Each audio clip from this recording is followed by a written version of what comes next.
Welcome to HBFT Gaming. I'm HBFT, and we are back again with Total War Warhammer 3 in our Chaos Dwarfs campaign. But first, thank you so much for the redemption of the Nura Helmet 2.0. I really appreciate it. High five. Well, happy Thursday. We are here on our second day for the Astragoth Ironhand campaign, and the first day was a bit of a doozy. We're currently on turn 7, so we're very early in the, I guess, early game, and we currently only have one province. We've kind of, I guess, let me zoom out so you can actually see. If we zoom all the way out, you can see all we've really done is poke the ogres to the east so that we can stop them from potentially poking in from our east. At the moment, my plan is to kind of pull down south, go to the Silver Pinnacle, kind of establish that choke point right there, and then see how things roll out. Because if we can actually take the province out this way, like this nice banana, then it's going to bring us closer to where all the convoys are, and then maybe we can gank them all, and it's going to be really profitable. Yes, that's right. I've had my eyes on the enemy caravans, and I must say I'm very excited about it. So right now, what we are doing, essentially, actually, let's go over our bunnies. We have Astragoth Ironhand. He actually has Anakitas and Gorda's Backstabber with him, as well as 3 Chaos Dwarf Warriors, 2 Blunderbusses, and a whole bunch of Hobgoblins. We've got Crossbow, our Lore of Fire Sorcerer Prophet, and then we've got Ufizi way out here, who actually racked up like 948 ludicrous kills in one fight when I thought he was about to die, when he wasn't even in any gear or anything like that. So I was very scared and impressed all at the same time. And then last but not least, we have Goblin Crew Green, and not the Herder, the Hurter, because they give buffs to all kinds of bull tauruses and all kinds of monsters, and they've actually been able to steal or negotiate the acquisition of a black dragon from the locals. So that's been really exciting. It'll be neat to see, because he's almost done with his first convoy. And Templar, welcome. High five. Thank you so much for the resub, and thank you so much for using Twitch Prime. Yeah, man, I must say I've been very excited about this. I don't know if you're supposed to do Beyond Legendary, Modifier Legendary. Yes, for XCOM, just to take a quick deviation, as far as Beyond Legendary mode, as I understand it, it's designed to be coupled with the Legendary difficulty, according to Reshi, but you can play it with other modifications, like with other base difficulty modes, but I don't know if it's not designed for that, essentially, is what I've read, at least on the Discord. All right, so this is the end of the turn. I've done a few things. I've essentially positioned Astragoth Ironhand, and I've kicked out our laborers because I want to replace them with more fire arrows, because I noticed that with all of the flames, we actually have a lot of things like, actually, let me just show you, like this. Passive ability Kindle Flame. Anytime our Legendary Lord casts, they're going to make every enemy on the battlefield weak to fire. And then we have all of these flaming sources in order to take advantage of it. So I'd actually like to get a couple more if we are able. That having been said, I did notice something. If we go over to our main province, we had a Hobgoblin Bivy, and it's probably easier to see out here. We have a Hobgoblin Bivy. I'm destroying it right now because I noticed that we actually don't have a lot of heroes, and I'd like to add more bunnies to the mix. So if we take a look over here, we can get an Infernal Castellan, which I believe is a ranged hero, and then also be able to actually acquire more of the Chaos Dwarf Warriors and Blunderbusses themselves. And I think that's going to be important because we've been working on the Hellforge, and as we expand capacity, we need a way to actually recruit these guys, right? So I figured we have enough to do Blunderbusses. I'm not going to do that just yet because I'm going to replace that building, and then hopefully once we, you know, expand some of the outposts or the factory, or even just use our newly acquired, I guess, tower out here, I'm actually starting to build a replacement Hobgoblin mustering camp in order to kind of fill in the gaps. So that's kind of the plan at the moment. So I'm going to go in and end the turn, and then we're just going to hope that we are going to be safe from all of the incursions from all different sides. Yeah. Hey, Gore Lover, high five, welcome. I started watching 3 days ago. I tuned in for the stream yesterday, but other obligations pulled me away. Excited to start a series for once. Oh, well, you know what? I'm very excited along with you. Thank you so much for hanging out with us. We just started yesterday, so we're getting into it. And for any bunnies that are interested, if you'd like, totally low key, not required. If you want, we got a volunteer list right here for the characters that are showing up. Anytime you want to get on, all you got to do is ask. No worries, yeah? Hey, Mazbut, good to see ya. High five. Happy Thursday. So we just turned the turn over for those that are just joining us. It seems like Goblin Crew Green, who's currently on our very first convoy mission, has a new... I guess these are convoy encounters, yeah? An eager tribe of half-brained hobgoblins have appeared from seemingly nowhere, intending to offer their services to the Goblin Crew Green, the Herter. Hashut only knows where they were hiding. Despite their frankly annoying enthusiasm, their blades could come in handy. Or perhaps you could just make use of this blessing that they keep rambling on about. If you use the blessing, you will replenish your forces in foreign territory and increase the rate of replenishment for 2 turns. I don't know, he's kind of at full capacity already, so it doesn't make much sense. Or you can gain 2 new hobgoblin archers with flaming arrows. Yes. yes, please. We're definitely going to get that, yeah? That's going to be great. Absolutely, Templar. Thank you for asking. And thank you for volunteering, honestly. So I'm going to add Templar. Play them. It's always a weird sort of thing. Like the setup that I have right now, it looks like this. So I've got a screen over here, and then I got a screen over here, and I have to turn my body to this screen in order to type on that screen. So if you're wondering why I end up kind of doing a weird shenanigans opposite, and it takes me a little bit, it's because of that, because it's a little unnatural. I got to figure that out one day. So we just finished up on hollow rounds. This is huge because we rely so heavily on our blunderbusses. So this is actually going to strengthen them a little bit. So a high velocity bullet at close range can damage the mind, shatter the skull, shred the brain, and sever the spine. Missile strength plus 8%, reload time reduction plus 6%. That's going to be awesome because the blunderbusses are already very powerful. And we actually have a brand new unusual location in Saber Mountain. That's the new place that we just acquired. What's the deal with this? We just found the Carnival of Nurgle. Oh no. Okay, so this is a very expensive one to have. I suppose, so for... This is sort of a boon and a bane, right? So you have a chance for characters in this region to gain a trait associated with a Carnival of Nurgle. It actually gives you a lot of buffs, but it also makes you susceptible to, well, I mean, like spreading plague and stuff like that. So as long as we stay away from plague, that's great. So if we want, we could chill in this area and try to get buffs. However, I'm trying to consolidate our forces and move to the south so that we can try to, you know, take the Silver Pinnacle, take the Blasted Expanse. I just realized the vampires have spread.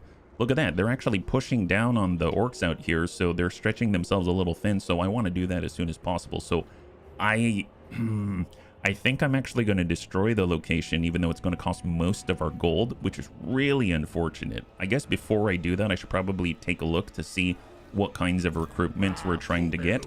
So if we were to do a standard movement and we take a look, I could be right at the very edge of our territory, and then I can actually recruit a couple of hobgoblin archers. I have to do it over here because in order to, you know, get them, I need a hobgoblin bivvy, and we've got one right here. But this should be destroyed already. There we go. We used to have a hobgoblin bivvy in this province, and that's why I wanted to stop right here in order to do that recruitment. Once that's done, then maybe we can pay to destroy. So in this main province, I want to replace that with a Chaos Dwarf infantry, I guess, recruitment center, so we can actually get a brand new hero and a new bunny on the field, the Infernal Castellan. So I'm going to go ahead and select that. It's going to take a few turns, but I suppose if we wanted to, we could actually speed that up by burning 300 labor. We just unlocked this new labor panel right here. It shows we've got 827 labor. I burned 300 of that. It's going to increase our order, so that's kind of nice, but I don't know if I necessarily want to do that. I'm just going to let that finish naturally. Yeah. What does a caravan master do? I'm not entirely sure. As far as I'm aware, you can see the progress right here. You're currently moving out to the Black Crag in order to get us more slaves. For those that might have missed the initial stream, we are all based around slave labor. So we're currently trading and buying slaves, and you're heading down on this convoy path, and you kind of play like an Oregon Trail sort of thing if you've ever played that game a long time ago. So as you move along, you acquire new experience, you acquire new units, you fight battles, stuff like that, and then you get us, you're an important part of our economy. And apparently what Wilf told us yesterday is that for each of the first areas, the first time that you reach any of these destinations, you'll actually acquire legendary gear for the Bunny League. So it's very, very important, and you kind of have your own I guess, impetus to do what you do, but you're specialized as a monster collector, so to speak. So here are other convoys in the world that we can actually attack, and we can take all of their stuff, but it's just that they move very fast. So it's, you kind of got to be ready for it. Hey, Anakitas, good to see ya. High five. Happy Thursday. So on that note, we are going to stop here with Astragoth. I'm going to take crossbow, and we're going to continue, I suppose. Where's the very edge of our province? I would like to push through here on Silver Pinnacle, but maybe I'll group up with Uffizi. Uffizi's actually a hobgoblin expert, so he actually has some bonuses for recruiting hobgoblins and reducing their upkeep, etc. So it's unfortunate that I didn't actually do the recruitment in this area where we are right now. I'm going to keep crossbow with him and then put him into a neutral stance. And if he wanted to, I don't think there's much that we can recruit here. You can see that we don't even have the Chaos Dwarf recruitment center yet. We just finished our research, so we did hollow rounds. I know I wanted to dip into sorcery a little bit, specifically so that we can actually get the Dawi Damon Smith sorcerer, and of course another one of Anakitas, the Bull Centaur Torok. So I'm going to start with Tallest Tower. It's going to give us more control. We're currently at -1 control right here, but this is going to give us +1 control in every single province, and that's going to help us reduce the labor loss per turn. So there's a lot going on, but I think it's a good thing, and I think it's going to be helpful. So if anybody's have any tips or questions, please feel free to let me know, because we're learning together. Hey, Crossbow, good to see ya. High five. So we've got a new point. We have just maxed out on our melee defense for Anakitas, and I'm thinking between speed, melee attack, and extra damage. First of all, the extra damage is significant. That brings him from 577 up to 600. That's ludicrous. But I think his melee attack's a little bit low. So I know melee attack versus melee defense allows him to actually hit and do damage as opposed to not doing any damage at all. So I think I'm going to go ahead and focus on Blade Master instead. And likewise, with Gortys Backstabber, I'm going to do a little bit of the same. Although it would be kind of nice to start assassinating enemies, but we're going to go with Gutter Fighter to start. So there we go. So that they're just able to get in, do some damage, do their thing, and there's that. In the meantime, I guess, can I detach? I can detach, but I can't go very far. I was thinking of doing some scouting while we're recruiting, but as soon as this turn is over, we're going to be together, and then we're going to be able to pull down south and maybe start to scuffle with a vampire count. So is there anything else that I want to do? I don't think so. We can check diplomacy, because I would really like it if we could secure the northern border and the eastern border. It looks like we've got some orcs on the right, we've got the vampires to the south that we're moving towards, and then we've got the Norskins up above. If I sort by attitude, we can see Gormadni tribe, which is to our north. They seem to have an improving... Oh, they're almost positive. They're almost positive a non-aggression pact will cost us 2145. No, I don't think so. That's a little bit rich for us. My goodness. And as you can see, we are a little bit low on cash, and we need to come up with 4,000 by next turn in order to get rid of the Carnival of Nurgle. Fortunately, we can sell labor for 1,500, so that should be able to bring us right over the gap, but we're going to be a little poor for a little bit. So let's go ahead and just end the turn and hope for the best. That no one is ganking us while we are vulnerable, because I have to say, I have felt rather vulnerable as a little tiny Chaos Dwarf, despite the fact that we've got Exo Walker legs. Karazakarak. So this is an interesting point. So right now, the only bunny who's out here is actually Goblin Crew Green, and he's on his convoy mission. So in a weird sort of way, by sending Goblin Crew Green out, he's actually making contact with the locals. And scouting at the same time, which is why we're able to see some stuff. Ooh, the vampire counts are... So are they extending to Jarna Grund, or are they extending to fight us? It looks like... I mean, it could be both. They could go north and attack us. Wow, I'm glad we are grouping our bunnies together. Oh, Goblin Crew's fighting again? Convoy encounter. Stealth is possibly not the strong suit of our would-be ambushers, who visibly await our convoy from some rather questionable hiding places. We could avoid them easily, of course, but it almost seems a disservice not to show them what a true ambush looks like. show them their place. Let them get whoever is next. No, Goblin Crew Green's going to show them their place. My god, their attempts at an ambush are frankly so embarrassing. It would be an insult to Hashut to let them live. My god. Nice. Okay, so we are here to fight, and it seems like the ogres are trying to attack us. They've got a couple of saber tuskbacks. They're very fast. They're like 90 plus speed. We've got 2 Noblars, 1 ogre bull, a damage dealer ogre bull, and a wizard lord. Okay, so wizard lord might be an issue, but I think if we charge him with a bunch of monsters, Goblin Crew Green's going to be just fine. I could see you even while looking at my Excel spreadsheets. That's right. That's the cool thing about Excel, is that if you set your formulas up correctly, you don't even have to pay too much attention to the spreadsheet. So of course you're going to spot the ambushes. And with an expert like Goblin Crew Green, the Hurter, why, it's ludicrous to think he wouldn't notice the ambush. So I'm very, very, very excited that he gets to show them how a true ambush is done. So this is actually our first fight with Goblin Crew Green. I think these are optional. As we saw in the encounter, you could just sort of like sidestep them. But let's take a look, because we've got some new acquisitions on the field from Goblin Crew Green. So here's the convoy master himself. He has no skill points, I think. So he's just as is. So that's Goblin Crew Green. He now has 2 flaming hobgoblin archers. Actually, they're flaming, right? Yeah, flaming attacks. I really, really like the flaming attacks. They're so good. And then we've got 2 Chaos Dwarf warriors right here. They've got little hats, and they've got incredible shields with, I think they're even silver shields. Is that right? Yeah, so they got a 55% chance to stop any incoming missiles, which is phenomenal. And then last but not least, we've got our blunderbusses before we move to the big, gigantic flyers themselves, because we've got the Great Taurus. You don't look at him down there. You look at him right here. Look at him. My god. He's like a vampire cow. Vampire cow. That's right. Hey, not Naya. High five. You're right on time. You're right on time. And actually in the distance, do you see these dragons? You'd think that those are not ours.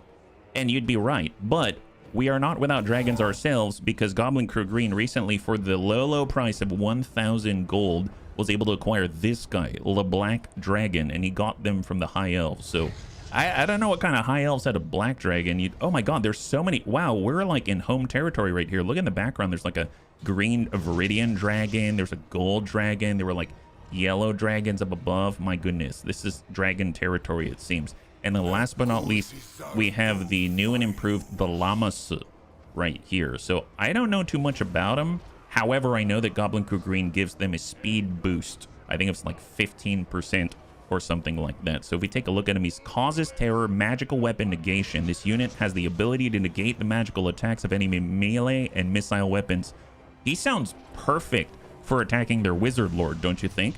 So this is pretty exciting. So actually, I have no idea where they are. I assume they're out there. So the big problem is that our blunderbusses have a relatively short range. I suppose we can just start, since we don't know where they are. We're going to be rather static. I'm going to get everybody and just move them to the side for a second so that we can actually paint the world with the wonderful colors of Hashut. I know, I'm like channeling my inner Pocahontas. Can we... Yeah, do that. There we go. A lot of blunderbusses. These things are absolutely lethal in close range. Close range being within the 90 meters. Look at that. That's really awesome. And then we can actually have our warriors. I guess actually, you know what? Let's bump these guys back. And then we're going to open this up a little bit. We're going to put a warrior right here. And then we're going to put another one on the outside. And then use the terrain in order to shield the left side. So I think we're going to do something along those lines. I suppose we could probably make this a little more narrow so that our cone doesn't completely bifurcate and destroy our own our own forces, because that would just be really embarrassing. I mean, let's be fair, it's probably going to happen anyway. And then we can take our hobgoblin archers, and we can even put them like right up here, which is awesome. So when they want to charge us, if you take a look at all of the cones, maybe we can shift them over a little bit. Oop, hang tight, hang tight. Just the hobgoblin archers. I want the flames. I want some coverage. Negatory. Or I guess I could cant it some more. So I'm going to do something like that. And now if we look at them all, okay, that's pretty decent. Obviously, the outside is a little bit less covered, but I think we've got monsters to flex. And then for the bunny, Goblin Crew Green himself, he's going to head out and herd the enemy into this area. And then we've got our monsters right here in order to take the elites. I suppose none of them are Vanguard deployment. I have seen that the Taurus is really powerful. And the Lamasu has the magical negation, so I'm going to have him on this side. And I'm not too familiar with the Black Dragon. The Black Dragon, this is our first time taking a look at him, so he's got noxious breath. So I assume that's some type of poison. And he's got armored, armor-piercing, scaly skin. He's tier 4, so he's the highest tier unit that we have thus far. And he seems to be, I guess, rather tough. So I'll just kind of keep him here, and then I'm going to go in and seek out the Wizard Lord. So let's start the battle. Okay, so we found them. We've got 2 Saber Tusks, 2 Noblars, 1 Ogre Bull, and that. So none of them are hiding. I'm going to get the Llamas, and we're going to move on in. Oh, one thing I do want to do, though, is make sure that no one is on guard mode so that we can actually pursue. And then the only ones on guard mode are going to be, I guess, all of our ground forces. I'm like, I just said, you know what, let's take everyone off guard mode because it'd be better if they're not. But then we're going to take over 50% of our forces and put them right back on guard mode. You know, it's just, don't worry about it. Anyway.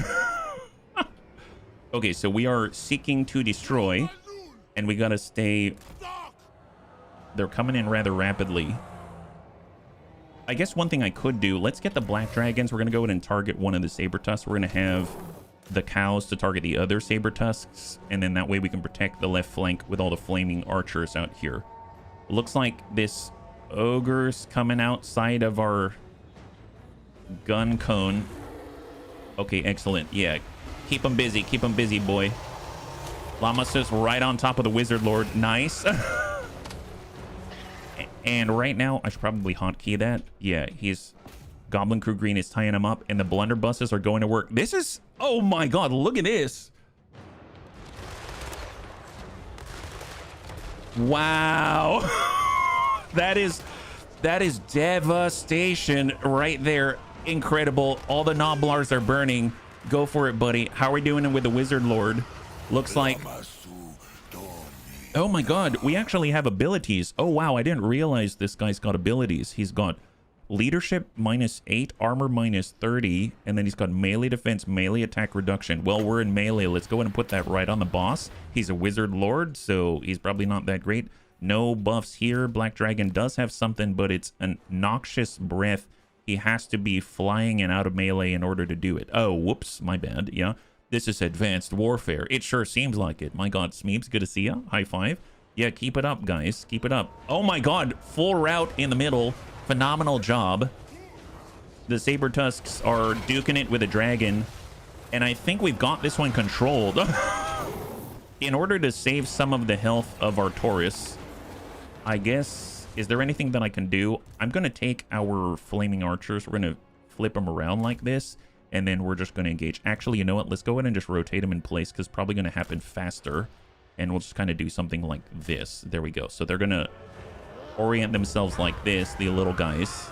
Get set, and then we're going to have them focus not on the boss, because I think the Lamasa has it, but I'm going to have them focus on the Saber Tusk pack in order to burn them down faster, in order to save some of the health of our poor cow. There it is. Excellent. Oh my god. There it is. How do you like them cows now? Goblin Crew is still attacking ogres in the background. Black Dragon is rerouting the other Saber Tusk pack, and now we're going after the Wizard Lord himself right here. Magical negation of attacks. Excellent. Actually, you know what? Oh my god, for the first time we can see the noxious breath. So what does a noxious breath look like of a brand new Black Dragon? Eat a little bit of this. Come on, my guy.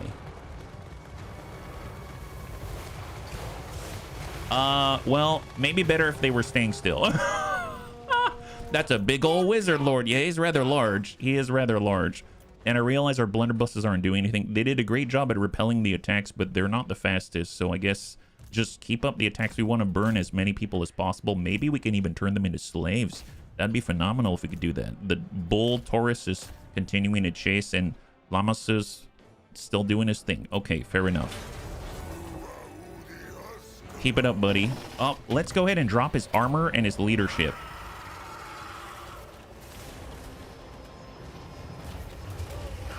Nice. And that is a counter ambush at its finest. Oh my god, high five. It's not my first time playing Total War, but it is my first time playing as the Chaos Dwarfs. We've played 3 races up until this point, and we've got 3 playlists on the YouTube channel, but there it is. Oh my goodness. Okay, we need to chase these guys down, and we'll speed up time so as not to wait for too long, but wow, look at them go. Very, very efficient. I mean, we did take some licks, but, you know, the one who took the worst of it was the Lamasut. He was fighting against their boss, so that makes sense. And we're not able to... Oh, no, they're getting away. We are not fast enough. Okay, tell you what. Here, why don't you chase after these guys? You might be able to make it. Maybe, maybe. What about the Black Dragon? Actually, legit, are they going underneath the water? Very close. Very close, these guys.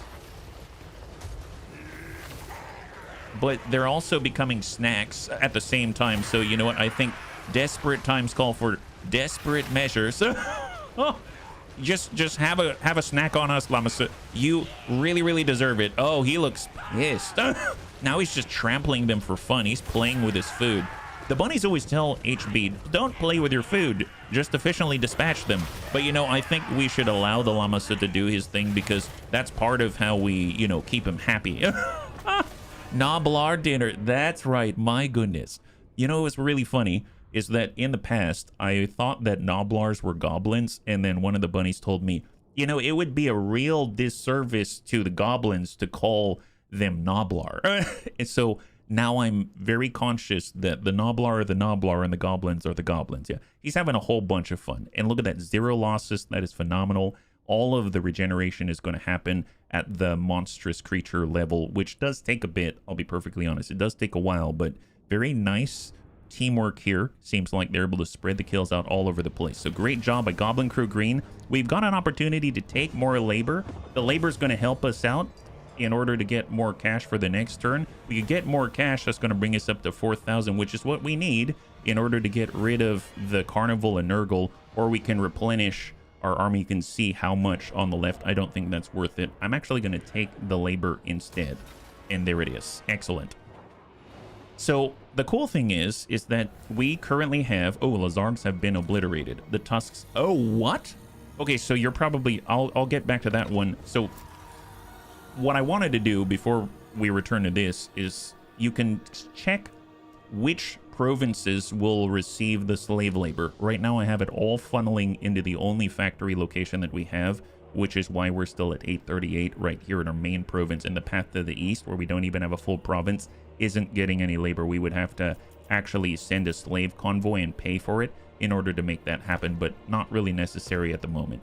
So the reason why I was a little surprised about the Tusk Sons is because I think they were here. So it looks like they've been destroyed. So who's taking this? Is this ripe for the taken? Like, can we have it? We're a little bit far, though, so I don't think we're going to get there in time. Yeah, we're not going to get there in time. It's fine. It's fine. Don't worry about it.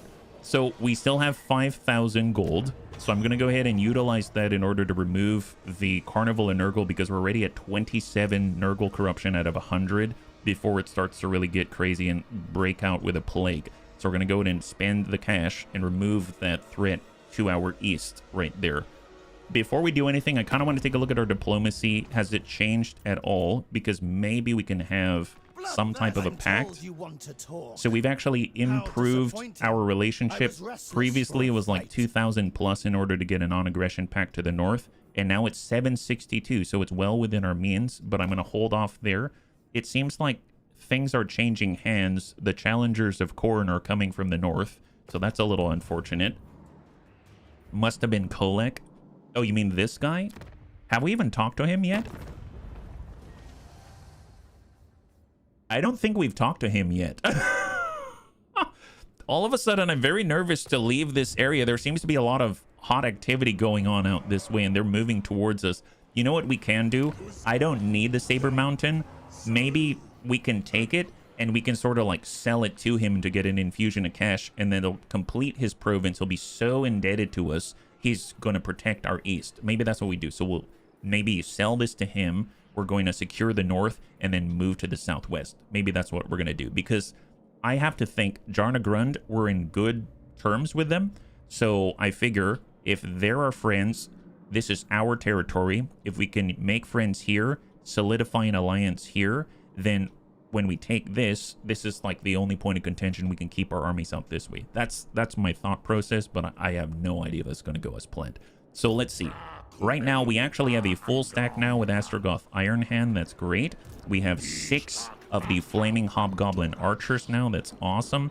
And with our new labor, I suppose I was going to sell some of our labor, but I don't think we need to. What we can do is rush construction if we want to. It's going to cost us 200 labor, and then we can always immediately have access to the blunderbusses, which is great news. And on that front, we actually have 300 armaments. You know, it'd be really cool. I'm like changing my mind by the second. It'd be really cool to have more bull centaurs. And if we were to upgrade our capacity for bull centaurs, we already have a building, I believe, that will allow us to build them, right? Yeah, bull centaur renders. So if I actually raise our capacity by spending 300 armament, that's quite a lot.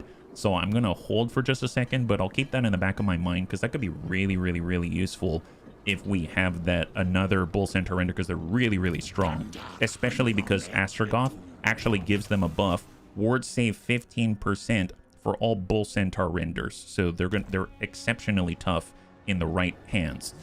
Although hands, he's rather got small hands, but they're the right small hands is the point.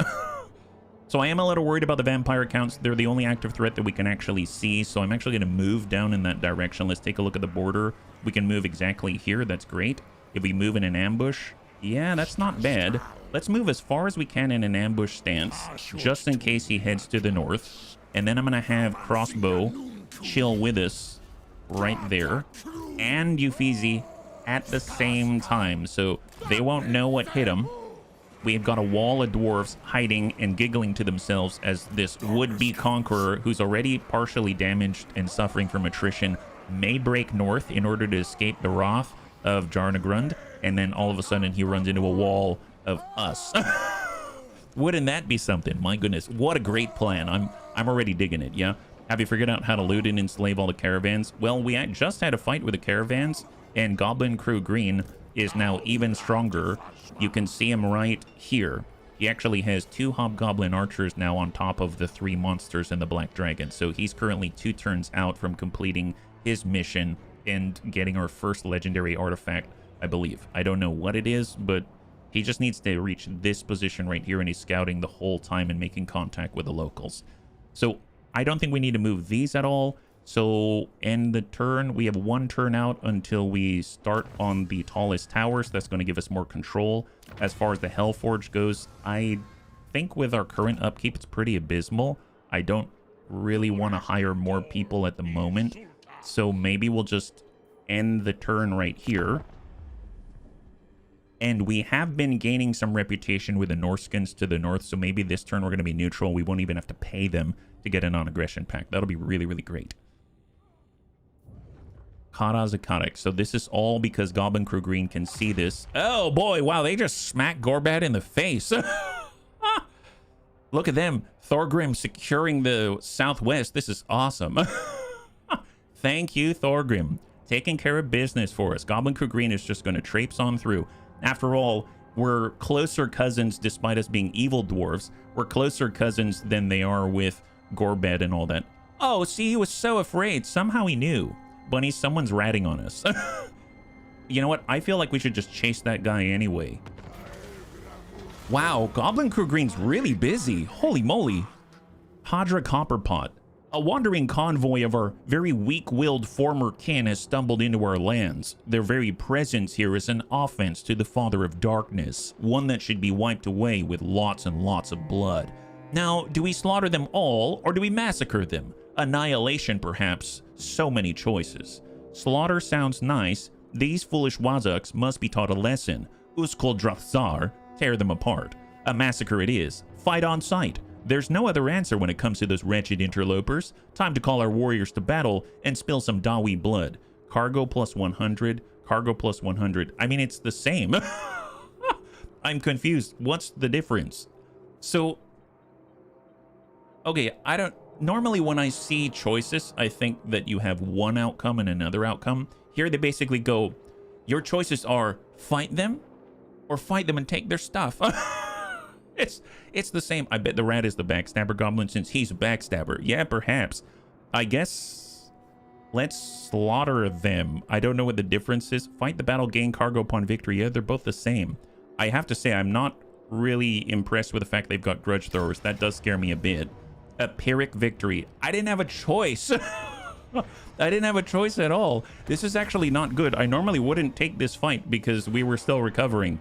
I suppose what I could do is fly out and try to get the grudge throwers, but I'm going to run into a bunch of all of the quarrelers out here. They do have blasting charges on their miners, and then they've got the dwarf warriors, and then of course they've got their fearless leader. But I think the grudge throwers are going to be the worst thing that we're going to run up against. So I'm going to prioritize them with the monsters, and I guess maybe pull back and hope they come to us. I think that's where we're going to get our advantage. But the quarrelers are going to outrange us as well, so this does not seem like a good idea to me.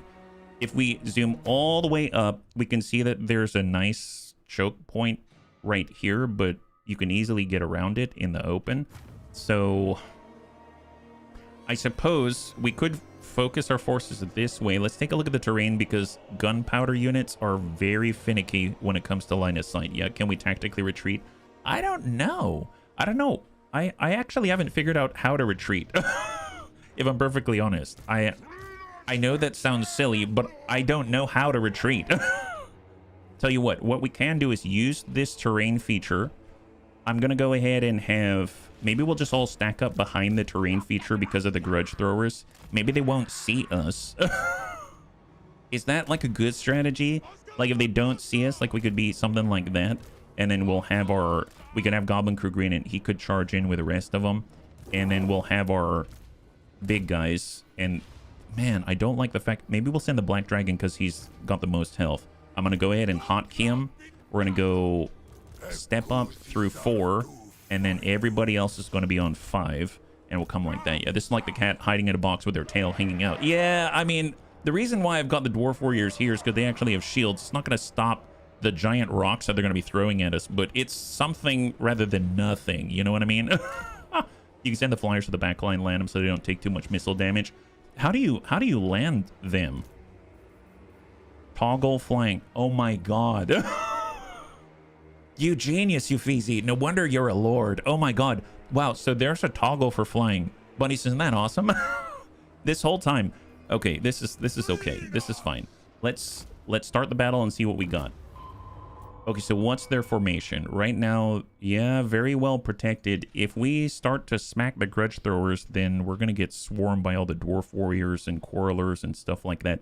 These guys are no joke, and they're standing a bunch of psilocybins. Nobody knows what they're capable of with all of these shrooms. My goodness, who knows what we're going to be able to do with when they're hiding behind shrooms. The kind of interesting is that I guess this must be Orcish territory, because this looks a lot like an Orcish building, and they've got a bunch of mushrooms, and as I understand it, orcs are just giant fungus. So it's a weird lore piece, but it is what it is. What we can do is maybe split the difference. So if I actually come out, is this the very edge? This is the very edge. I could run out this way and fly out this way just as a start, and then these guys are gonna fly out this way and then fly out that way as a start, and then I think we've got a shield. Yeah, okay, so Goblin Crew Green has a shield, and then he can run right up here in order to draw their fire. Okay, that's the plan. Oh my god, this is not the best plan now, is it? But it's fine. Yeah, I know they've got Mighty Weapons Advisor. You don't have to tell me that. I'm very aware. All right, here he goes. Goblin Crew Green, the hero. That's our guy. Look, everyone's mobilizing because they can see it happening. They're going to have to look in 2 directions at once. It's like having, I don't know, cross-eyes and being able to independently target your eyes. I'm hoping that made sense and doesn't just insult people for no reason. Okay, so they're shifting. If we take a look at their facing. It looks like they're trying to track the dragon. I mean, honestly, we're too far out to be able to do anything productive here. And as much as I trust in Goblin Crew Green, I don't think he's going to be able to take on the whole army by himself. He's getting awfully close. We're just hiding here. Okay, let's break left. We are going to be in range, but as long as we keep moving, then maybe... You may use the hills, valleys, and stranger formations of this place to your advantage, Commander. Yes, no, we're using all kinds of formations to our advantage. We're hiding, don't you see? So we're definitely causing some disarray, I must say. It looks like everyone's focusing on the dragon. They don't like that. I am curious, can we... Okay, so they're shooting at our... at Goblin Crew Green. Fair enough. But we do have a magic missile, and maybe, just maybe... we can breathe that on top of them, and that will cause great and horrible, terrible damage, is maybe the idea. Here, let's come out this way. Reork's good to see ya. High five. Goblin Crew is taking some damage, but he's got a shield. It's going to be fine. Here, just shift a little bit, buddy. Oh my god. Normally, I like to get close for a cinematic view, but I think we're tracking multiple angles at the same time. This is a little problematic. Look, it's a big dragon coming from behind you. Look, we've got a new form of a backstabber, guys. Come on, come on, come on. Come on, come on. Oh, they're loading. If they're loading, they've got a bead on us. Have we stopped moving? We have not quite stopped moving. Here, coming around the corner. Maybe I can get Goblin Crew. This is a... No. Don't do that. Don't lose Goblin Crew Green. Look, we're so close to breathe. Noxious fumes all over these guys. Come on. Come on, do it. Do it. Do it. Do it.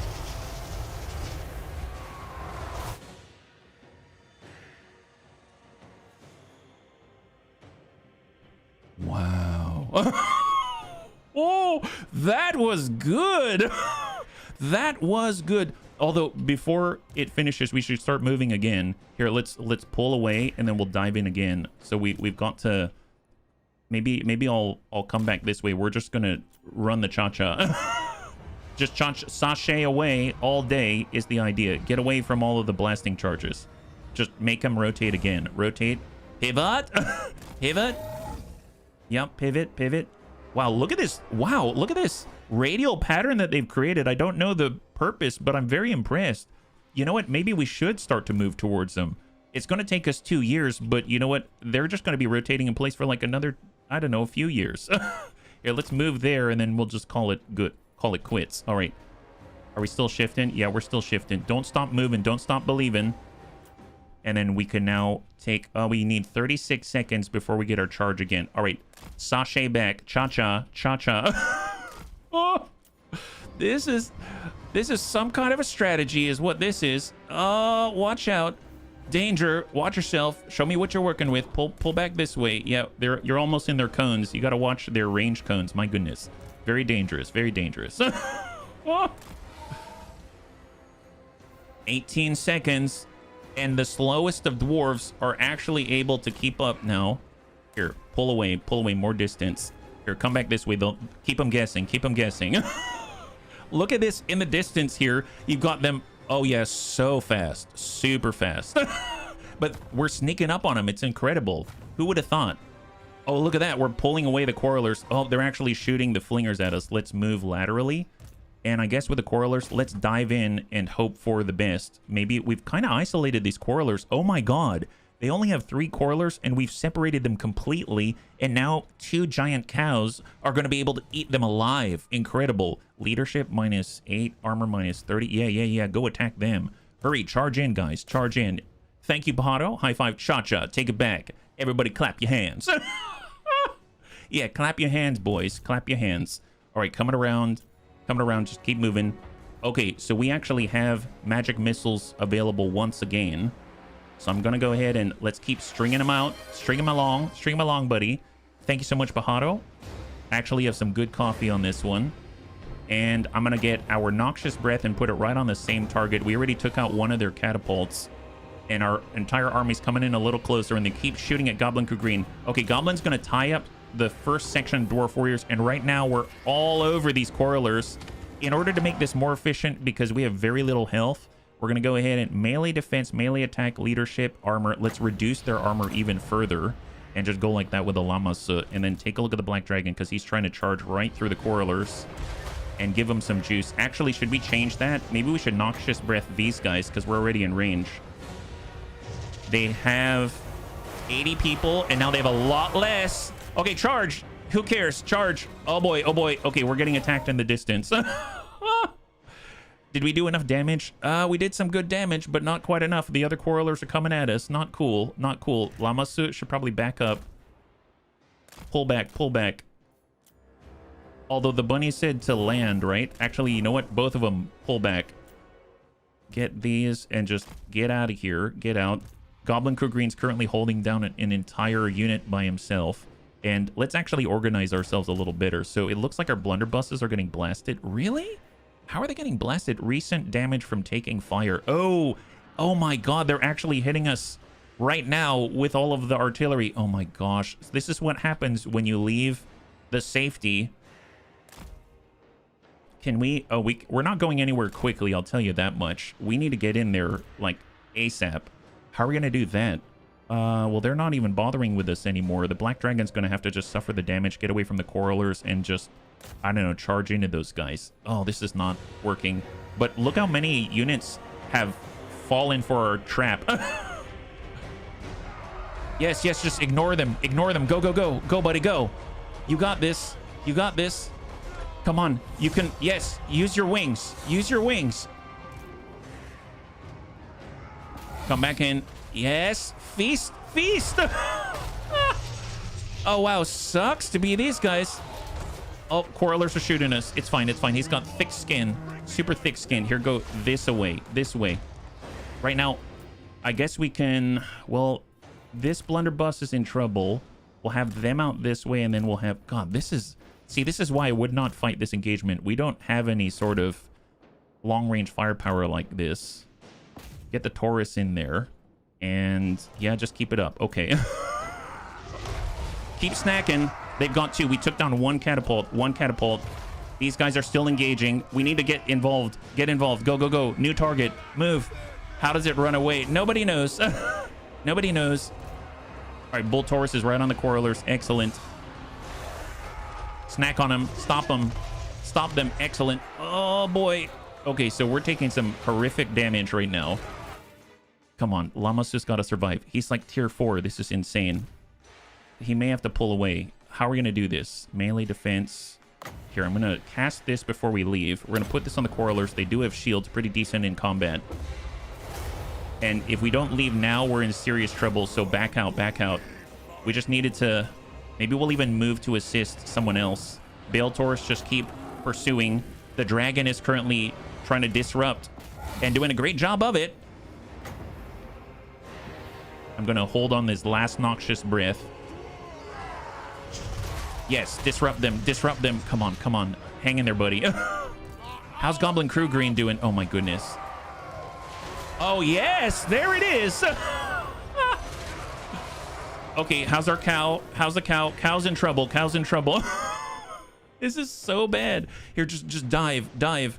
I mean, at this point, we've got the archers. Yep.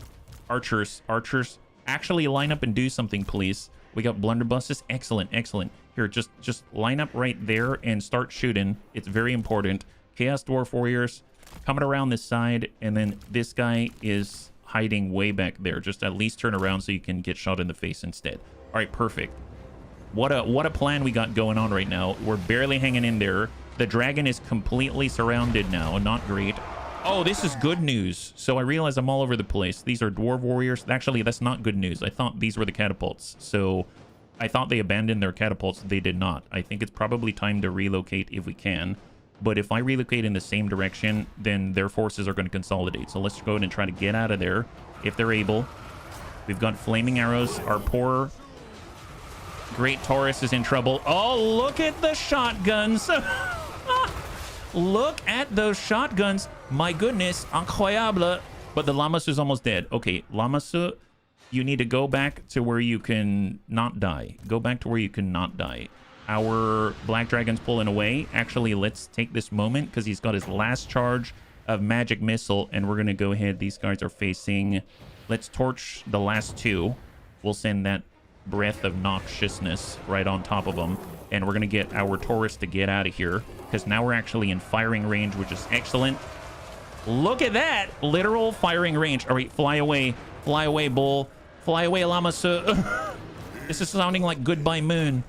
All right, go, go, go, Black Dragon. Dive, dive, dive. Get in the grudge thrower once again. How are we doing with our... Okay, this is good. Here, target. We're actually going to take both our Chaos Warriors off of guard mode and then pursue and... Oh gosh, I actually don't want to pursue that because we're shooting him with blunderbusses right now, but it's going to be fine. I guess if we need to focus anywhere, I could try to focus here with our flaming arrows in order to free Goblin Crew Green so we can actually get into the back line here, because we're going to be relying heavily on these shotguns right here. Oh my god. Wow, yes, yes, keep it up, boys, keep it up. Oh. Nice, and the Black Dragon is currently engaged in Mortal Kombat. He's good, he's good. Okay, maybe we can start to creep in with the more damaged units, and they might be all right by the time they get back. And then I think I'm just going to go ahead and toggle flying and then get our boys to land so they're not getting shot. Chaos Dwarf Warriors are getting blasted by mining charges.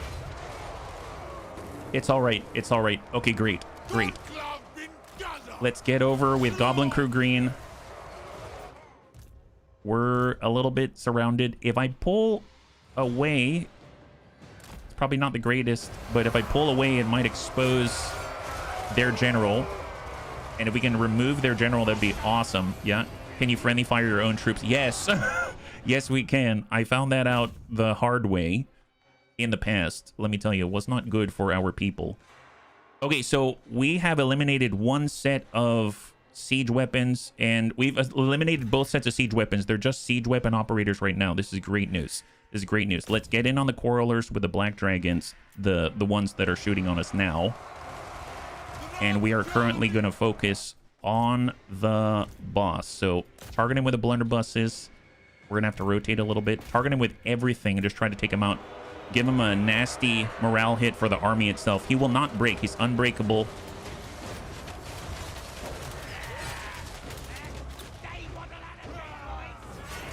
Oh, he's anti-infantry. He's not great. Goblin Crew Green's here to save the day. Get him, get him, get him. Come on, come on, come on. Our Dwarf Warriors are dying. Keep it up, keep it up. Here, back up with a Goblin Archers. Get him, Goblin, get him, Goblin. Nice, excellent.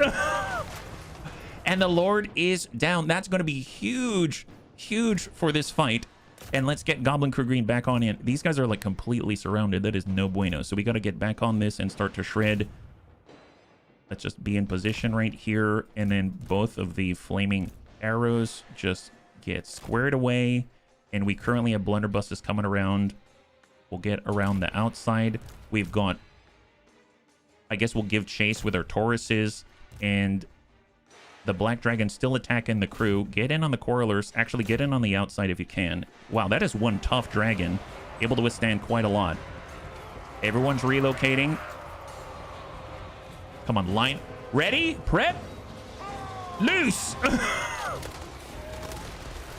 Oh, yeah, shoot those guys. Oh, wow. Okay, there's not much hope for these poor quarrelers here. I didn't mean to attack those guys, but that works. That works. Chaos Dwarf Warriors, let's come around. We need to help. We need to help. You gotta save your own. Save your own. And let's charge into the back with the Black Dragon. Yes! High five! Everyone survives. And Goblin Crew Green shows them how it's done. My goodness. Incroyable. Have a snack or maybe 20. Thank goodness the dragon has some tank on him. He is tough. We bought that guy. What a bargain. 1,000 gold. Such a bargain. Incroyable.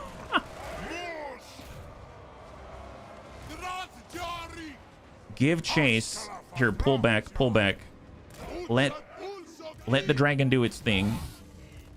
Okay, so we're just gonna recoup, stay away from all of the explosives, and give chase. There we go. Let's let it run out. My goodness, that was terrifying. I was so worried that we were gonna lose everything. But Goblin Crew Green comes through. He's not even perturbed. Look at him. He's just doing a power walk. He's not even jogging. He's like, he's basically the Slender Man right now. Can you imagine you're getting chased by this guy? And he's just walking towards you very rapidly with incredible murderous intent. Everybody's like, power walk away. Nah, you can't stop us. We're your evil cousin. You think I don't know how to charge? There he goes. There he goes. Get him. Single hand. Yes. Oh, is that it? Oh, I have him on guard mode. Gosh darn it. Wow, this whole time I had Goblin Crew Green on guard mode. That's not great. So he was not chasing and... Oh, that's wonderful. Let's just end the battle. That's probably it. So cross your fingers. Hopefully he's going to be able to recoup. We lost 125 brave Chaos Dwarfs, and they lost 553 normal dwarfs. Incroyable. Good job. Good job to our best convoy master. The only convoy master, but the best of us. That is wonderful. I'm hoping that he's going to be able to get some points out of that, because that would be really, really great if we can actually boost his effectivity on his convoy missions. Man, that... We were able to limit their artillery to 37 kills. That's pretty good. So normally I wouldn't do the replenishment. I guess I still won't. Man, I have to say the one downside of having low entity count is that your replenishment takes a long time. At least we got more cash. We got more experience. 675 cash, labor. Let's get more labor. We're just going to keep chowing down on all the slaves. And there it is. Okay, so ambush has been foiled. One of our forces has been detected while attempting an ambush. Yeah, we're not the sneakiest. We're not the sneakiest. We just finished tallest towers in the sorcery tree. Reaching high above the putrid smog clouds, these spires are a symbol of Dawid Tsar authority and required vantage point. Campaign line of sight plus 15% for settlements and control plus 1 everywhere. So that's huge. We might actually be... We're in the positive. Look at that. We're actually going in the appropriate direction when it comes to control. This is great. We're at negative 58 right now. That's not so great. But I do like the direction that we are headed. I suppose I don't mind rushing construction now. Let's do that for our dwarf warriors. And that's going to allow us to hire a castellan, I believe. So if I go to Fort Dorsnievort and we take a look at heroes, we now have access to the Infernal Castellan out here. I don't know too much about them, but I bet they're good. So we've got unethical. Recruitment costs reduced for Infernal Guard. Upkeep minus 50% for this guy specifically. That's going to be really helpful because his upkeep is 250. That'll make him 125, so he's a cheapie. And then he also has an upkeep reduction for Infernal Guard units, but I think they're higher tier and I don't have access to them yet. We've got a cowardly... Wait, why would I want a cowardly... Campaign line of sight increase, speed increase, and stalk. I mean, that's kind of cool with stalk. You can move around hidden in any terrain. And then we've got greedy. Income from post-battle loot increased by 10%. Wow, I like this guy. Upkeep increased by 1% for this unit. Well, if we think about that, his upkeep is normally 250. 10% of that is 25, which means 1% is, well, 2.5. So it's going to be like 253 rounded up. That's not bad. That's the downside? Really? Does his upkeep ever increase? That's going to be an interesting one. Ability Headhunt. He can choose somebody, a lord or a hero, within 150 meters and reduce their melee defense and their missile resistance by 20% and 40%.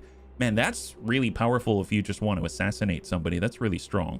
So it's between unethical, which is nice because it reduces the upkeep, and that could be very, very useful right now. I do like unethical bunnies. Or greedy. But 10% more loot is really nice. You know what? I'm going to go for the loot, and we're going to suffer quite a hit here. Man, that upkeep's really going to suck. We really need to get new settlements stat, like, as soon as possible. Okay, so now we have a new Infernal Castellan, and we're going to rename them. So this is our very first Infernal Castellan, and once again, to the bunnies that have just joined us, if you'd like to be a volunteer, all you got to do is ask. But right now we have certain people, and we're going to spin the wheel. And our new Infernal Castellan is...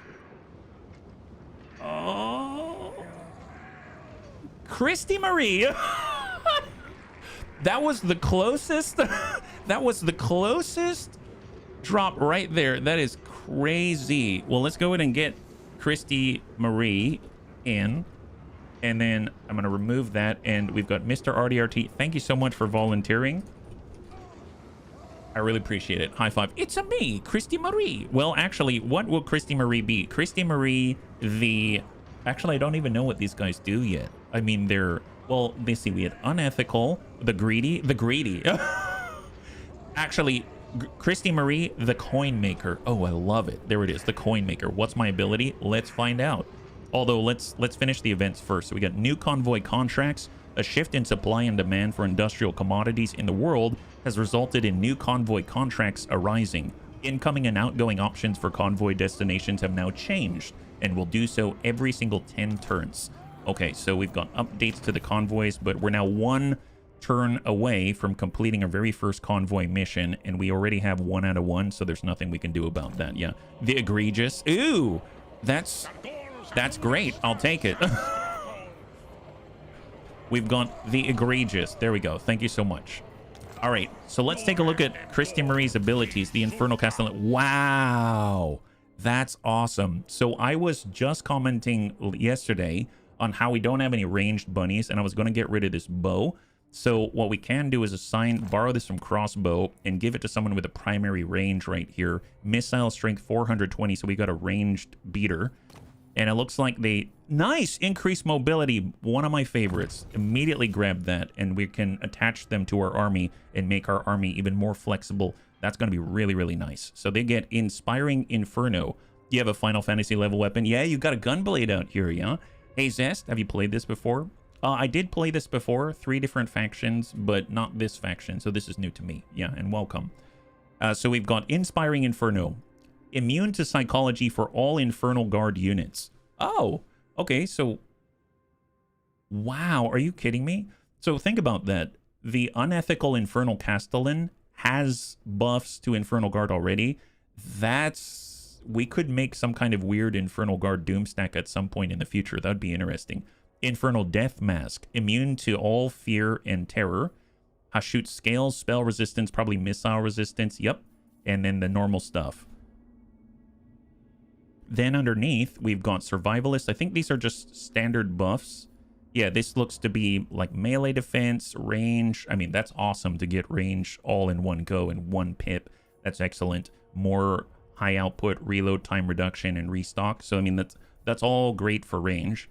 And we get to choose. So we've got 2 paths here. 2 paths. Infernal Slugs.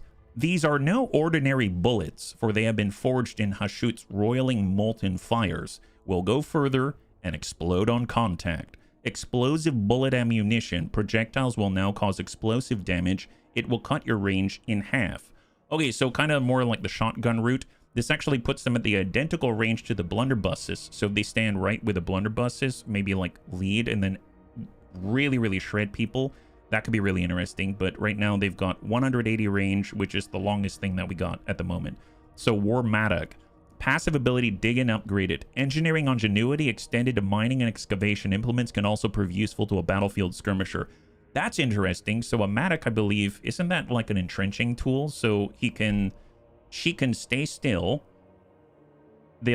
If you stay still for 5 seconds and don't move, your range will increase by 40%, and your missile resistance will increase by 15%, and you will have expert charge defense, negating all charge bonuses against you. Wow, that's crazy. Hey, Cosmo, high five, welcome. So far, so good. We got a brand new hero out here, and to any new bunnies that are coming around, if you want to be a hero, all you got to do is get on the volunteer list just by asking. It's totally informal, yeah? Dwarves flying in helicopters from this game. Yes, that was the standard dwarves out there. We're using the Chaos variant at the moment. And then we've got Blast Protection, Armor plus 30, Melee Defense plus 5, because you're going to be close by, and Flash Bomb. This is awesome. Huge debuff within a radius I think you usually have 3 charges or so. Is it? No, cooldown based. Okay, that's even better. So it's 1.5 minute cooldown, and you can throw out a flashbang and severely hinder movement and melee defense and charge speed. So that's huge because, you know, if you've got all these short range bunnies with blunderbusses, you can slow them down and then absolutely just terrorize everyone in front of you. Then last but not least, we've got in your face. At the forefront of the battle, covered in blood and gods only know what else, shooting, slashing, and stabbing the foe to a screaming death, that's where you'll find Christy Marie. Explosive missile damage increased by 100%, and they get Vanguard deployment so that they can deploy even further into the enemy's face. That's crazy. I volunteer as tribute for any missions with a low likelihood of success. Well, let's get that in there before I forget. Zest, I didn't get you in, so I'm going to add you. And then we also have reorcs. I did not get reorcs. Perfect. Perfect. Thank you for volunteering, yeah? Okay, so I'm assuming this is the long-range variant. Hellforged bolts. The Fire Dwarves' armories are powered by 1,000 immensely hot furnaces from which all of their manufactured munitions are produced. Enables magical attacks and increased range by 15%. They go to 207 instead of 180. But more importantly, the magical attacks, that's going to bypass a lot of the defenses that the enemy has. We also get Dig In, and it seems to do even more, actually. If we take a look at Warmatic, it's a 40% increase to range. If we take a look at this one, it's a 60% increase to range, but you have to stay still for 25 seconds instead of 5. So you're pretty much getting planted, and you're not going anywhere. So, I mean, that's huge, though. That's going to take you well into... If that's 60%, that might take you like past 250 range. That's almost artillery levels of distance. Skirmish tactics, armor minus 20. So you lose armor, but you gain 20 speed, and you gain stock so you can actually relocate around the battlefield without being spotted. And then you got Cinder Blast Shell. I've seen this. 3 charges. You've got an explosive shell within 200 meters. So if you want to burn and blast people, you can. And last but not least, the Molten Cores. Sounds a lot like World of Warcraft. As the Hellforged bolts strike their target, their molten cores seep out, melting defenses, leaving the enemy prone. Enables Sundering Attack. That's huge. Anyone that Christy Marie would shoot, she will apply a negative 30 armor debuff to them. So very, very strong, yeah? You're looking forward to being a dwarf? I think we all look forward to being dwarves. This is a dwarf-loving channel out here, after all. So really, really powerful stuff. I'm super jazzed about it. We got boosting income within the area by 2%. I think we're just going to start heading down her selfish tree. Ammunition is usually the way to go. She currently has 45 shots. I guess, well, piercing shots, more missile strength. Eventually she can get 15% on top of everything else. I'm going to do ammo instead, because I usually find that that's where we're weakest. We run out of ammo and then we can't do what we want to do, yeah? If I could choose a superpower, it'd be flying. Well, you would like the helicopters then, yeah? All right, so then last but not least, we got Goblin Crew Green. He has 2 points to apply after his 2 battles. And we have Survivalist, and this is all his own combat capabilities. Inspiring Presence, these are all his army's capabilities right here. On the top, eventually he'll be able to fly on a llama. He could fly around, and on the bottom, these look unique. You can, the cost of your convoy shortcut event is reduced by 25%. Always use the local guides. They know more about the land than you ever will. And then we've got this, chance of convoy intercept battle being an ambush minus 75%. That seems strong. I do not like being ambushed. That's a huge defense against it. I might do that. We can, oh wow, this is a lot. Hidden stores, army replenish in foreign territory. That seems super powerful because, I mean, we're always in foreign territory. Casualty replenishment rate increased and attrition minus 75%. And then we've got better scales. Sale value of your cargo is increased by 20% and cargo capacity increased by 25%. I'm going to go ahead and put a point in Wayfinder so we can reduce the chance of being ambushed by 50%. And I think I'm going to do hidden stores. And that's just so that we can actually replenish sooner because we get a lot of monsters. We're going to need a lot of help with that, yeah. I'm excited because I get to do war crimes. I get to help beat someone to death and enslave their friends. That's one thing that we learned yesterday is there's a lot of slavery talk in the Chaos Dwarf faction. So we just finished up Tallest Towers. We're going over to pandemic preparation because we're trying to get more hero capacity. So chance of plague spreading reduced across all armies. Chaos Undivided Corruption from Protection buildings increased by 2, but we don't have any of those yet. As much as I want another hero, I'll be perfectly honest, we don't have the upkeep for this. Do you know what I mean? Like, if we take a look right now, we have 107 coming in, and buying a hero, even if we had the capability of doing so, isn't going to help us. So I think I'm going to wait on this one because it's pretty short in order to get... Oh, yeah, no, I said the bad word. It's a small interval. And then we can come back to it. Industry. I do like the fact I did see here we can get more labor from our battles, and it seems like that would be very useful. Or we can make our Hobgoblin Wolf Raiders even faster, and then eventually increase their experience gain, leadership, and melee defense, or varied training, armament cost reduction for all of the Chaos Dwarf melee and missile units, recruitment cost reduced for Chaos Dwarf infantry units, recruitment rank increased. I might do that just because we just finished a Chaos Dwarf guy, and that could be very helpful. I suppose we are not recruiting them right now, so I should probably switch these out to something else. Income, armament output increased by 10%. Chance of plague spreading control increased by 2. Or rush construction labor costs minus 10%. Oh, I should have done that. I should have done that. I'm going to do Masterful Architects. That's going to take effect on the next turn. Okay, so a lot happened there. Astragoth. We were detected. We saw the vampire counts leaving. So we're going to give chase. So I know... If I take a normal stance, I can head out here. If we tunnel, we can go a little bit further, and we have an ambush defense chance. I'm gonna tunnel. How far? Oh, wait a minute. We have our Castellan. Christy Marie can't move right now, so maybe we'll tell you what. I'm gonna move to the left instead. No. Move south, and Christy can catch up. Christy can catch up. All right, we're just gonna do a standard move. I keep forgetting that we just got an Infernal Castellan, right? I definitely want to follow and be able to support. And then Uffizi's going to do the same. And he's going to come right around the corner just like that. It would be kind of cool to actually send our Hobgoblins over to Uffizi, but I guess keeping them together is probably a good idea. And then Christy Marie's going to be able to join. Okay, let's take a look at diplomacy out here. Chance, where do dwarves live, or do they have own specialized name? They're the Dawi Tsar, and they're currently, I mean, they live all over the place.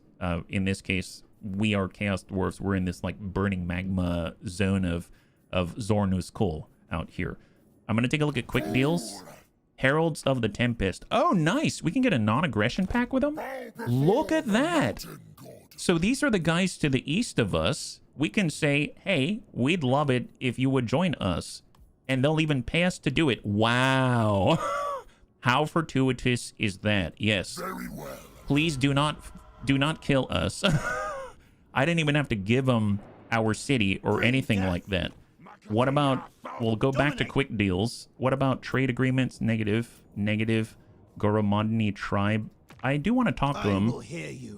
Let's find For some reason, they condemn that we raided them. Still? Man, we still have to wait for them to come around. It looks like they're going to go into +3 with a relationship, and then we'll talk to them. We'll come back to that one.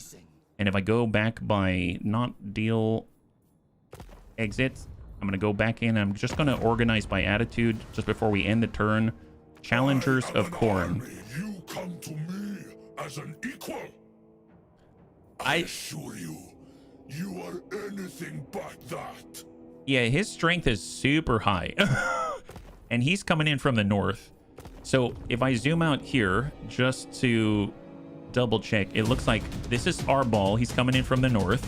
And then we've also got, hey, Bradens, thank you so much for the raid. Welcome for joining us right now. We are currently wrapping up the follow-up turn at the end of the last stream. That's the Chaos Dwarfs. So our convoy is 1 turn away from completing its first mission, and we are expanding to the south in order to try to get new territories under our belt because we need it as soon as possible. Hopefully you're doing well. Hey there, Bradens. Thank you again for the raid. What were you guys playing today, yeah? Hey, Jonathan, welcome. I'm sorry I didn't see you there. High five and happy Thursday. All right, so what we're trying to figure out right now is our diplomatic situation. We just had a non-aggression pact signed out this away, so at least we have a buffer. And we are almost at the point where we can do the same to the north, although I'm a little worried about our ball. he seems to be rather aggressive. And the vampire counts, oh, look at that. They had the blasted expanse, but it's been taken from them right now. So, you know what? I think I'm just going to go ahead and end the turn. We're just going to let that one be. Yeah. Although, how is our labor? We're at 794. I don't think I'm going to turn it into cash or anything like that. Let's just let that one be. All right, end the turn and cross your fingers that no one's going to attack us. The nice thing is by signing a treaty with Kolek to the east, then hopefully it's just going to continue to get better, because the sooner we can get into some kind of agreement with our allies or our neighbors, then it's just going, they're going to be more disposed, where our relationship's going to increase faster. Demanding a change in your mutual. You want military access? You know what? I don't mind, but I'm going to counter offer, and you can pay us a little gold. Pay us a little gold, and then we'll give you military access. I mean, at this point, you're not going to attack us. That's fine. I don't know who you're going to attack. Maybe they'll actually move up and kill our ball or something like that. Wouldn't that be great? Hey, Andre, good to see you. High five. Yo, are you playing BTAU? Excellent. Is that what you play on during the weekdays for the most part? That's a, I mean, a great game. Obviously, we're going to be playing it tomorrow. That's a good one. Khalid, vampire counts. Oh, they're getting spread out. So the vampire counts main army is in battle right now with the orcs, and it looks like they've been driven off by Dusty. So that means the Silver Pinnacle is completely exposed right now. So if we take the Silver Pinnacle, then I don't think there's going to be much in the way. Black Crag Boon. Oh, nice! Goblin Crew Green finished his mission. Goblin Crew Green's convoy assignee relished the march to Karak-Draz, the city once lost by the Western Dwarves' craven antecedents. Now a symbol of Dwari Thagi weakness, the Black Crag provides an added delight with your returning convoy's cargo, an arcane token of goodwill. Now Goblin Crew Green has added a Chaos Giant to his army. And this legendary mirror shield. Oh my god. This beautifully wrought shield will be most useful on the battlefield. Just do not stare too long into its highly burnished surface, lest you become too enamored with your own beard. Spell resistance 25% and a barrier of 400. That is a huge barrier. That is a really nice pickup. And we've completed a trade with a military convoy. We've acquired maximum convoy cargo capacity increased by 10% for 10 turns, and we just got 75 more armament for upgrades. That's awesome. Wow, good job. That's crazy. Hey, Varg, welcome. High five. Yes, we're right back on it, and we're here with the Chaos Dwarfs with Astragoth Ironhand. This is day number 2, yeah? Goblin Crew Green the Herter. The convoy led by Goblin Crew Green has sold its wares in Black Crag for 479 slaves. It will now begin its return journey to your capital. The demand for trade in the Black Crag is now reduced, but will increase steadily over time, and we just got this legendary piece. Grow your forces, recruit 30 new units, new reward, and we're going to get more money and a standard. Now, if we take a look now, in theory, the path to the Black Crag is not so great. So create new convoy. Right now, returning to capital in 2 turns. Goblin Crew Green has this army. Man... He's getting all of the big boys. Take a look at that. Chaos Giant, Black Dragon. Those are new additions, and as well as the Hobgoblin Archers. One mission gave him 4 new additions to his army, basically for free, which is kind of incredible. And I did notice that he leveled up. So let's get that in there because he is traveling out in the open. So he's going to need every advantage possible. He can actually reduce the chance of ambush even further, or we can get a replenishment going. 50% was a lot of reduction, so I'm going to go ahead and just focus on the replenishment as much as possible. The moment we can get that 3rd point, that's going to be huge, because that's going to allow us to replenish even in foreign territory. That basically means you can replenish every single turn, which is a must for poor Goblin Crew Green and all the big boys. So since the vampire counts, it looked like Dusty succeeded. The vampire counts fled to the southeast. That means their Silver Pinnacle is mostly unguarded. So I'm thinking, I don't think we're at war here. Neutral minor settlement. Let's go full bore out towards the Silver Pinnacle. I'm going to take Christy Marie, and she's going to head out to meet us. So we'll just kind of have a meeting point out this way. And I'm going to cut that short. She's going to improve our mobility. Astragoth is going to extend in a force march, and we're going to push. And everyone else is going to force march along with the main army. And there we go. So obviously a little bit risky, but since the main army was thrashed, I'm hoping that means no one's going to attack us out here. That's going to be awesome. So let's take a look. Right now, diplomacy, has it changed? Because I still don't have that non-aggression pact to the north. I want the Norskins. Here we go. Norska! We are now at +1. That's what we're talking gods about. might compel me to kill, And he still wants but I do it free. a little under 1,000 for it. I'm very tempted. I am. I really am. The Heralds of the Tempest to the east. Speak, mortal. Wow. See, this is what we're talking about. So we've been improving by like +2 per turn with the Norskins to the north. Now that we have some treaties with Kolek, we're going up by 26 in one turn, which is huge. So our relationship is improving immensely. Right now, the layman's out here. They probably don't like that we're on their territory. So yeah, things are not improving with them, but they're probably going to die very soon. So I'm not too worried. If we take a look at our labor now, we actually have a massive 1154, which is really, really great. And we can get some improvements right now, right? So we have our new Chaos Dwarf building. We also have the Bull Centaur render building out here. I still don't have another hero. If I wanted to switch that out for something, what are the possibilities? In order to go to the next level, in order to go to tier 3, we're going to need 1,800. Oh, that's not bad. Look at that. Raw materials, 1,800. We're at 1,410. So as long as we don't spend those raw materials right now, we are maybe like a couple of turns away before we can improve this. And that's going to be huge because a lot of things happen at tier 3. So that's going to be massive. In the meantime, in order to improve the drill assembly line and get even more raw materials by a solid 100 per turn, which is ludicrous, we're gonna have to spend 1,350 raw materials. No, let's save. Let's save. I was kind of thinking about switching that out, but let's save that one. And I really would like to have some war machines, but it seems that's going to cost armaments that we do not have at the moment. Okay, fair enough. Well, let's take a look at our minor settlements out here. We can get goat pastures. Put the image of a rolling valley pasture from your mind. Think volcanic hillside in the Dark Lands. The recruitment cost for all Llamas, Great Taurus, and Bale Taurus units in the province has been reduced by 5%. I mean, it's pretty awesome, but I don't think we have the capacity for it. And in order to do it, we would need to come out here and improve that. I think the only thing we can really get is the Great Taurus. Let me double check that, though. Is that right? Bull Centaur renders and Great Taurus. Yeah, that's the only one that we can get. So if we wanted another cow, which, let's be real, everybody likes another cow. I'm curious what the upkeep is on that. So I should probably check before I make this decision. We do have a cow right now, and the upkeep is 275. That's a lot. So no, I can't. Even if I wanted one, I can't afford it at the moment until I take the Silver Pinnacle or something like that. Don't have a cow, man. Exactly, exactly. If we wanted to come up this way, it's going to cost us more gold. You know what? Let's focus on the mine, because this gets us more raw material. So right now we're getting 200 per turn. We're going to get another 100 per turn. That's going to bring us up to 365. It's going to bring us really close to that 1,800. We don't have enough cash, but we can sell some of the slaves that we just acquired, like this. Now we're down to 954, and then we can now afford it, and we can get this upgrade like that. So let's do that instead.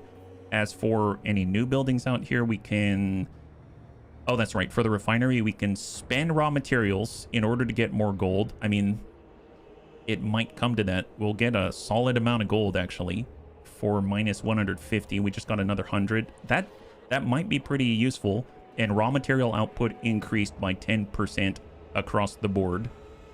It's not a lot, but it's something, and it's going to cost raw material. This is also going to cost raw material, but we're going to get 50 more armaments per turn, and that'll bring us up to 86 in order to keep up with like the upkeep for having buffs to our Chaos Dwarf infantry and stuff like that. We can go to tier 2, but that's going to cost raw materials as well. I think I'm just going to pass on doing any other upgrades at the moment because I really want to start on tier 3 as soon as possible. So let's go ahead and skip the building upgrades. We've moved as far as we are able, as far as we can afford, and we're going to end the turn. We have 662 gold to our name. A skydiving cow, death from above specialist. That's right. That's right. A walking cow eats a lot. I cannot imagine how much a flying and a walking cow eats, let alone a chaos giant a black dragon and some kind of flying llama with magic. Can you imagine how much it takes to fuel all of the magical negation inside of some flying llama with a beard? I cannot even fathom how expensive that would be in terms of sustenance and energy and fuel. All right, so it looks like the orcs are getting a little antsy about us being in their territory. Makes sense. You now have 400 armaments, so you get 2,000 to your treasury, 200 raw material. We now have exactly enough raw materials in order to go to tier 3. We have completed our research for varied training. Sometimes the situation on the battlefield calls for a different approach. Therefore, units are trained to use a variety of arms and adapt to events as they unfold. And this benefits our recruitment and upgrade process for all of the Chaos Dwarf, melee, and I guess missile infantry. Research 8 technologies. We're at 5 out of 8, so we can finish 3 more, and we're going to have new rewards. Boiling Blood sacrifice, that's more armaments, martial training, recruitment rank increase, unit experience gain, reduced rations, upkeep minus 5% for all armies.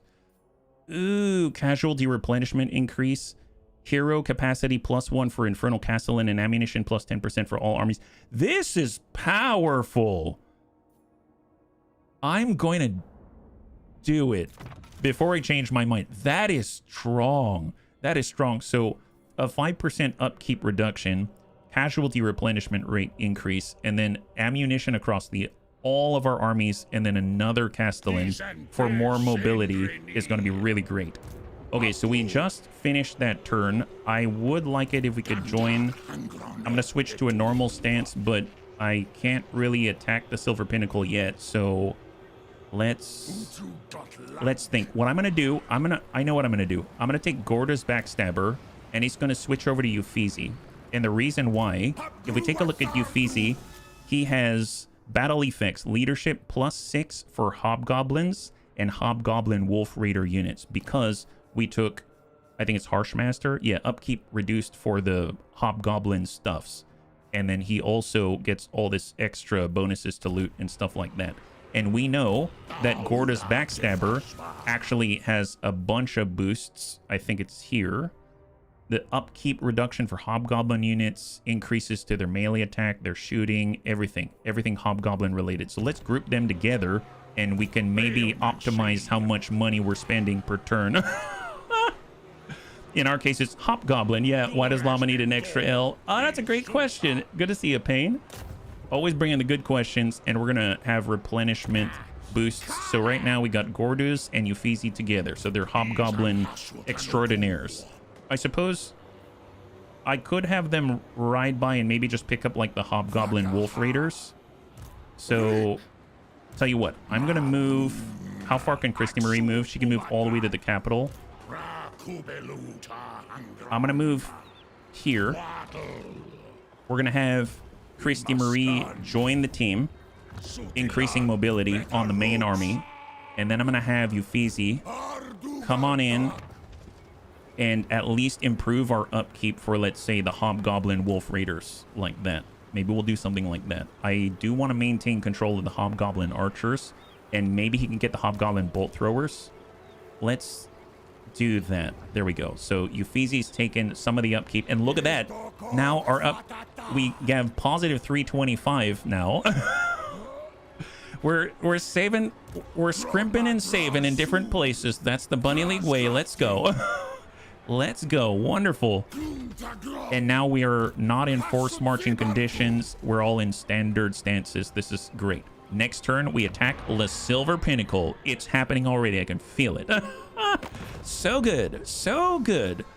Double check our diplomacy. This is like a balancing act. How much do we have to pay? 1549 for you not to attack us. That's 2940. Gosh, it's improving every turn, isn't it?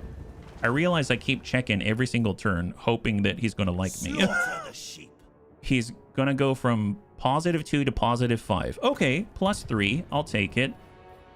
Building upgrade available. Nope, I don't want to spend our resources here. I want to spend it here because we're going to go to tier 3 on battlements in our main tower in Uskalak. So currently it's providing us with +3 conclave influence per turn, and we're going to go up by 1, so we'll have +4 per turn. Income generated is going to increase by 50 gold per turn, so that's going to bring us up to 375 per turn. Control is increasing by 1, so it's going to go to 2, and our corruption stays the same, and the local recruitment capacity increases, and we still have walls on our settlement. Okay, great. We're going to do that. 7 turns. I don't want to rush that construction. That's going to burn all of our labor. And at the moment, we are very starved on raw materials. If we want to build anything else, we can get walls on our factory guardhouse out here. Enemy hero action success chance, -5%. Or we can get a pasture, but we're not recruiting the great llamas. We can get a hobgoblin mustering camp if we want to. We can get gold. Oh, nice! Money pit. Look at this. Well, you've got to stick the loot somewhere in the money pit. So in the outpost, we can get another 150 gold per turn. Income from post-battle loot increased by 10%. All armies in adjacent regions. Here's the thing. We're going to attack next turn. So I'm going to do this, and I'm going to spend 200 labor right now to rush this construction. And we're going to get that benefit when we attack. And we're going to get a boost to the loot that we are going to have, because this is an adjacent region. Wow, how cool. How cool. So in order to do that, it's going to cost us... Oh, nice. We have a 10% discount. So it's not even 200. And voila. We now go to 477 gold by the next turn. And we're going to get a 10% boost. Apparently, we can upgrade this even further for 1350 gold. And our gold generated is going to go to 200. Income from post-battle loot plus 20%. I would really like to do that, but it's going to take us 4 turns. Well, I mean, I guess if I spend it now, then I can swap out to something else if I need to. Okay, crap. Okay, I'm spending the money. Wow, that was super expensive, but I see a light at the end of the tunnel here. We're very low in resources across the board, but the money's sort of flowing-ish. Are there a limited number of turns? Not necessarily, but everyone wants to kill us, basically. So we need to be as aggressive as possible in order to acquire some territory and then try to build up is the idea. All right, so building upgrades I think have ceased now, and we're going to end this turn with us. I'm going to zoom out just so we can actually track movements a little better and end the turn. So cross your fingers, no one else attacks us. Oh, I just saw our ally, I guess he's not really actually our ally, lose some territory out this way. So that changed hands. So that, at least to me, indicates some inward movement. Right now we're tracking the dwarves, but there's only one way down to us through the Silver Pinnacle. We don't have that yet. I wish I could zoom out here. Actually, if I pause, can I zoom out? No, I can't. And please, just no one, don't change hands. Don't change hands. Just stay status quo, status quo. Okay, great. So first of all, our upkeep reduced, and now look at how much money we have. 686 per turn. Nice. So nothing changed in the north. I don't see any armies near us in the Silver Pinnacle. It's going to take them a while to come back. They did, our allies, so I'm going to call them our allies. Kolek lost a region right here, and now we have the ability to move forward with the research. We need 2 more research in order to actually get the rewards from 8 technologies. So let's do the casualty replenishment rate. Alchemical remedies. Very, very unnatural remedies to heal battle wounds swiftly and cleanly, ensure warriors can return to the front in peak condition as soon as is dwarfishly possible. Yeah, do you mean the #1 army, the strongest hero in the game? Not necessarily the strongest hero. If we take a look at here, you can see their strength ranking.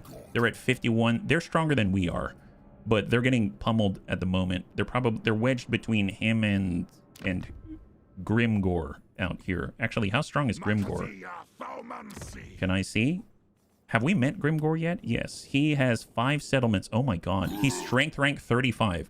Okay, that's a little dangerous. I am a little worried because Jarnagrund is the central point for all convoys. And if he takes Jarnagrund, then our convoys will stop, right? And I think...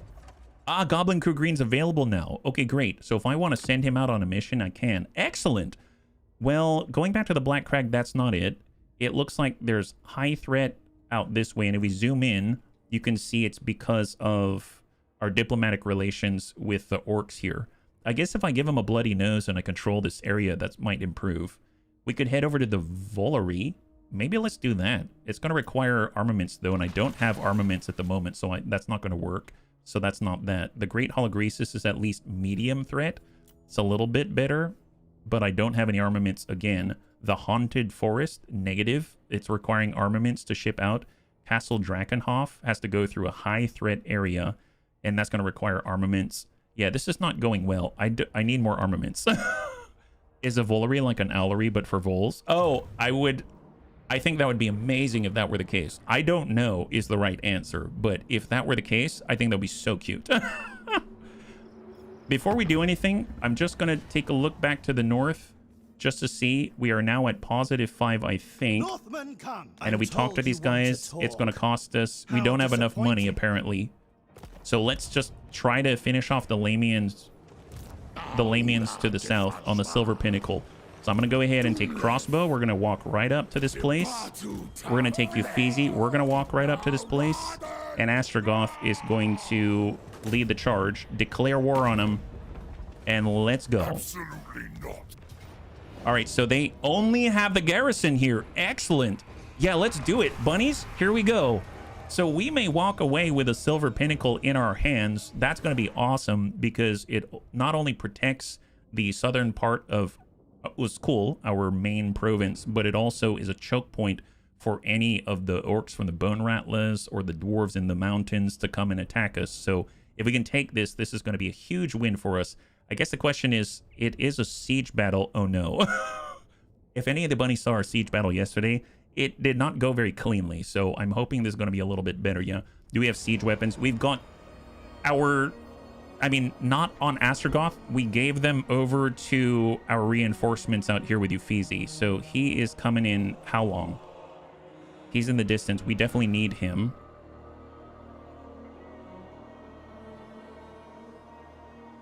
Here we go. 1 minute and 54 seconds, and the bolt throwers are going to arrive with the other shooters out here. So let's take a look. Right now we've got defensive towers. I want to position wherever there is not a defensive tower. There's got to be a blind spot somewhere. There's defensive towers here. I do not see defensive towers here at all, which means these towers are looking out to the right, which we probably need to attack here.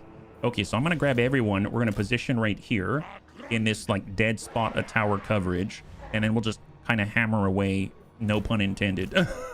I'm going to go ahead and group everyone. We're going to turn off guard mode just in case. And then we'll get the heroes. We now have Christy Marie. She can shoot as well. She has more ammunition.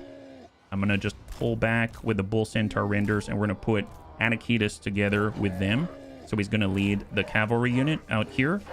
We've got blunderbusses. I definitely don't want to be close enough with the blunderbusses. But I will perhaps just stretch out for now. I know what we can do. Here we go. So we're just going to set up a formation. We're just going to spread it out like this. Just very loosely. And then we'll take it and then we'll just pull it away because it's super short range, right? And then all of these archers, they've got a much longer range. We can try to use them to our benefit. They're probably going to be leading this. And then, of course, we've got Christy Marie. And she's got very similar range. She's got the longest range out of us. And then we'll get our giant cow to pull back. And we can lob spells at him in the meantime with Astragoth. Okay, so that's going to be the start. And we just have to wait until we can get our hobgoblin bolt throwers out here. So if we take a look at their ranges, right now it seems like they've only positioned Graveguard. Oh, wait a minute.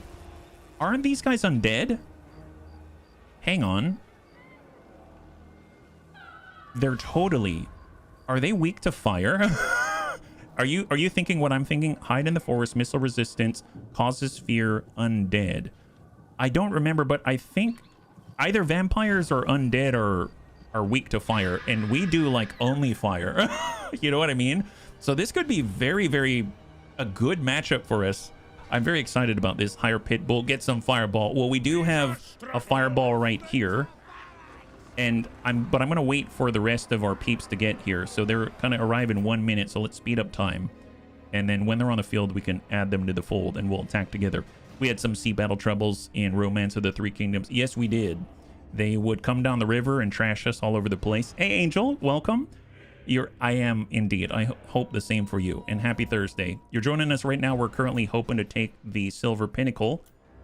And we're doing that now that we've got our reinforcements. So let's just stretch this out temporarily.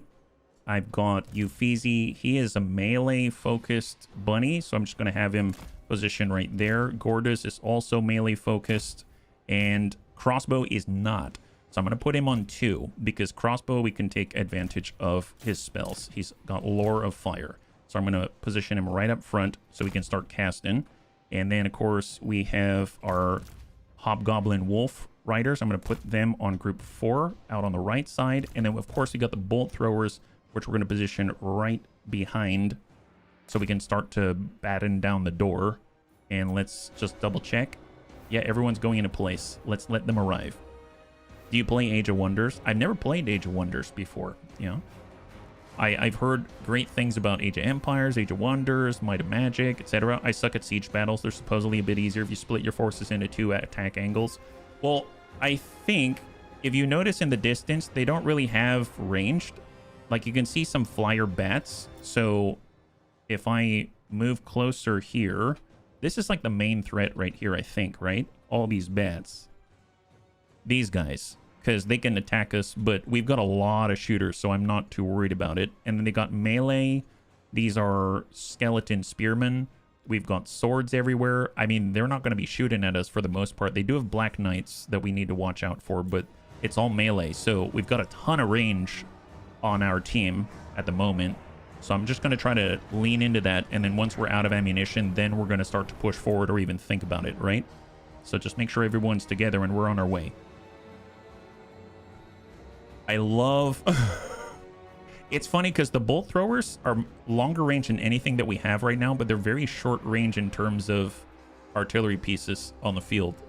And they don't really do splash. They just pierce.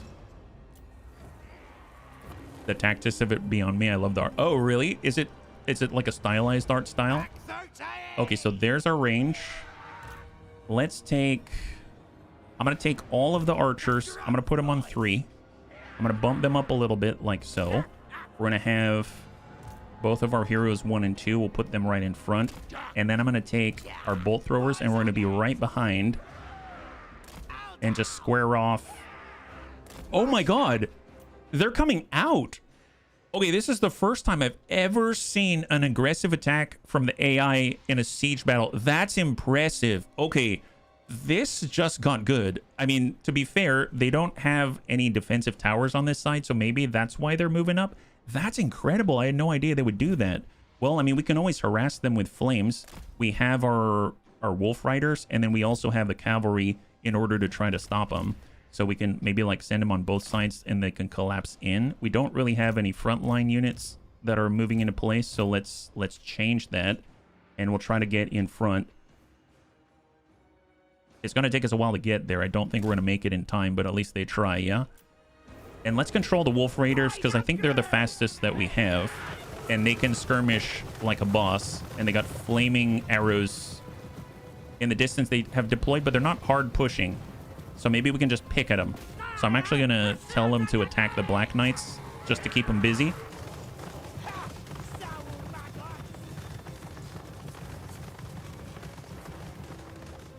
Oh, wow. Okay, they're patrolling. They're trying to pull us in front of the towers. Where did the bats go? Oh, the bats are back here. Okay, so far so good. So far so good. Oh, nope, nope. They're coming back. They're coming back. Nice.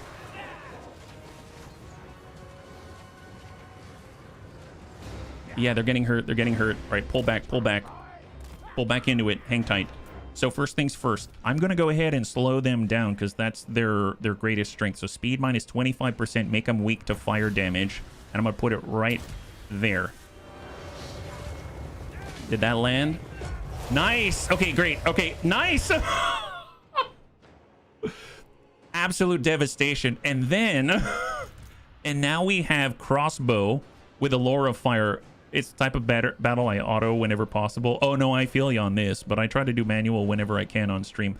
We've got Lore of Fire, and then we've got the Magic Missile. I have not had the best, I guess, experiences with the Magic Missile, so let's just try to get a little closer. I'm going to make sure Christy Marie is lined up and ready to fire. There we go. And then all of I guess these three, well, they're about to enter range of some flaming arrows. I guess what we can do is maybe take this and cant a little bit towards them and see if this is effective. So right now they're charging into us.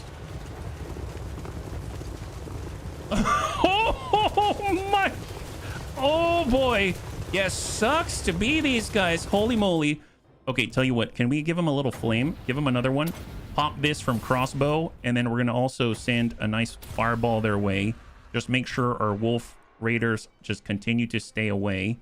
Just pull it back, and then our Chaos Dwarf warriors can move to screen. And we have 16 seconds on the slowdown. Okay, fair enough. But they look like they might break soon. Okay, keep pulling back. Keep pulling back. Here, come around the outside here. Dude, these guys are in trouble. Christy, attack. Everyone focus. Focus. Pull, pull.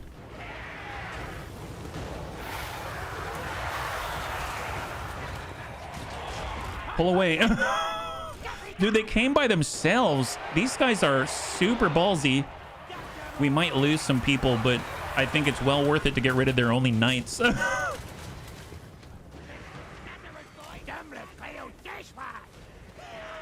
Yeah, they're deteriorating because their morale has fallen and broken. God, this is amazing.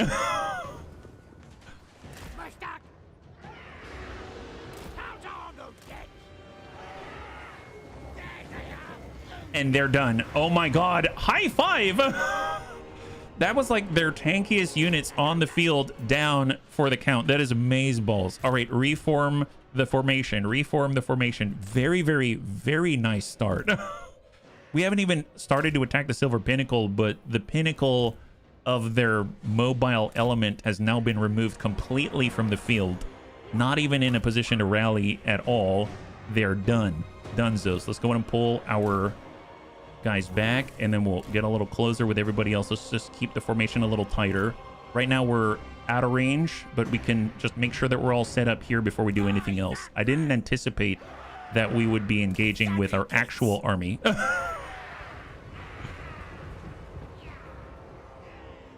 So I guess let's just make sure this is all good, right? So I'm gonna get Christy Marie right here so that Christy can actually support the wolf riders. We did lose some of them. We did. We're down to 55 on 1, and so we've lost 5 wolf raiders, but well worth the exchange for an entire Black Knight contingent. And I suppose we'll just kind of bring up our melee here. Okay, once that's in place, let's just shove it forward a little bit. Seems like they know that we're here. And let's grab this whole thing, and we're just gonna bump it forward like that. There it is. Excellent.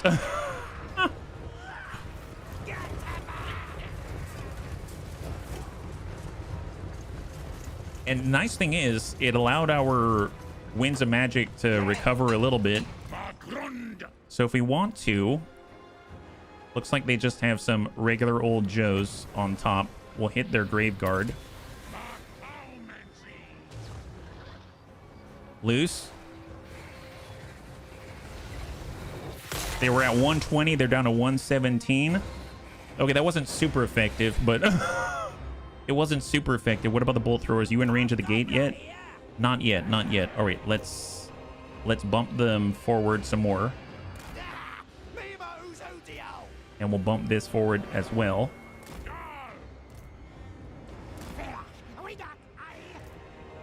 Just to respond if we need to.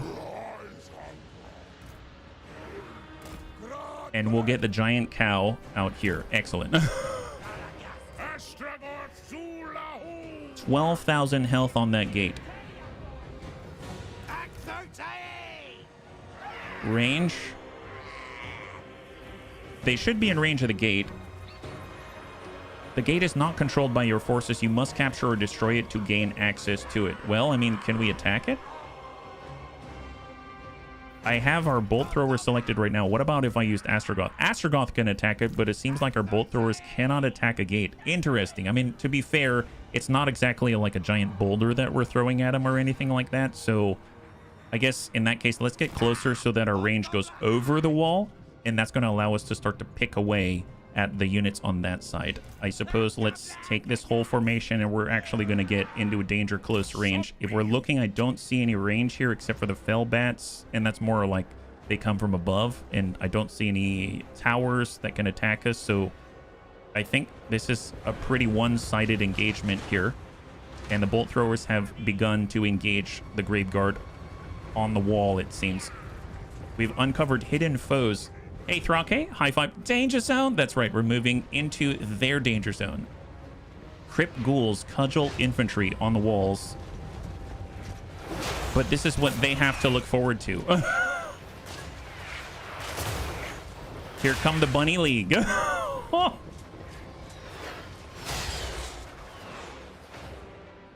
right, guys. I'm going to take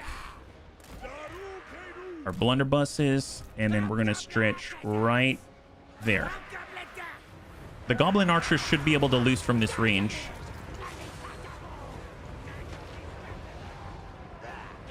I think. If they can shoot, they will. Okay, I saw something. We're shooting at someone. Oh, wow. Okay, we need to be even closer then. Okay, fair enough. Well, let's... Okay, let me pause for a second. I'm just going to go wide. Actually, you know what? Let's... I'm going to come up. This might be too aggressive. I may not even need to do this, but I'm going to have them kind of create an opening here. And then I'm going to actually get away from the gate, because if I block the gate with our bodies, then we aren't really going to be able to engage the gate at all. I'm going to have the blunderbusses right here, and we're going to get ultra aggressive. And we're just going to bum it up like that. And then we've got Christy Marie, and Christy Marie is going to be right up here with the boys. There we go. Yeah. You think I get used to it, but the visuals, it's such a beautiful game. It is such a beautiful game. All right, everyone, let's go. Let's go. Everyone move. Oh, now we're talking. That's what we're talking about. All right, let's see. Oh, wow, that sucks. This is what the enemy is experiencing right now. See, that's what we're talking about. Critical binding, damage sustained. They're all flammable, weak to fire, 20%. Nice. Actually, you know, let's make them even weaker to fire. We're going to cast a big old fireball right there, and that's going to initiate Kindle Flame, which is going to apply a battlefield-wide debuff, and they're all going to be even more vulnerable to fire. Oh, Jesus. Look at this. It's like magma. They have Lord of the Rings. It does. Wow, this is insane. This is insane. Yeah, try to shield yourself with that decrepit shield. I don't think it's going to do anything for you, buddy. Dear God, God help you. You know what? Maybe we should start pummeling the gate. The gate is currently at 4,000. Oh, we're already hitting the gate. Who's hitting the gate? Oh, is it the blunderbusses? Oh, we're shooting the gate. Okay, we're using ammunition. Okay, it's fine. Don't worry about it. It's fine. Here, we'll just have Astragoth right there. Yeah, get in there, buddy. This gate's about to come down. Something tells me these guys are in serious trouble. I mean, it's nice that they've got this beautiful, beautiful window to look out of, but it also lets things through, you know what I mean? Are there ammo limits? There are. There are. We really don't want to be wasting ammo, but I mean, at this point, I'm not going to stop them. Because this gate's now open. Excellent. All right, Astragoth. We have arrived. Get in there, buddy. Get in there. If they come to him, he's going to have a good old time. Tell you what, we can do this. We can slow him down, make him weak to fire. And then he'll get in and start thrashing it up as a melee expert. We've got... Let's get crossbow inside. Yeah, look at this. It is like... It's hell on earth is what's happening right now. Come on, you got this. You got this, buddy. Ready, ready, ready, ready. We've never really seen the magic missile work too well, so let's just send one right through the gate right there. Nice. There it is. Yeah, just use your magic wand, buddy. Go for it. Okay, let's get our blunderbusses. And we're just going to square off right here. We got Chaos Dwarf Warriors. We can actually flood in and establish a little beachhead for ourselves. And with all these fell bats, it looks like they're vulnerable. They can't hide. Oh, wow. Look at the blunderbusses. These guys are getting destroyed. Wow, high five. That is ludicrous output. They melted like butter. Okay, we've taken the gate. We've taken the gate. Actually, we are taking the gate. Okay, keep it up. Keep it up. Here come the bunnies.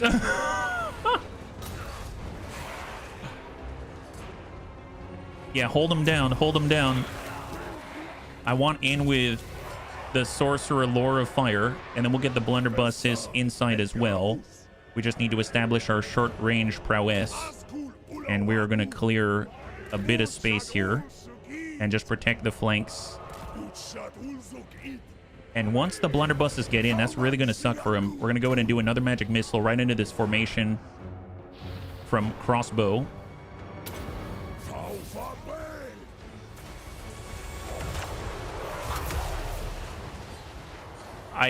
We didn't really hit that much, but that works. Do we get to keep the castle? Yeah, we can keep the castle. We can rename it if we want to. All right, here come the shotguns. We might as well take all of our archers and move up. Let's get Christy Marie inside. And then I'm going to take all the archers, and we're going to push up the line so that we've got extended support range. I suppose in the meantime, I can also get the goblin bolt throwers, and we can get really tucked in like this. And let's take a get. Yes!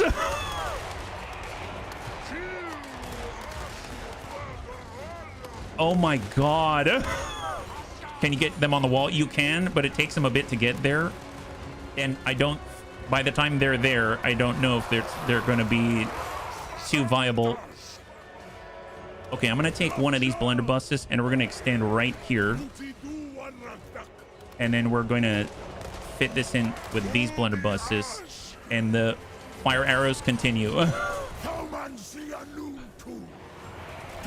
Christy Marie, where you at? Okay, Christy's here. Christy's here. Stacking Christy.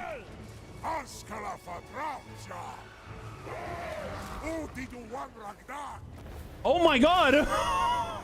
Wait, we just took the gate. I forgot. Vampires crumble once their morale is too poor. We lost 5 wolf raiders. We lost 5 wolf raiders. They lost everyone.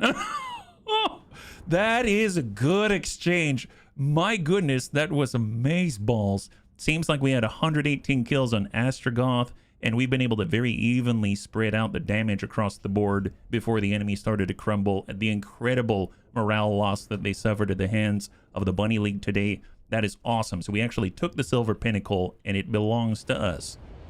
So we get 43 slaves. I guess, you know, they all crumbled, so not much slaves to garner. We have 317 gold and a lot of experience. And we can now establish a new tower. So I haven't done this yet, but I can spend some conclave influence.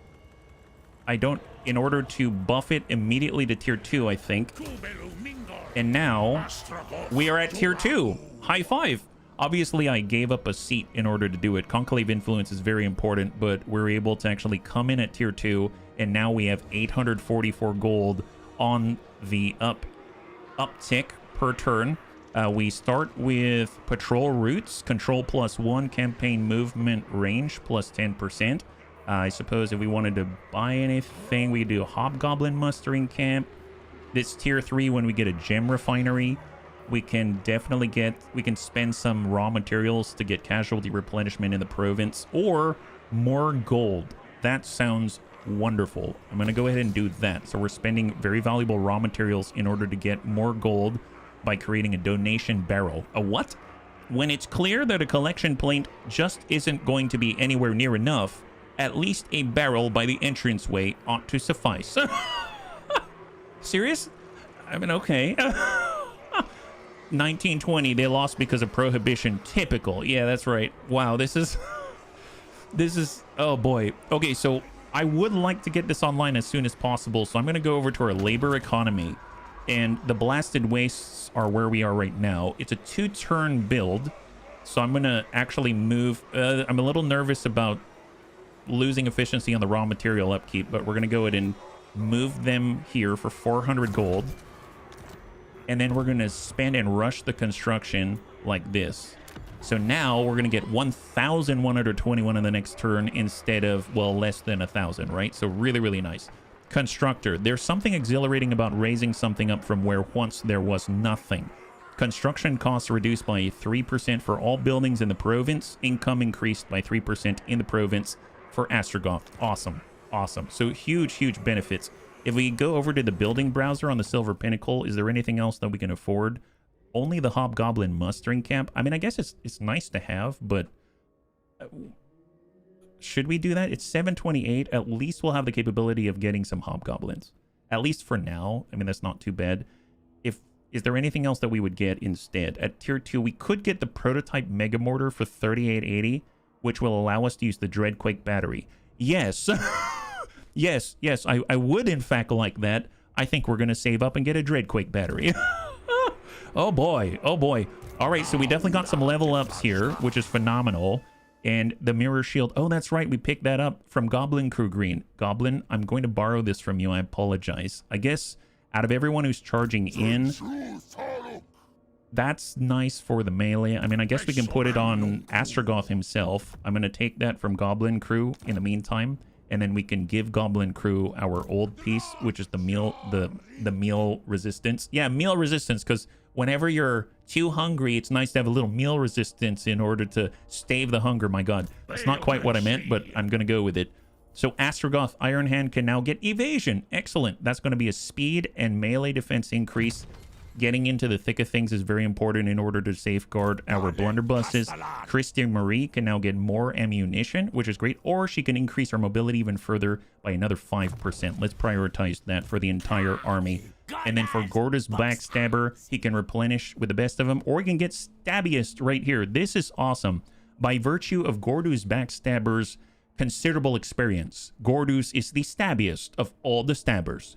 No question.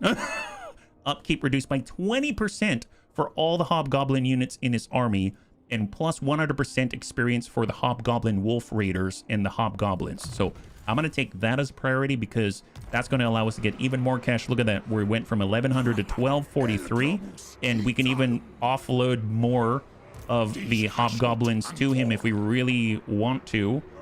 You know what? Maybe we will. If we really want to maximize our income, we can take all of the Hobgoblins. I don't know if that's smart, but... Nice! 1,500! High five! There it is! Okay, so it's nice to have him around, my goodness. Dreadquake battery makes me think of Godzilla, charging up scale by scale until boom, there it is. Hey, Savax, high five, happy Thursday. As you can see, we just took the Silver Pinnacle, feeling really good about it. As far as other buildings out here, I mean, I guess we can afford not much. Not much out this way.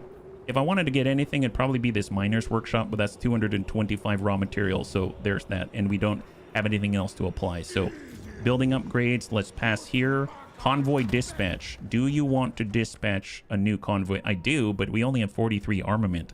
If the only convoys we're going to be able to engage in are going to be ones that require money. This one requires armaments. This requires armaments. That requires armaments. We already did Black Crag. We came back from that one. Drakenhof requires armaments. This requires gold. The Bay of Blades. The Beyblade? This one also requires gold. The Crystal Spire. Legions of Chaos or more Norskins. I guess we'll do the Bay of Blades. We have to go through a high threat area to do it, though, which does worry me a little bit. I guess we'll come in with just 500 gold investment and go for it, Goblin Crew Green. All right, so Goblin Crew is now embarking on another adventure in order to bring back glory and a lot of slaves. And let's end the turn. Here we go. High five. Good job, bunnies. Very nice. So we actually got a really big win here. I'm on it, boss. I know you are. And you have so many friends with you. Okay, so as long as we don't see movement, that is a plus. That's fine. He's cut off. He can't go down unless he goes through the Silver Pinnacle that we just took, or way in the south and move through hostile territory to get to us. So I'm not worried about this kind of mobility. I'm worried more about what the Bone Rattlers are doing, because they're actually adjacent to us. Our potential neighbors are not pleased with us, and no one attacked us. Great. A quest has been issued. Ensure that you build the Daemon Smithy, and you will get this stone. Oh, wait a minute. I know what this is. This is part of a set bonus. So this is a special, legendary, unique piece for Astragoth Ironhand himself. The Stone Mantle, one of Astragoth's most powerful talismans, has become weakened and damaged with age. Few know how truly old that the artifact is, however, but it has the appearance of a hardy cloak. No mere tailor can ever hope to repair it. Only the arcane technologies of the Dark Lands Daemon Smithies can restore its ancient power. So I'd be glad to have it. It gives us a huge ward save buff. It gives us a miscast base chance reduction across every bunny out there. And then we also have, what is this? At all times, as long as hit points are greater than 75%, your physical resistance will increase, speed goes down. What does that mean? Effect intensity increases as the unit takes damage. Okay, so I'm guessing, okay. So essentially, if we're at full health, then we'll have 30% extra physical resistance, and it will decrease as we lose health, and as we lose health, we get slower. I mean, honestly, we're casting from afar, so hopefully that's not going to happen that often. We've lost... Oh, some minor factions are down. Actually, a lot of Cathay factions, it seems, and that's that. Now I'm interested. Do the Norskins like us more now that we're stronger, right? Maybe the Norskins are actually going to play ball and talk to us. The gods might compel me to kill. They want... Man, they still want cash not to fight us? I mean, okay, fair. The Lamians still exist, but the Lamians do not have a settlement at all. It looks like our Kolek's in trouble, actually. So I'm a little worried about our buddy out here. So Kolek's in a fight. He lost his capital, so that's not good. In a weird sort of way, I kind of want to give him Saber Mountain so that we don't have to pay the upkeep, and then we can also, you know, strengthen him at the same time. I'm curious if that's going to be worth it. I could... Maybe I'll sit on that one for a bit, but giving him Saber Mountain might secure his position, whereas... Because I really don't want to have to fight out there. If we do that, I'm going to lose the Hobgoblin camp, and I need to figure out where it is that I'm going to have that instead. I could put it temporarily out here in our factory, but then the factory, I won't be building the Miner's Workshop, which is going to increase our raw material output by 10 per turn. That's not a lot. That's not a lot. We are very low on labor, so we need to get slaves ASAP. Oh, look at that. Goblin Crew Green's right here.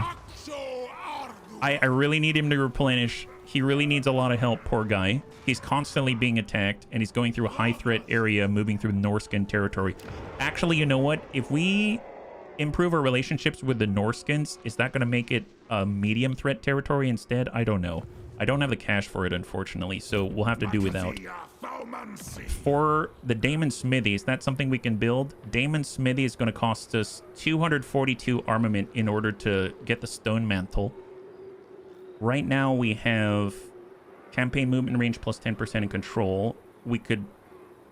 Industrial security. When technology industrial security has been researched, you will also reduce all of the upkeep for all of the armies in your local province. Wow. What research is that?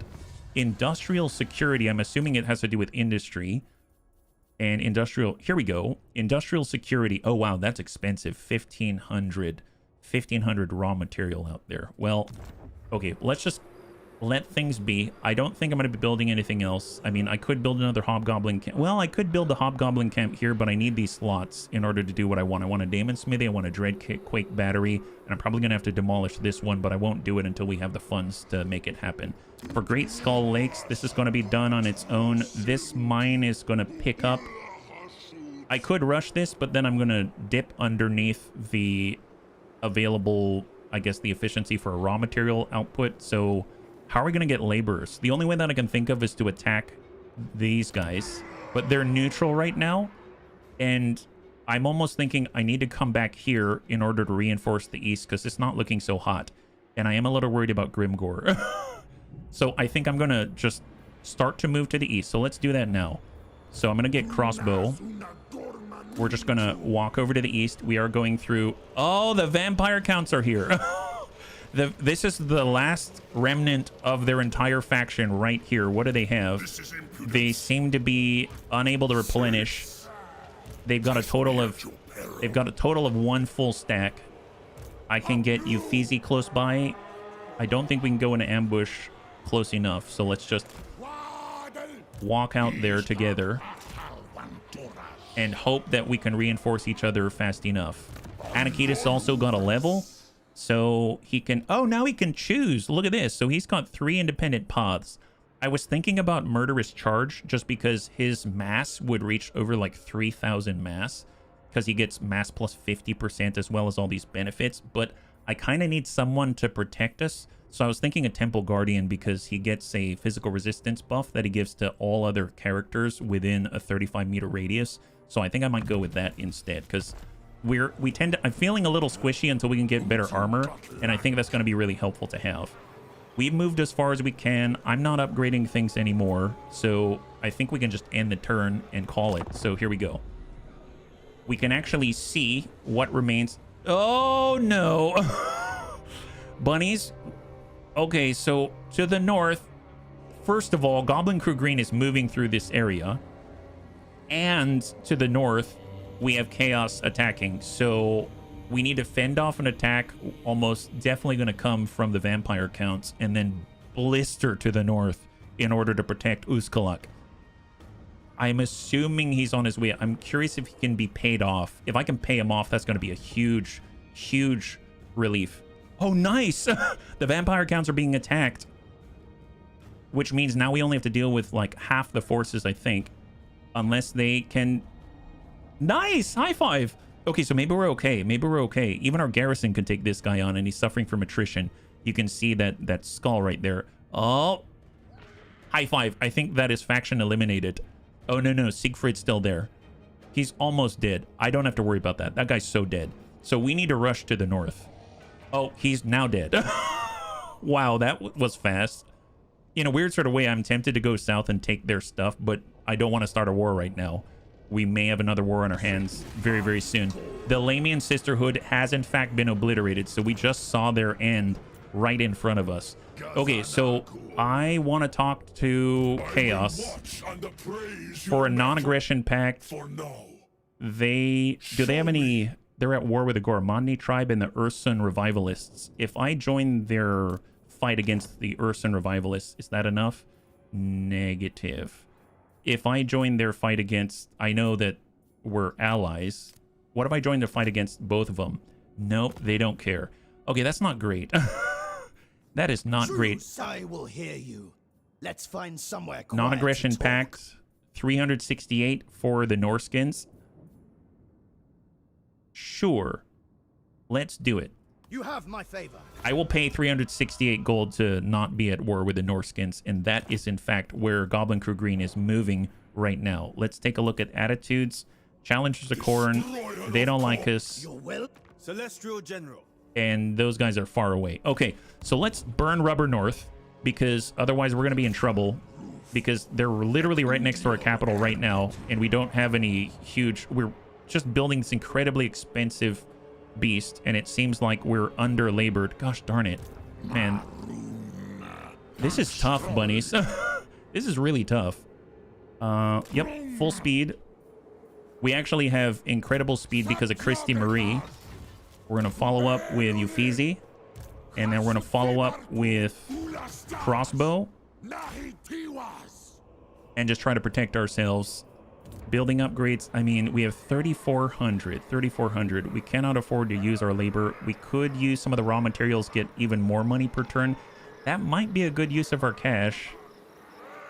I know it's going to cost How much for the Daemon Smithy? 250 armaments. That's a different thing entirely. Dorozhny Dvorts and Saber Mountain. What if I sell it? Actually, you know what, bunnies? Let's try to sell Saber Mountain to Kolek. I'm curious how much he's willing to pay to complete this province, because if you take a look at that, he's got Ice Spewer and Blizzard Peak. I would imagine he's going to find this very, very attractive. So I'm going to go to Kolek, and hopefully maybe we can even get an alliance or something like that. I'm going to trade Saber Mountain to you, the last to complete your province. It's kind of like going to like a Pokemon collector and saying, I'm going to give you the shiny. How much are you willing to pay flat? 7,000. I'm guessing that's entire treasury because we can still get other things out of it. So we can actually get a military alliance. We can get a defensive alliance. I'm going to get a defensive alliance and then balance it. That's all of his gold. Yeah, that's not a lot of gold. Poor guy. He's been squelched on both sides. I mean, that's all we got, I guess. We probably could have... Look, we can get so much out of it. It's fine. Propose the offer. There it is. Okay, so he now has taken it off of our hands. We got his gold, at least to help us out a little bit. And that no longer something we have to worry about. So, excellent. So, we basically have our one province and Silver Pinnacle, and we're trying to protect ourselves from the north.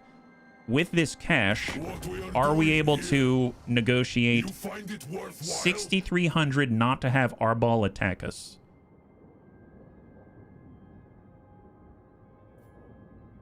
I guess the question is, how long is this pact going to last for? He has 4 provinces. Do we want to fight this guy? Do we have any idea of his strength? Arbal has a full stack right here, and then he's basically got almost 1.5 full armies, and he's on a warpath. Don't you sell our dragon. I'm not selling the dragon. I mean, we'll still have money, but man, that's a little scary. That's a lot of cash. It does cost cash here. That's 6,500 for the Overseer Tower. We can... This is raw materials. He's strength rank 1. Oh, is he? Okay, maybe we should... You know what? Yeah. You think you have gained something? Yes, I have. I've gained a turn or two. Oh, boy. Strength rank 1. You're right. He is strength rank 1.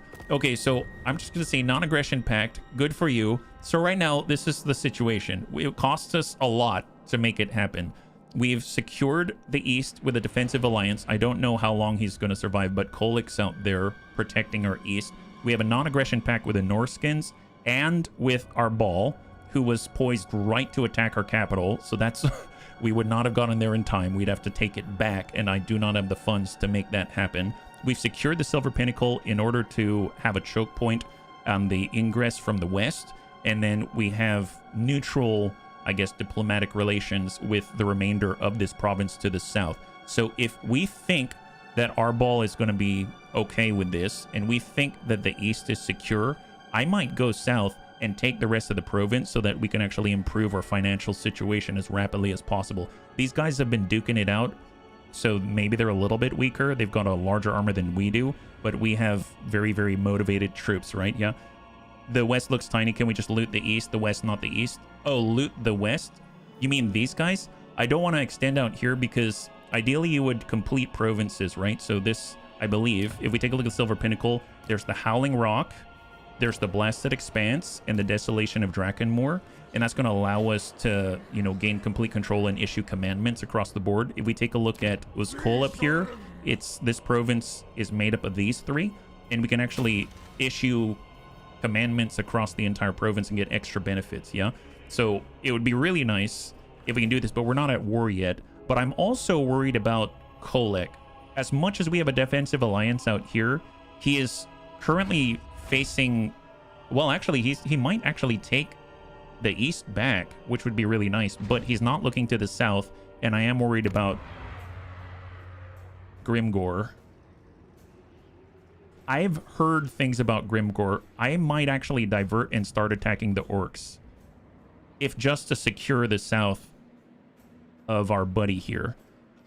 Okay, so I think I made up my mind. As much as I want to secure this province right here, I have a feeling Grimgor is going to be a problem, so I might start heading in that direction, and then if it seems like it's okay, then I'll divert south and hit the Blasted Expanse. Man, that's a really convoluted... but bully the weak orcs. You want to bully the weak orcs instead? We already moved, right? Yeah, we already moved, so we can't move anymore on the turn. And then we need the armaments for other things. So let's just skip the upgrades. There's an outpost that's available. I don't want to spend our gold on an outpost that I can't support. And then we're going to end the turn. Yeah. Bully the orcs so you can have more money. I would like more money, for sure. I would. Our ball is heading towards the west to attack the Norskins. It looks like with the defensive alliance, I do like that we have vision on Chaos out here. I believe this is the maggot host. Oh, and this is to control the cameras. Let that keep going, yeah? What's Grimgore's power level? I think it was at like strength level like 30 something. The orcs themselves were like, I think they're weaker than we are, or if not a little bit stronger, but they seem to be a little spread out in fighting. Sour Muckraka. That's Grimgore. Okay, so Kolek wants... Does he want us to join a war, or what does he want? Join the war against the maggot host? I mean, that's fine. I'll go ahead and join your war, but I'm going to have a counteroffer and say, pay us. 1 gold? 1 gold? I don't... Well, it's a defensive alliance. It's not a military alliance, so I think I'm going to not be at war with them. If I'm not at war with them, does that severely hurt a relationship? I'm going to say no. I'm going to say no. I am curious, though, how that has affected our relationship. I hope our relationship holds. He kind of owes us a lot for Saber Mountain. Join this war. I've got 1 gold. Exactly. I don't think I need more wars on my resume. Wow, Goblin Crew Green. Braven the North. He's surrounded by enemies. I like this. There's a convoy out here called Varitus the Slave Maker, and Goblin Crew Green is, haha, you know, if you've got it, flaunt it, but I don't have to say anything. Your rival has taken a Tower of Jar's seat. Oh yeah, so the seats are being claimed. And now Uffizi has control +1 in the local province. A new plague among us, Fort Dorsnievort, that's our factory on the east. Exploring too deep into an ancient cave system, a forager unwittingly brings back with them a hitherto unknown and devastating disease. One which now spreads like wildfire throughout the populace. Beware the coughing, spurn the sneezing, run screaming from the feverish. For 5 turns, Nurgle corruption will increase by +5. Oh, that's not horrible, yeah? I'm not surrounded by enemies. We all like slaves. We just compare spreadsheets. Who's got the best formulas? That's us. That's us. Okay, so right now we've got a decent amount of cash. We are very low on labor, like super ridiculously low on labor. So we are only at 77% of our raw material output instead of the like 300 plus that we should be getting. So we need to get into a fight as soon as possible. I guess the bunnies have said bullying the orcs to the south makes the most sense. So we just spent the last turn dashing to the north. I guess with our upkeep, in theory, we could afford more heroes, right? We don't have the capacity. We could recruit more lords. No, let's not recruit more lords. And I think Uffizi, what can we recruit here? I suppose we can get Chaos Dwarf Warriors. We could get Blunderbusses. That's more shotguns. I would really like to have War Machines, but we don't have that yet. If we did Centaur, we could have another Bull Centaur render for 300, but that's going to cost us, and we need 250 armaments for other things. So I don't think I'm going to be recruiting. I think we just work it with what we got. We have a good team. We have a very, very good team. So let's go ahead and force march back. Slaves are like trade market shares. I feel my soul shriveling just for typing that. Oh, believe me. You want to know, you want to really know what made my soul shrink? Take a look at this. So we were talking about slaves all of yesterday as we were learning about the mechanics, and this guy actually has a literal banner of slavery.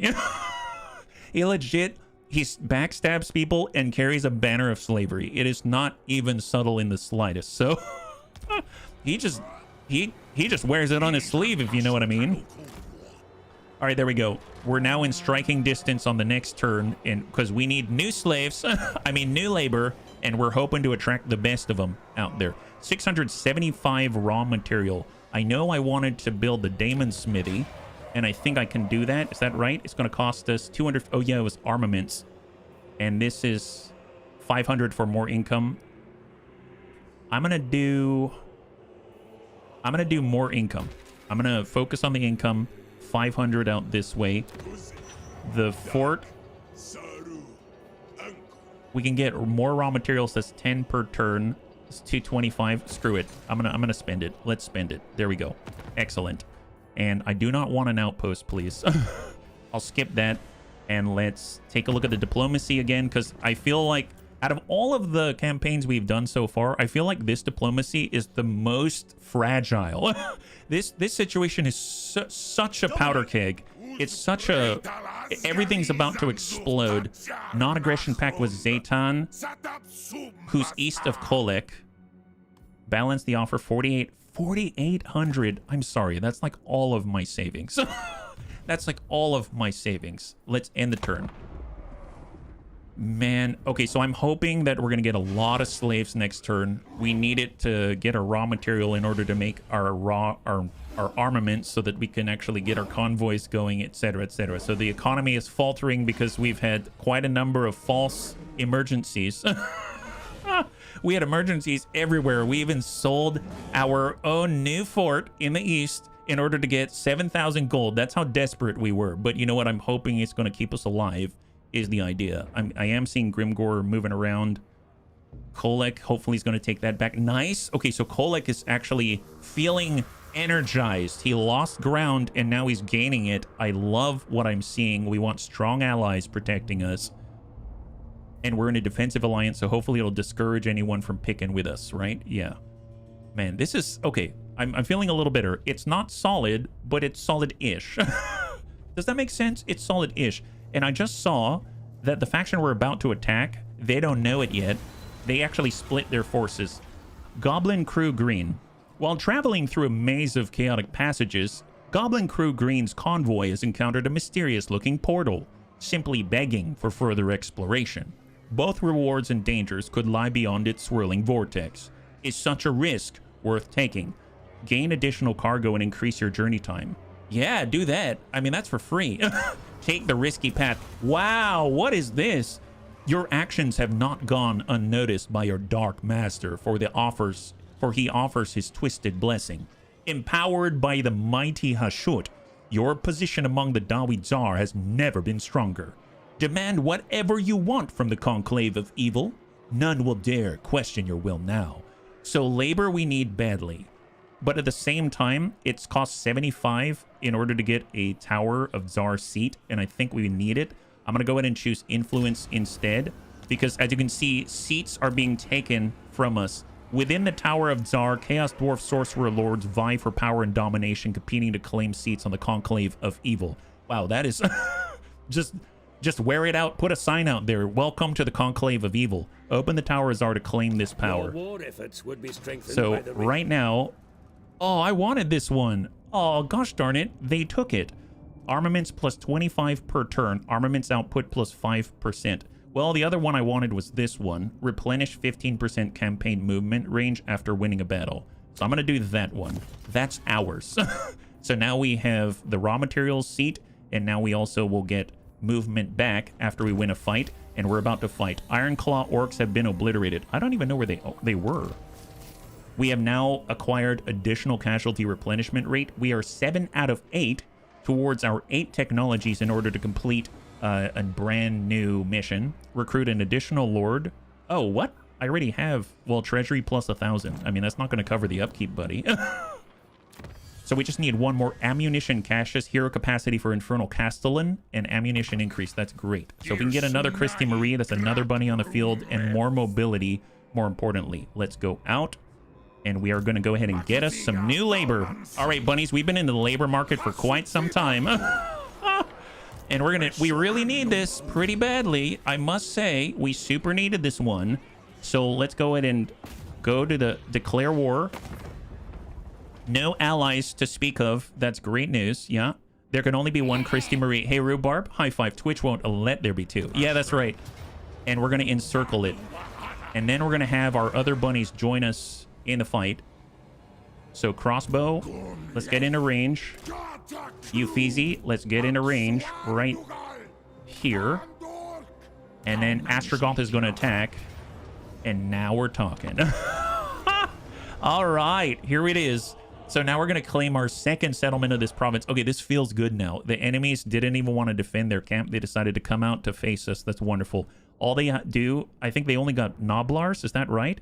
And they've got some Black Orcs and some Wolf Raiders, but that is it. So what we have is already enough, but we're going to get more reinforcements. We're going to wait for them to come to us because we can. Because when Gorda's Backstabber comes here, they're going to have access to our Goblin Bolt Throwers with a range of 320 meters. It'll be really nice to get something a little more potent, but in the meantime, that will suffice. So start the deployment. We're going to go in and just grab everybody. If we take a look at the ground, we want relatively flat ground for the blunderbusses. I'm just going to go ahead and set up. If I look at it from the side like this, it's kind of at a slight declination, so that works out nicely. And we're just going to path out like this because our reinforcements are coming right behind, which works out very, very well. So let's just get our Dwarven Warriors. We'll just stretch out. I'm going to go ahead and get the blunderbusses, and we're going to stretch out like that. And then we're just going to split and form a little gap so they have an opportunity to withstand any punishment coming their way. I guess I'm just going to shrink this a little bit. There we go. Make it a little more narrow. And bump that up like that. That will do. That'll do. And then I'm going to take this and just double check lines of sight. There is a bit of an inclination here. I want our gunpowder be right there if possible. So let's bump them here so that ideally they don't really have too many line of sight issues. I guess I probably need to be even farther forward. That looks a little better. That looks a little better. So we're going to be a little farther forward than I thought, and that's going to be fine. I can probably even like cant this a little bit just in case the Wolf Raiders try to come for us. And then I'm going to have Astragoth on 1. We're going to have them extend in the trees. I'm going to have Anakitas somewhere to the front here.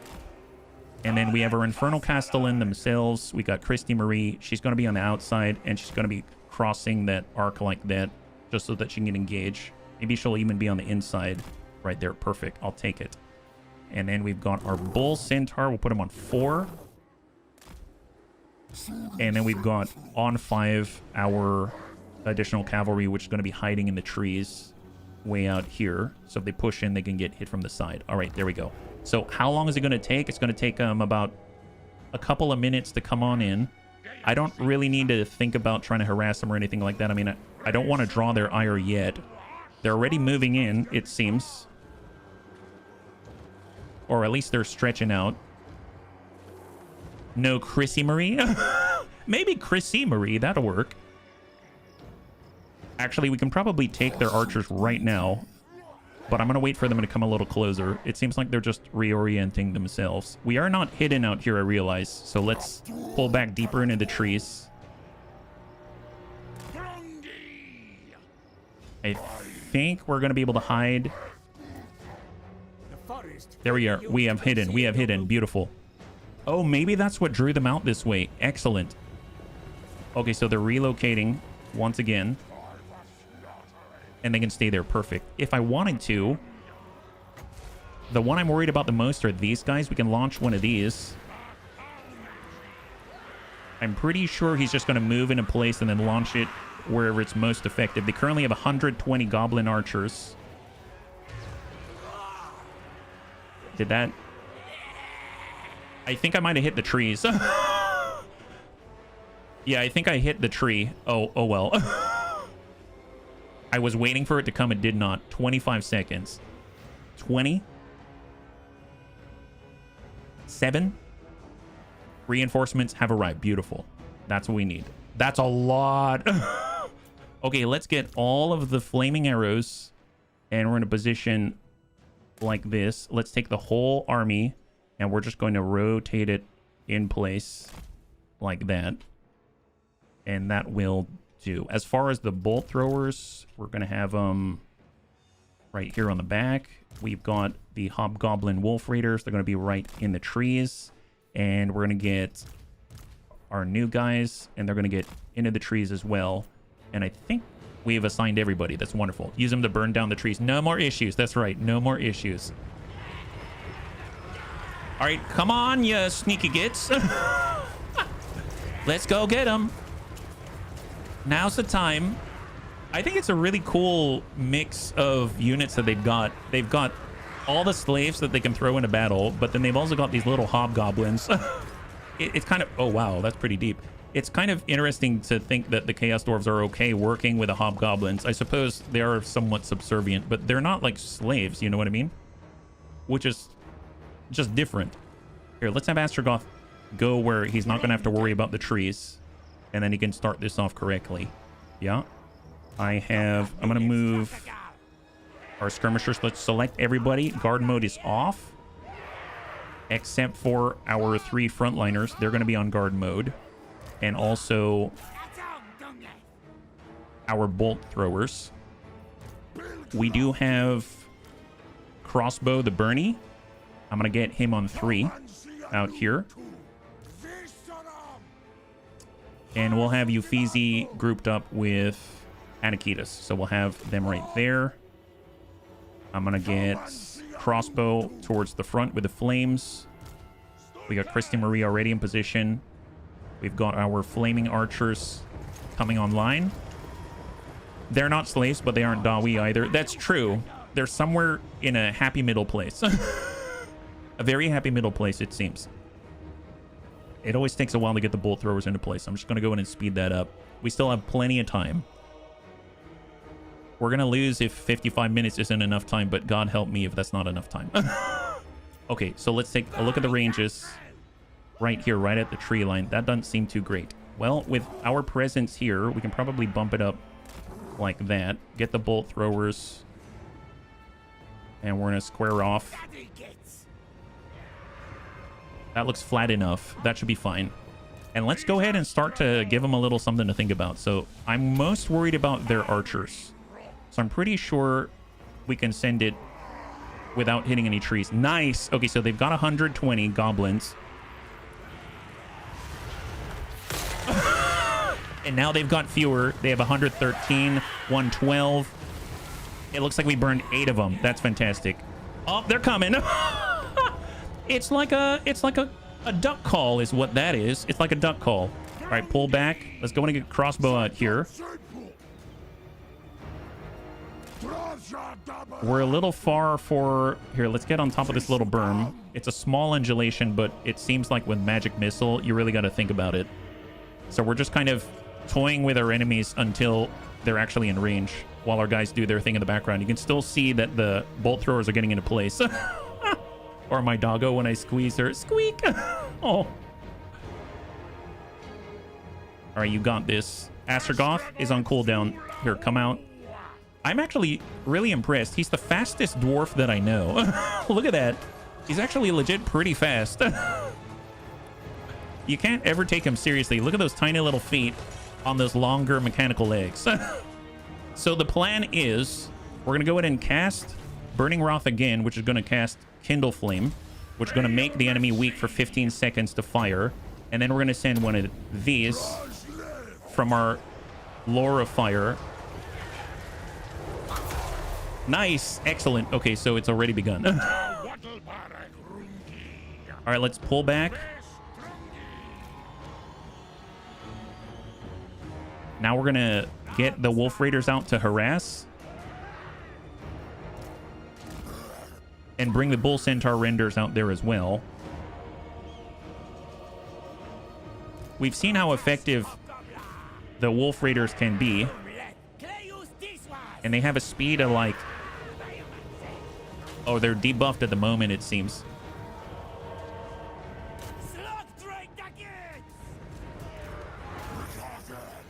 All right, we have been spotted.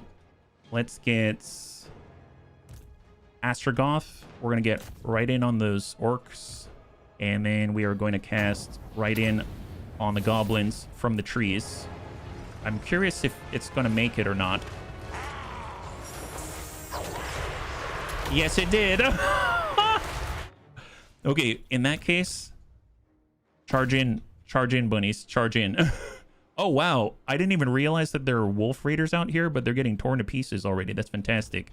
And Christy Marie's probably going to work already, it seems. Here, let's get her just rotated and squared off. Yeah, those guys are dunzos. We lost one Chaos Dwarf warrior in the process. Anakitis is relocating. Let's go ahead and land in with the bulls. Hey, Matt, good to see you. Pretty good. High five. We're currently bullying some orcs. Come on, cowabunga. There it is. Beautiful, beautiful. Those archers have other things to worry about now. And the blunderbusses are tearing things to pieces. Oh my god. Orcs need to be bullies for once. Yeah. Oh my god. That'll do. That'll do, pig. Nice. High five. Okay, so we need slaves, right? So we're going to try to take as many of these guys as possible. Right now we have someone in the background. Who's this? Oh, it's Gorda's backstabber. Oh my goodness. Get involved. Get involved. Stay on him. Stay on him. We are still shooting these guys, the goblin archers. We're chasing these archers. We have Anakitis chasing these guys. Actually, let's get the wolf raiders, and we're going to focus out this way instead. Those guys seem to be relatively okay. He is cow, not pig. That's right, he's not. That's not. And then we'll get Christy Marie to try to relocate and engage. Now, the bolt throwers, we can still engage a little bit. Let's rotate. That's going to take forever.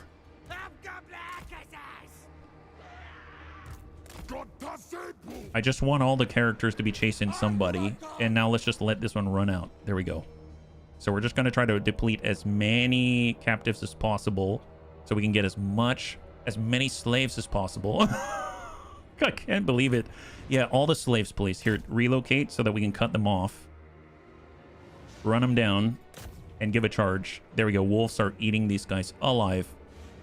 Get in. There it is. Beautiful. Oh my god.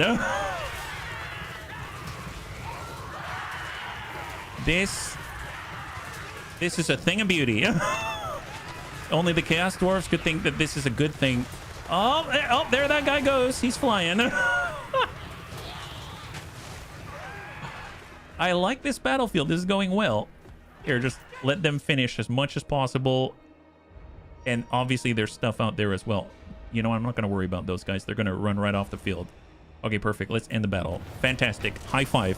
Okay, so hopefully we got some slaves out of this. We need labor so badly. We lost one warrior. They lost 827. Yeah, even in this game, we're searching for Capellan orphans, but for labor instead. Well, the Capellan orphans are probably used for labor as well. It's just that normally we can't benefit from said labor. In this case, we're actually getting extra benefits. It's like having labor with benefits.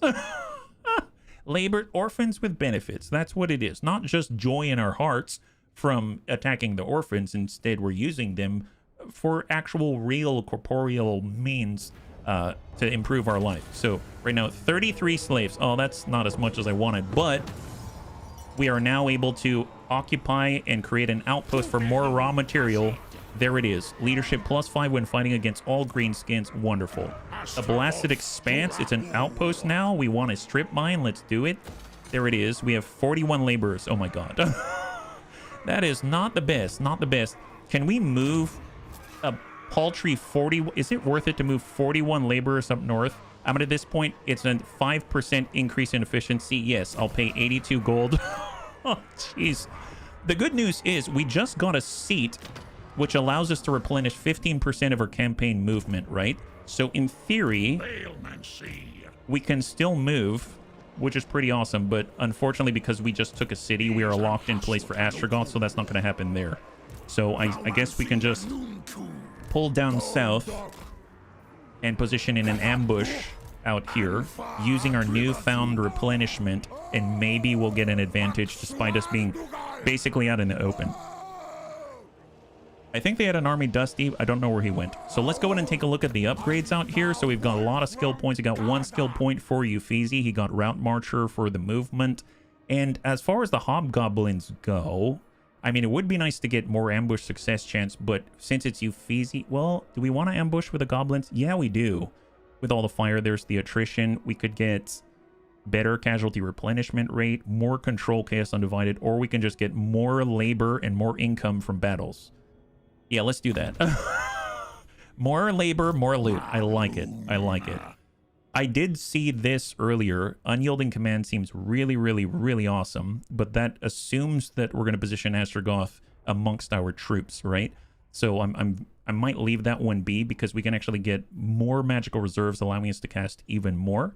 And then there's also new spells. There's Flamestorm, which is a vortex spell. I love vortex spells. We've got a short range, but it'll be really nice to have. Strong versus multiple units, medium randomly moving area of effect. I'm going to do that. Conjured by a bright wizard or a chaos sorcerer, a column of churning fire will erupt from the battlefield, causing much destruction.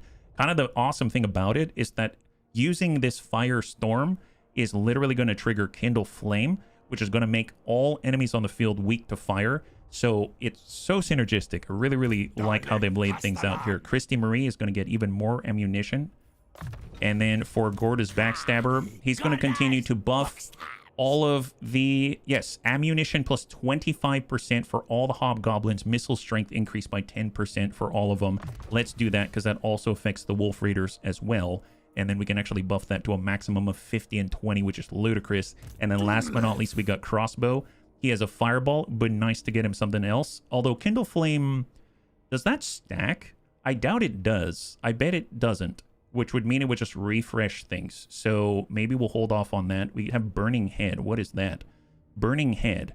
A cackling flaming visage appears before the wizard. With a gleeful screech, it swirls around the battlefield, immolating anything in its way. Strong versus multiple unit AoE.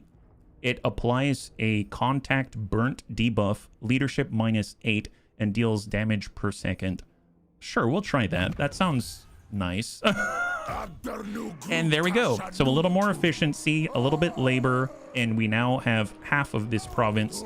That is great news. So we're already building. We can go to tier 2 if we want to, and that's going to cost us 3880.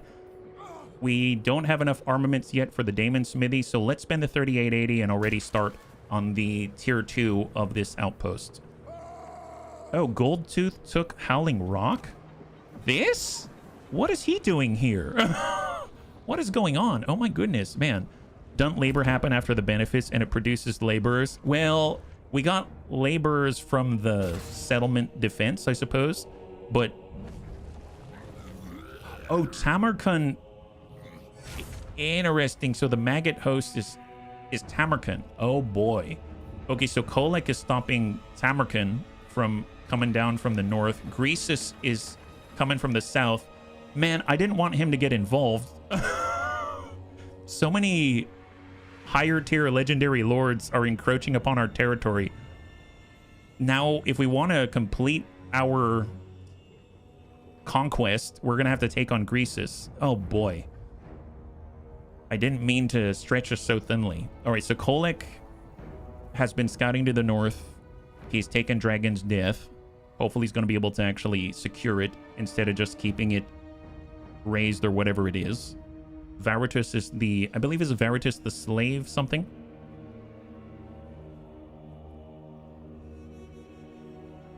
So that's out to the east and a healthy distance away from our borders, which is great news.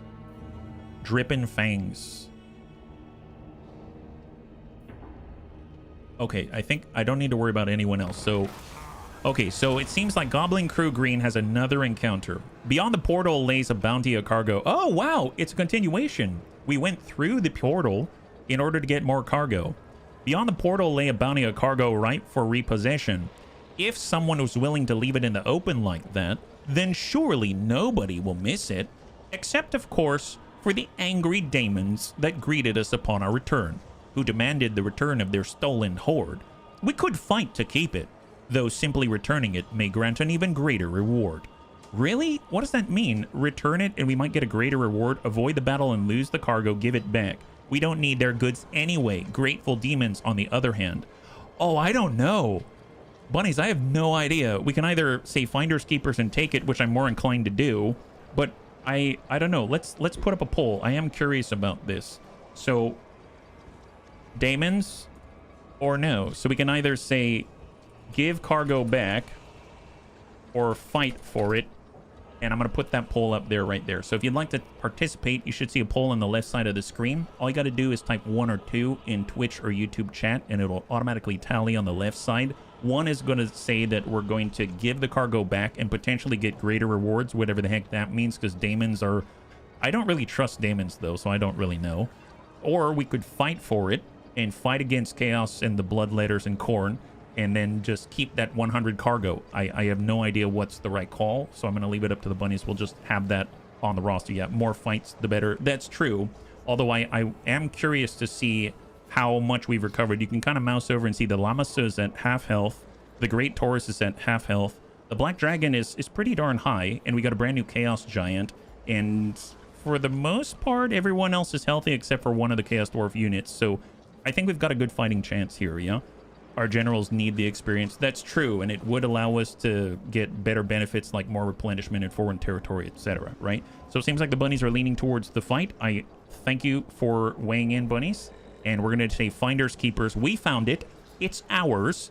If these daemons love their cargo so much, they shouldn't have just left it lying around. Pyrrhic victory, oh boy. So we're fighting off against Carlos Spearbreaker, a lord with battle prayers. We've got 2 axe infantry, armored and shielded frenzy at tier 2.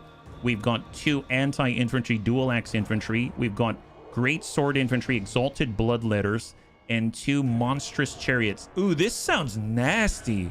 Actually, this legit sounds really tough. Okay, well, hope that we're able to hold them. We might really need to look at our matchups here. That's a lot of aggression. Fortunately, they've got a nice choke point. Look at this choke point. Oh my god, that's amazing. So no anti-large. Well, we do have Chaos Giant and stuff like that, so we can do this. We can absolutely do this. We've got the blunderbusses, and we're just going to need to have Goblin Crew Green out there with a missile resistance and hope it's enough. Okay, everybody, line up. This is the choke point that we need. They don't really have any long range, it seems. So let's get... They're probably going to hit us hardest on the right side. I'm going to put us right there, and we'll get another one out on the left here. Pajaro, thank you so much for the redemption to hydrate. Much appreciated.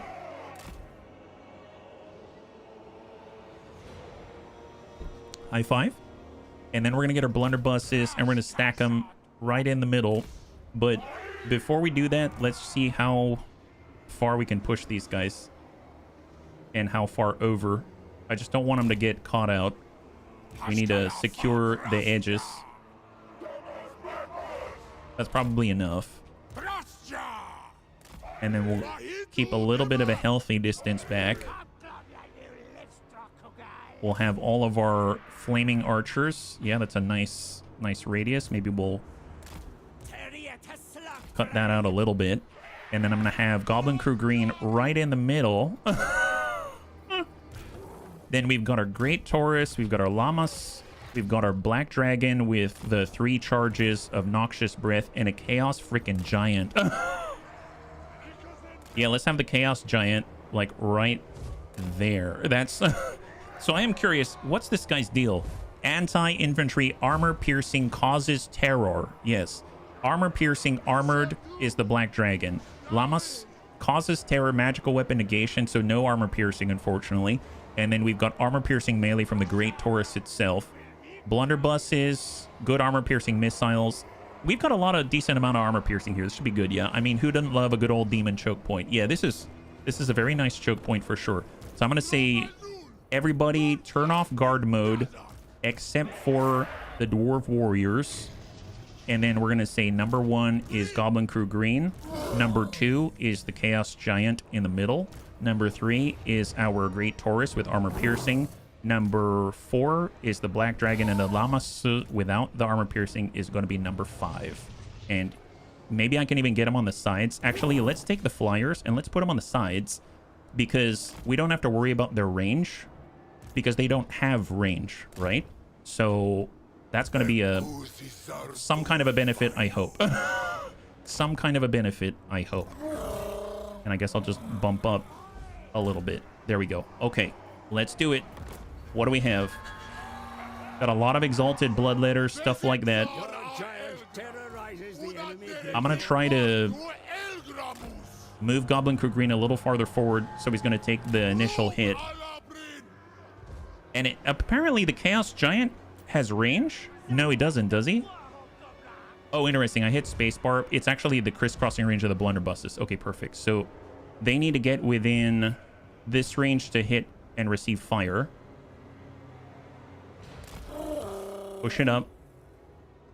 Well, we can actually go on the offensive then, because we actually have the Noxious Breath, right? If we were to hit anybody, there are these Exalted Bloodletters. We can go on the offensive. Let's go ahead and get in their face. We could hit them. I am curious if this guy's a wizard or not. He's a lord with prayers. I'm guessing you put debuffs and stuff like that. Battle prayers, armored and frenzy. He has blood sacrifice. He can regen and heal. Wild abandon, reduced melee defense and increase melee attack. And for 25 seconds, the unit he puts it on will not die. And he can also do an AoE, but he's got 3 uses of it. And Mantle of Immolation, weakness to fire damage against the enemy. Oh yeah, good luck on that. Good luck on that. Do you have units like flyers with less than 100% health? Yes, because we didn't fully regenerate. That is correct. That is correct. And we might as well position ourselves on the sides, because it doesn't make sense for us to be anywhere but when they can't even attack us. So really, our only offensive ranged ability is coming from the Black Dragon. We're going to try to hit one of the Exalted Bloodletters with a Noxious Breath. They have 100 people, and now that took out 10 of them. Beautiful. I'm going to try to descend and smack them. That drew some of their attention. And then let's pull back, pull back.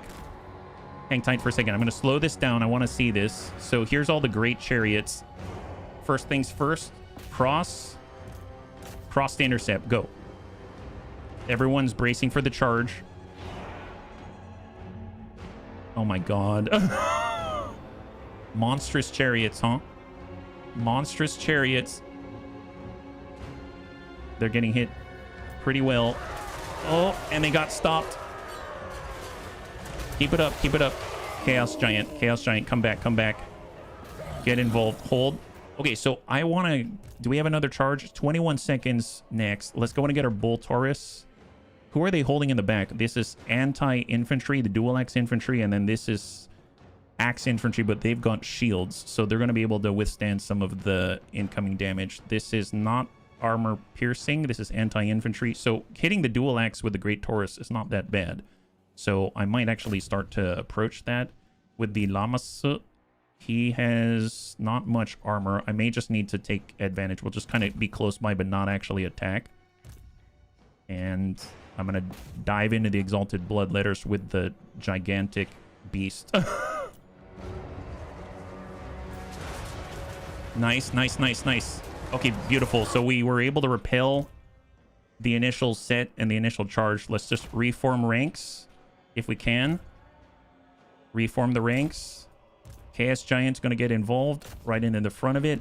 And then we're going to stay on those chariots with Goblin Crew Green. And then coming from the sides. Nice! Snack time! Snack time, boys. Not too shabby. Not too shabby. So now the Lamasu is not defenseless. We can actually get the Lamasu, and he can actually say melee defense and melee attack are down. So I suppose probably good for those with all of the shields, right? I'm going to put one right there. And then we can actually take these Chaos Dwarf Warriors. I'm going to turn off guard mode and then tell them to attack the same at the same time. And they're just going to slam into those guys.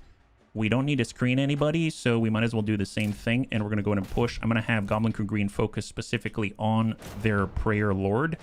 And then we'll just go from there. Let's do it.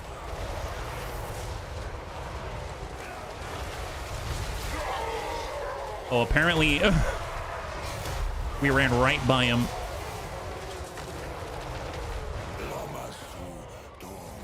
Okay, let's get the Black Dragon up, because he's still...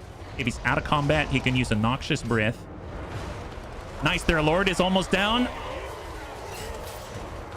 Get him, Goblin Crew. Dude, this team is something. My god, holding back the forces of chaos. Let's get the Taurus out of here, and we're gonna do a Noxious Breath to free the Taurus.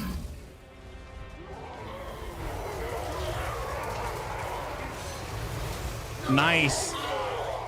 Nice. And we freed the Taurus. Get out of here, buddy. Get out of here. Oh, but nice. High five. We have the loot. The loot is ours. All right, everyone give chase if you can. Okay, we'll attack this. Llama's just going to go this way. And then we're going to have our bull out here. And give chase. Okay, excellent. That worked out really nicely. I mean, we are very injured, but we were injured before. So if we can actually get some more regeneration out of this, that might help us out a little bit, especially if we're forced into fights.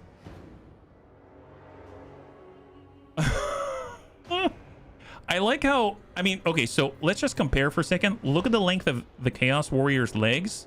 Look at the length of our legs. And we're somehow keeping up. We are determined as all heck. Yeah, Taurus needs some time in the infirmary. Can we spin at the Templar? That would be amazing if we could. I would be down for it. Okay, guys, you... This is... You gotta get faster. They're getting away. They're totally getting away. I can't... I mean, you're the fastest that we got right now, okay? So... Nope, didn't get him. Okay, that's it. We tried. That's what was important. Yeah, I feel like they're being chased by corgis. Yeah, you know, we are Welsh Pembroke inside as well as just not outside, I suppose. Yeah. Try and use the breath from the side for maximum effectivity. Oh, I didn't see that, Angel. I'm glad that we came out to the sides. Great minds think alike. Okay, so Goblin Crew survives again. Again, we're very, very cautious about the loss of these incredible beasts of power. But he's been holding it down. I'm very proud of him. Hopefully this loot will suffice. We've been able to keep the 100 extra cargo that brings us up to 600. We spent, I believe, 500 gold going through hostile territory. I may do... We could get more labor. We could get more labor. Regen is just not that much. Gold is 925. That's very nice to have. But I think I'm going to get more labor because we need it badly. So we're going to get more labor, and we can pay to transfer that into our main province out here. So we currently have 473, but we're now at 95% efficiency. I can get 88, transfer it for 176, and we're going to be at 100%. Nice. I should probably take... Well, no. I'm going to have new intake still to the south because we do have an outpost, but we haven't built any of the mines or anything like that yet. Yeah. How to heal the beast. They just need time. They need time. They're most effective when they're at a settlement or something like that. Yeah. Hey, Dad, it's good to see you. High five. Happy Thursday. Joining us right now, we are currently just trying to hold on to every beast and creature that we have. Hopefully you're doing well. I think right now we might be able to get here before Grease's Gold Tooth, which would be awesome because then we don't have to take multiple things from him. Can Astragoth get there? I think with the help of Christy Marie, he can, and we should. So let's move as soon as possible. So we're going to get in there. We're going to encircle and try to get ahead of Grease's Gold Tooth. And we're going to get close by here with Uffizi and Crossbow. And then we're going to take this from him as soon as possible. There it is. Beautiful. I don't know if they're going to sally out to the field or not. They are. Perfect. Okay, so this is the only extra troops that they're bringing, and it's just a bunch of little goblins and squigs. Now, the squigs and the flappers are kind of tough, but they don't have many of them. We should be able to shoot them down relatively easily with our blunderbusses while we wait for the reinforcements to arrive. We need Uffizi to get here as soon as possible so that we can get that long-range firepower and pull them out from their position. Now, they're getting reinforced as well. I guess the question is where from? Oh, wow. Actually, legit, they've got a lot. That's right. So they're already starting with their reinforcements from the get-go, and we need to wait. Okay, so... And we are seriously, literally fighting uphill. Okay, that's not great. That having been said, there is a bit of an uptick. Like, they come down and then they kind of flatten out on a plateau. It might be okay to be here, but with reinforcements, the main reinforcements coming out this way... Maybe we're better off being here so that we can receive them, and then they can deploy out here. So I'm going to try to position on this little hillock right here and we can at least have line of sight as they come down from above us. I don't like that position, but it is what it is. Just gonna make sure we're not in guard mode except for the dwarf warriors, and we'll kind of come like that. Yeah, it's a lot. Yeah, they've got numbers on us, but we've got incredible durability and smarminess. Incredible durability and smarminess. That's our chutzpah, our little extra something something. So if we're here, that's not bad. That'll work. I mean, I guess if I really want to be sure, I can be a little bit farther forward, and then we can, our range is right to this area. We can get deployed in this. Oh, this is a weird a weird crevasse, but it will do. It will do. And then I'm gonna take one and I'm gonna pull one back, so we're gonna have a big opening.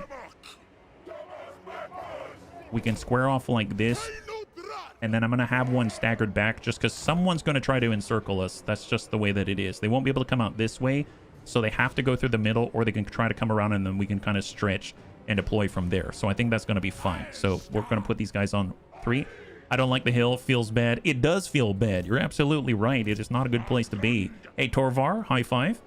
So I'm hoping they're going to delay a little bit, but chances are they're going to get right into the thick of things immediately. But we don't want that to happen, but what can you do? What can you do? I'm going to go in and have Anakitis to the right side, and then we've got Christy Marie, and she's going to be way back here, shooting up a storm. She's got the longest range. She's going to be able to try to take anyone who comes right down the middle. And then we got to wait for how long? 1 minute and 53 seconds. It seems to be about pretty normal, right? For our cavalry, let's have them not really on the high ground, but at least they can accelerate a little bit. And then we'll have our bull centaur on 3, and they're going to be back here in order to try to dive down and stop any fast movers. How about that? Let's do this. I have 3 games and still haven't played. Oh, all 3? Well, if you have all 3, you can do Immortal Empires, which is awesome, yeah? Well, I don't want him concealed. I can get up with Astragoth. He is relatively fast for a dwarf. And he now has the Flamestorm. Look at that. Now that is a plate. That is a plate. So he's going to go scouting while we wait. Come on, little guy. Des, this kind of reminds me. He's Grandpapa Dwarf right here. He's got a little exo walker and tiny little petrified legs. Can you put a defensive line in front of the blunderbuss? Since they're on a hill, they'll shoot above the line to avoid friendly fire. Actually, I think that would work. I think that would work. I think my initial thought, though, you could put him in this ditch right here. That would work. Yeah, no, that would work. I think you're right. Okay, I'll try it. I'll try it. Obviously, they can kind of get around us, but we're going to be here in a ditch. And then we'll be shooting above. We are not that tall. Although, if I really want to be in the ditch, I'd have to be here. And that's stretching us pretty thinly. Like that. And then we can have Anakitis right here. And then maybe get Christy Marie in the gap so that she can engage a little more readily. And then we're going to move. We'll try it. Thank you. Good suggestion. His legs and hands are petrified, but so are his enemies when he gets in the midst of them. That's right, yeah. Did you have him at the bottom of a hill yesterday? He shot the earth in front of him. Yeah, I think that was more for our magic users. So we have 53 seconds remaining. Now, normally I'd start popping fireballs at them, but they're not moving right now, and that is a plus. I don't want them to push right now, so I'm just going to keep an eye on them with Astragoth Ironhand. This little guy. He's a tiny little guy, but he's determined. And he's going to keep an eye on him just so that we know what's happening. And then hopefully we can get the rest into position. This is a good situation. This is good for us. This is very, very nice. And in the meantime, I'm just going to get these guys on 0 so that I know who's new and who's not. He looks like Steampunk Santa. Steampunk Santa is here to bring presents in many forms, just not quite what you would expect normally. I suppose I could get... No, I really don't feel like I want to be advanced and start pushing into them right now. So let's just get everyone in first. All right, here come the hobgoblins.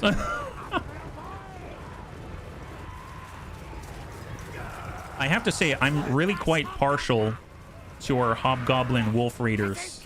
Those guys are awesome. So I'm going to have them on the side here for now.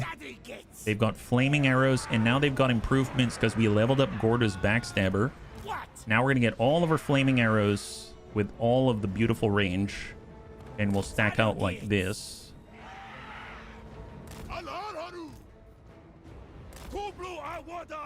There we go. We'll do something like that. And then we've got the bolt throwers, and they're going to be right on the back, just nice and compact. Actually, that's not compact at all, but that's what it is. And then we've got our leaders, and they can be here for now. There we go. Just get in there. Get in there. So we've got Euphesi, the Overseer. He's going to be on 2 with Anakitas. So let's get him up here. We got Gordus. He's going to be on 4. And then Crossbow, I guess I'm going to get him on 4, and I'm going to get Gordus on 2. There it is. So on 4 will be right, let's say on the left side, like that. There we go. They are starting to move. They are starting to move. So I'll go ahead and toss a fireball now. I guess we have the Vortex. Let's test out the Vortex. Let's get a little closer. They do have a lot of archers and stuff like that, which is pretty nasty, but I think it's going to be okay. So Astragoth's going to test out his brand new ability called the Flame Storm. Humans are just taller dwarves. Yeah, it sure feels that way sometimes. I really don't like the squig herd, so maybe we can get a good effect on them. Come on, buddy. They haven't moved yet, so if I place this right... Oh, they're relocating. Oh, they're pulling away. Interesting. They know what's coming. They know what's coming. Put that right there. They have 40 in the squig herd. Oh, nice. Ooh, that sucks. Wow, oh, wow. Okay, they're pissed. Bunnies, they're pissed. Bunnies, we pissed them off. Oh, no. Watch out, watch out. Danger, watch yourself. Hey, hey, stop it, stop it. You know I'm a legendary lord, right? Jesus. Guys, you know, now's not the time. Oh, who am I selecting? I'm selecting someone else. I have the... Oh, I have the archers. Whoops. Here, get up there, and then we'll just kind of come in with this guy, and he's going to attack him. Yeah, how about that? And then they can also do Flaming Sword of Ruin, Armor Piercing. Can he cast it on himself? Yeah, he can. Extra defense and stuff like that. Just keep him still. Run, it's a single dwarf who's slightly taller. Yes. Come on, fight it out, buddy. Fight it out. You got this. Oh, they're routed. They're routed. Excellent, excellent. Okay, Wolf Raiders are coming on in. Yeah, just chase them down. Ha! How quickly things have turned. Oh,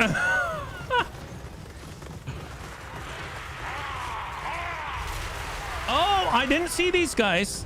Didn't see these guys. Super dangerous. Okay, time to pull back. Okay, whoops. Oh my god. Oh my god, what have I done? What have I done? Okay, not cool. Not cool. This is unbreakable and charge bonus. Yeah, I don't need that right now. Nobody needs that right now. Let's put a vortex right on top of ourselves. Okay, go, go, go. Nice. Wolf Raiders have arrived. Wolf Raiders have arrived. Shoot them. Shoot them. Fight it out, buddies. Fight it out. We're gonna be right there. Beautiful. Just pull away, pull away. Oh my god, what have I done? How goes the enslavement? Pretty good, except I may have gotten a little overzealous. Shoot him, shoot him. Right there, right there. Come on, come on. Free Astragoth. Free Astragoth. I don't know, he's doing pretty well. He's doing pretty well. It's a good thing he got the mirror shield that Goblin Crew Green had. Okay, move, move, move. It's time. It's time. Let's go, let's go. Vacate the premises. Guys, I think we pissed them off. Our barrier is down. No bueno. No bueno. GTFO. That's right. That's right. A bit of tunnel vision. Yeah, I tend to be a little myopic when it comes to tactics. How are the bolt throwers? Okay, they're not in range yet. Not in range yet. If we go out this way, they're going to head towards us. Let's coax them into the range. So we need to be out here-ish. So if they head towards us, then they're going to be in range of the bolt throwers. So that's the idea. Okay, perfect, perfect. Gonna go ahead and get on top of this little hillock, this like little round top at Gettysburg, and hopefully it's not going to stop us from using the fireball. My god. The lore of Hashut is going to hush all over these guys. All right, back it up, back it up. It's going to move it a little farther forward, and we're just going to poke little flames right at their archers. Loose. And back up, because they take a second to form up.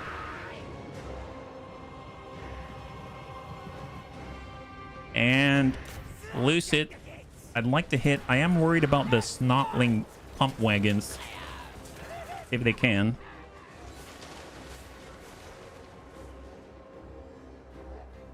And pull back, pull back. Okay, so we do have a recharge right now on the plate. Let's put a plate right there. And I think on 4 we can use a fireball, and we can put one right, let's say there, on the orcs. That does not look good. Oh, gosh darn it. That's exactly what Christy Marie was talking about.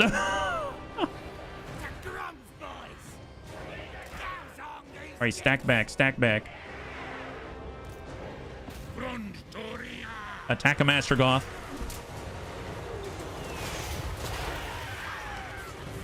Okay, they're pulling off. Beautiful, beautiful. All right, back up.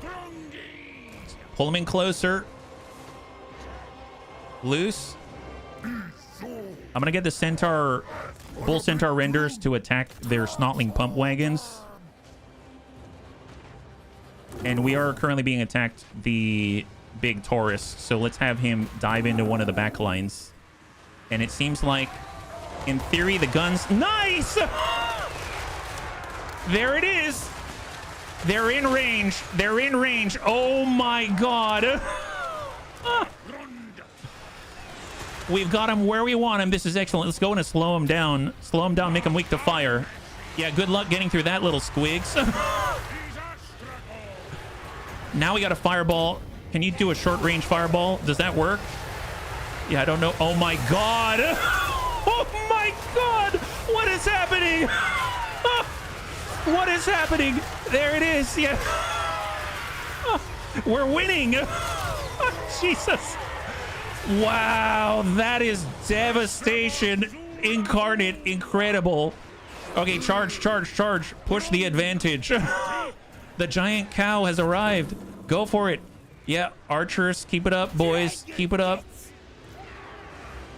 Anyone else that we gotta control? No, no, this is good. This is good. Here, give him a good old fireball in the butt. Send this. Hopefully this one's gonna land. For the first time, one of these are actually gonna land. This is our big fireball. Here comes crossbow. Nice. Okay, they're burning. Excellent. Looks like a bit of a clapping. Yeah, he got all kinds of clapping going on. Okay, I'm gonna go ahead and do a cascading fire cloak on our giant cow. It's gonna increase the melee defense and increase the output, and we're just gonna keep chasing. Let's go in and have Astragoth go hand to hand with a tiny orc or little gobbo. We're gonna do potion of full hardiness for extra charge bonus, and smack. Oh boy, where did he go? Oh, there he is. Hit that guy. Hit him. Oh, yep, yep. We got the barrier. Here, make him weak to fire as well. Slow him down. Keep it going. Anyone else not routed already? No, we're good. Oh, wow. What poor soul decided to stay on this hill? Oh, my God. Oh, my God. Wow, that is a decisive win. I don't even remember what we're doing. Oh, we're attacking a settlement. That's what we're doing. Wow. This is something. Giant cow. Yeah, just keep chasing him. Keep chasing him, giant cow. Keep it up. Keep it up. And I guess we do have Anakitis, but man, I left him so far behind. Here, just charge in, Gordas. I don't know if you're fast enough, but try to outpace, and I'm just going to let him roll. Now, in theory, once their boss is down, I think we've kind of gotten the most out of this battle that we can, but it'll be nice to get as much labor as possible. Keep chasing with the renders. There we go. Now the Lord is dead. So I'm hoping we can run down some people. Yeah, they're very bull-headed. Just cut them to pieces. And the more we cut to pieces, the more laborers that we can get.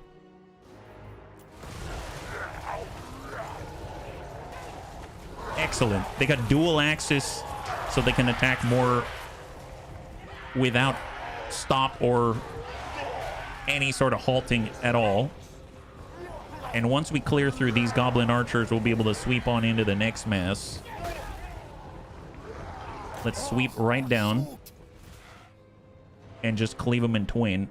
Oh my god, they eat them alive. We're hiring contractors. Yes, hiring them maybe a little involuntarily, but it works. Rocking a hard place. Anakitis and company. There it is. Excellent. Wow, that was phenomenal. High five, bunnies. Hopefully we'll get a little bit of labor. We lost 49. I think it was mostly the wolf raiders out there, and they lost over 1,000. Oh my god. I have to say, I am really liking the built-in synergy with the Chaos Dwarfs, where they output a lot of fire. They got flaming attacks. They have all that kind of stuff. I still haven't used Astragoth's, I guess, imbuement of magical and flaming attacks on our ranged units that make them even more potent. And then, of course, Astragoth and crossbow with their weakness to fire debuff across the entire field against the enemy. It's really, really awesome. And that's a complete wipe. We got 110 slaves. We have 920 gold. And we have 2,100 experience. Now, obviously, Grease's gold tooth is in the way. We'll get more raw materials. More raw materials. Leadership for Uffizi.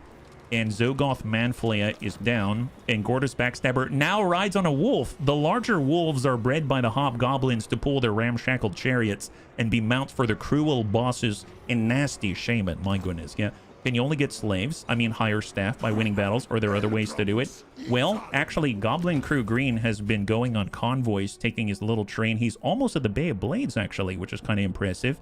And he's been acquiring labor. You can see that he's going to get 279 labor on his return. So that's going to be right into our pockets. And, of course, with the management screen right here, we have equal intake and equal opportunity.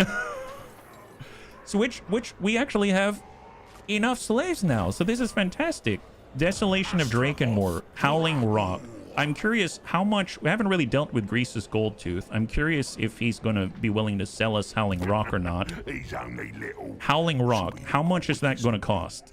An inordinate sum, it seems. Man, that's going to complete our...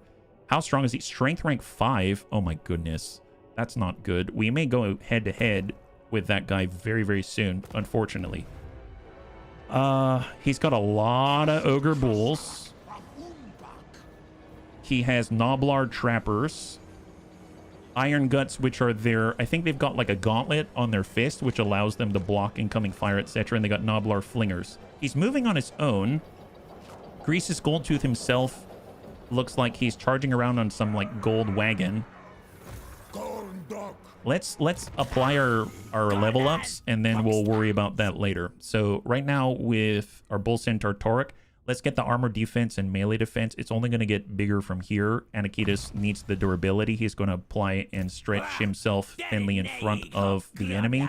I like getting even more ammunition and even more missile strength out of all 6 of our Hobgoblin archers with flames.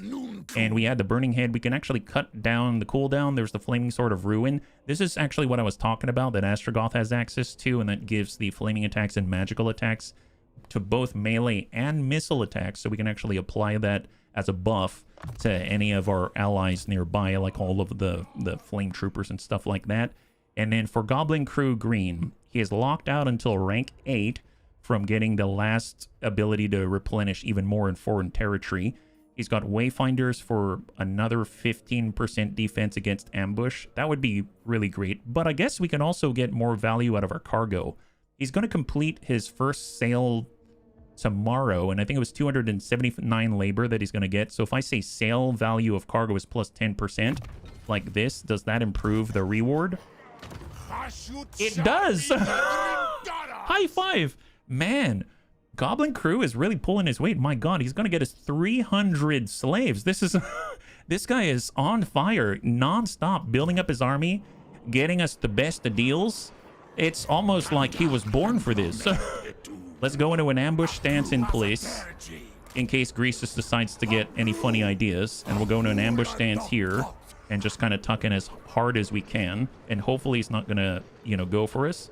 As far as building upgrades go, we are 1 turn away from getting tier 3. What do we do that now? I'm gonna rush that construction because it might open another slot, right? So I'm gonna do this for 90 because we have a 10% discount, and now we get a new slot. That's awesome. That's awesome.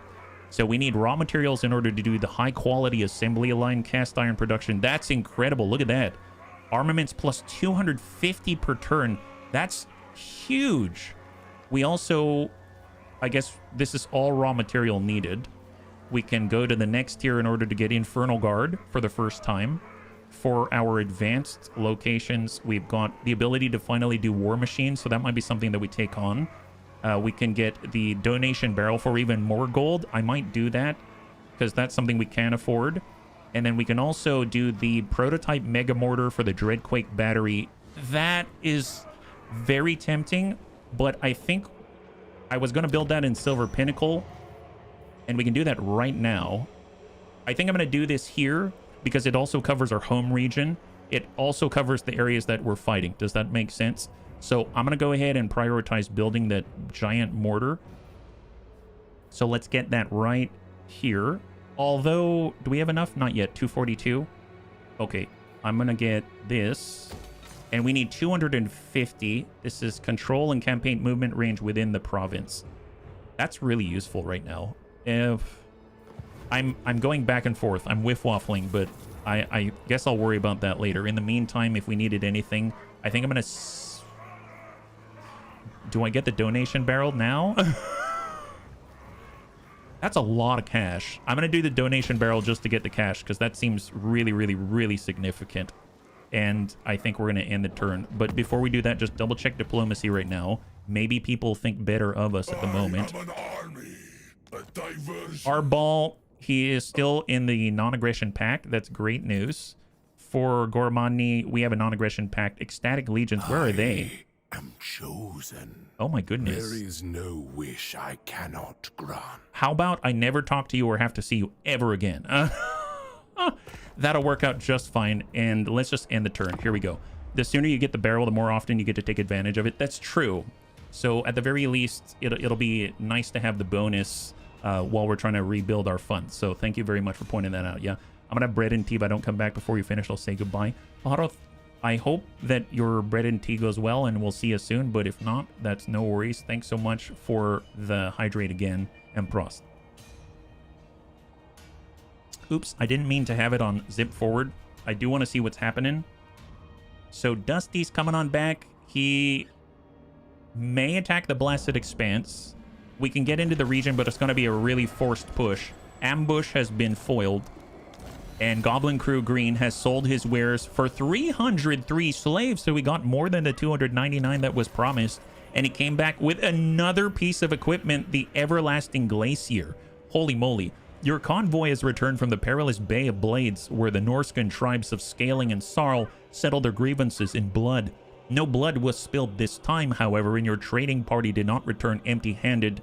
This shard of unmeltable ice is a symbol of the Norscan tribes and their boundless loyalty to the Ruinous Ones. Enables frostbite attacks, which reduce enemy speed by 30% and increase your physical resistance by 20%. Now, it would be nice to give something to Goblin Crew Green. I have a feeling for the meantime, we may end up kind of giving him hand-me-downs, but at some point we're going to hit a real threshold of benefit. I guess Wayfinders or more sale value of cargo. I have a feeling we can probably apply this last point when we get close to our next mission destination. In the meantime, it's better not to get ambushed. So I'm going to go ahead and keep boosting this while I can.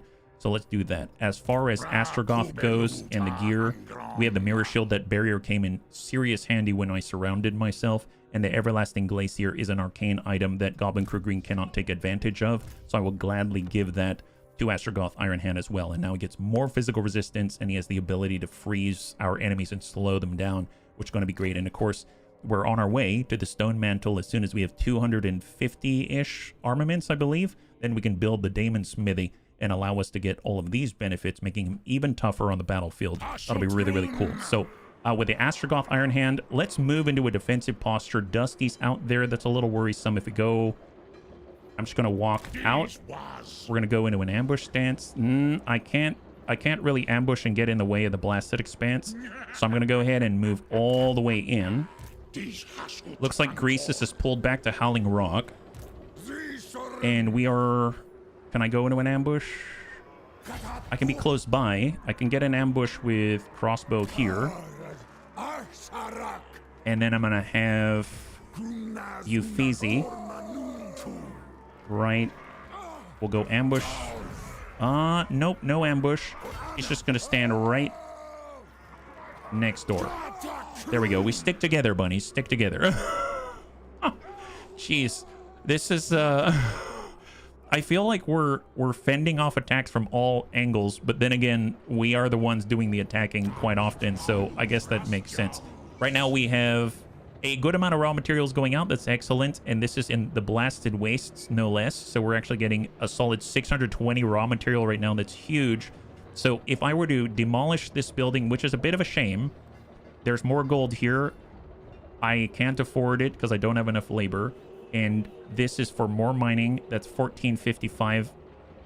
I want more raw material. I'm going to prioritize that. I could demolish this. I'm going to lose control and lose campaign movement range within this province. I think that's okay because instead I'm going to get the Daemon Smith building. So I'm going to demolish that right there. So building upgrades available. This is in the distance. This is to get more armaments. We're converting more raw material into more armaments per turn. That's another 50. So that's going to make it 80 plus 86 per turn. That's great news. And that's going to cost 4 turns right there. And just double check diplomacy. Oh my god. I want those caravans. Oh, I didn't mean to do that. I'm sorry. I want those caravans so badly. Looks like the Norskins in the north are not doing well. Probably Arbol is actually sweeping them, it seems, so that's not great. If we take a look at attitudes now, anyone want to trade with us? We need cash. Goromadny, I will hear you. We'd have to pay him. Okay, negative. And in that case, let's end the turn. So we're bouncing our checkbook back and forth. Arbol has a full stack still near our capital. That does worry me some, but at least he's probably going to declare that he wants to break our alliance or something, or break the non-aggression pact or something like that. Greasus seems to either be attacking Dusty or he's coming at us, which does make me a little bit worried. He definitely doesn't like us enough in order to get some kind of non-aggression pact, but I want that settlement that he has because that will complete our second province, and that's huge for us, absolutely huge. And we might turn that one into a factory because we can actually have walls on that one. It's a little more defensible, which will be nice. Varadus is in the east. This is from Kolek's faction, and he's just north of Grimgor. I do not know what Grimgor is up to. If Kolek doesn't have visibility, we don't have visibility, right? Here's Dusty's going to us. He is going to us. Nice. And we can fight him off. Let's do it. Here we go, bunnies. All right, so we are defending ourselves from the last remnant of the Drippin' Fangs. Dusty has a lot of those little snotling pump wagons. 2 squigs, so a lot to bowl us over with. And then a lot of foot troops, as well as some black orcs. That doesn't seem too bad. It's the snotling pump wagons I'm a little bit worried about, but I think with enough flames, we can manage, right? So where would we get set up? Right now, our reinforcements are coming from the right side, 153.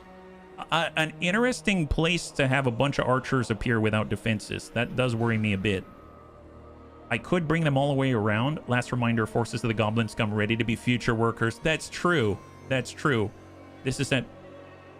156. If I come all the way around like this, that's going to be probably like 5 minutes or something. It's almost 4 minutes, 36 seconds. We'll just take the smallest amount. Yep, and they'll be coming from here.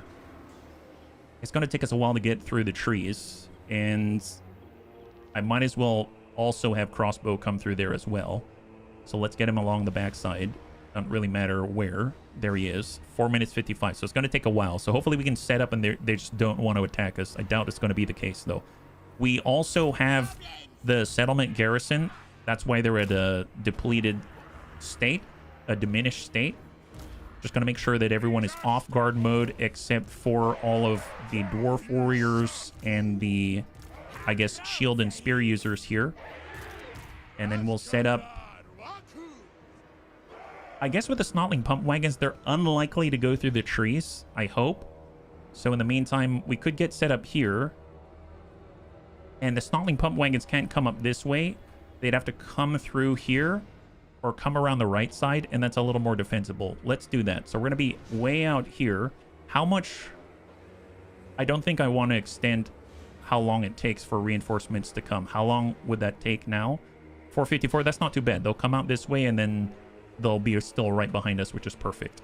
Okay, let's get our blunderbusses. We're just going to get them squared away. We're going to have all of our warriors. We're just going to get them right in front. We will have Astragoth pulling them over to the left side. So we're going to try to drag them out that way. We'll have our Infernal Castellan, Anakitas, and we have on 5 just someone to hopefully hold off the enemy. So they're currently hiding in the trees there if someone tries to swing around. Great Taurus is going to hang out here so that he can't hide. So they're going to be coming at us from that direction. And then we'll get the settlement garrison out this way as well. So I suppose I could square off like this. And then we could square off like that. And then we can kind of stagger back like this. So the same thing that we did before. And I think it's not the best ground, but I may need to bump everything forward a little bit. We're a little too close. For Infernal Castellan, we're going to want Christy Miri right here so that she can shoot on the approach. I'm going to put on 4 our Giant Taurus. For Anakitas, he's going to be right here where he can get out of the way of the gunfire. Astrogoth's going to draw him in this direction. And then we also have 1 set of flaming arrows. 1 set of flaming arrows. I have a feeling they're going to come around the backside. So in that case, let's get all the rest of the garrison. And they're going to hide in the trees right here. The only one not hidden is this guy. So we'll bump him forward. And there. Now they're all hidden. And we have the Bull Centaur renders in the trees as well. Okay, beautiful.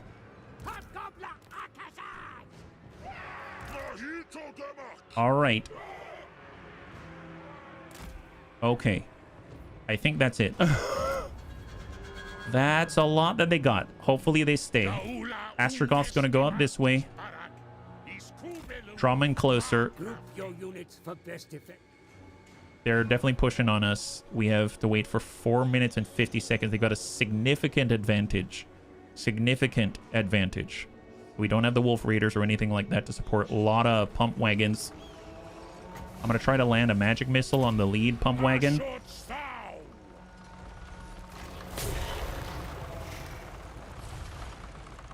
Nice. We got one of them. We got 1 pump wagon. That works. It's like he's getting reloaded. Try to draw him out. Oh my god, look at that group. Look at this group right here. I wish I could pull that off. Move that up a little bit. Put that right there. Maybe we got him. Oh, what? It didn't even hit. It landed on the ground. I have serious aiming issues with the magical fire. We still have 3 minutes and 40 seconds that we got to hold out. Oh my god, this is too long. This is way too long. They are coming. They're splitting their forces. Well, I guess I could get forward with the giant bull Taurus. And I do have the bull centaur renders. Let's dash out into the orc biggins. We need to just hold them for as long as possible. Just buy us time. Buy us time. If we lose here, I think we're done. Because this is a siege defense, I believe. Your hidden units are revealed. Okay, so those are all of the settlement garrison that I don't care about. So we'll just go ahead. They're actually down below. So I can actually square off here like this. And then I'm going to go ahead and set up like this way. Yeah, quick, have your leader deploy the tow missile. Oh, good point. Good point. Yeah, send the tow missile. And they're grouped up right there. So that's perfect. Right on top of the Taurus. Launch it. Come on, buddy. Come on, buddy. Launch it, please. Hurry up, buddy. Why? Wait, where are you going? Launch this one. Why are you getting that close? I have no idea what he's doing. All right, fair enough. I guess he decided he wanted to go hand to hand. Okay, weird option, but sure. Okay, back it up, back it up. We are not even, they're not even anywhere near our gun line, which is a real problem for us. We may have to rotate this whole thing before it's too late. So I guess let's swivel everything. Oh my God. How long before reinforcements come? 2 minutes and 30 seconds. And the pump wagons are coming around the backside and they completely avoided everything. I suppose I could move forward. I could move forward instead of pulling back. And then we'll have them in a bit of a sandwich, sort of. I guess if you want to consider this a sandwich. We're currently engaged. That's fine. We have the dwarf warriors. Let's try to move to engage. We're going to turn off guard mode so that they pursue. All those gombos are doing their thing. We have our dwarf warriors. Let's just flip them around. I'm going to get this whole group. And we're going to bump it around. And square off like this, except this guy is going to move and we're going to turn off guard mode and move to kind of intercept, sort of. And let's get Anakitis and he's going to move to intercept towards the rear right there. Okay, off we go. I hope it's a bit of a long shot. It's still 2 minutes and 30 seconds. 2 minutes and 30 seconds. Well, the goblin warriors... Here, I'm going to get these warriors to intercept to protect the blunderbusses. Surround these guys. Surround these guys. Hit the squigs.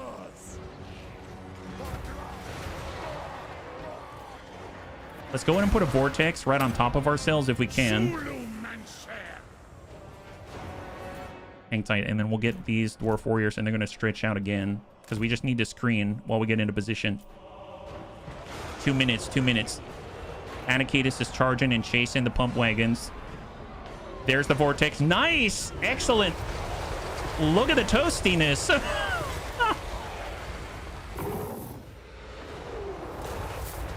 Let's get the bull out here. Wander right in. Okay, this isn't too bad. I mean, these aren't even our dwarf warriors right there. And we've got 1 minute and 30 seconds. That's more like it. That's more like it. Where are the bull centaur renders? They are... Oh, they're running away. Okay. They're running away. They're running away. Fair enough. How's our range here? We're way too far. Okay, let's bum it on forward. Let's get right up here. We have our Castellan. Let's go in and get Christy Marie positioned. She'll start to fire. And Anakitis is still on the job. That's fantastic, honestly. Let's get in with our dwarf warriors. They're not really our offensive beast, but I'll take it. Renders rallied. Oh, nice. Okay, thank you very much. Give chase for now. Actually, trash the nearest. They can get into the archers, actually. Get them in the archers. Get them in the archers. I'm going to put fire weakness right there. Excellent timing. Excellent timing. There it is. So now they're all weak to fire. And they're getting hit by the bull centaur renders. Awesome job. Awesome. We have 47 seconds until reinforcements arrive. Is this ideal? No. How about the blunderbusses? Man, we're too far. We got to get the blunderbusses closer. 1 and 2 and 3. Let's come out this way and get stacked. I learned one of my computers is 32. Hey, that's not too bad. That's pretty good. Yeah, that is a lot. That's quite significant, actually. That's awesome.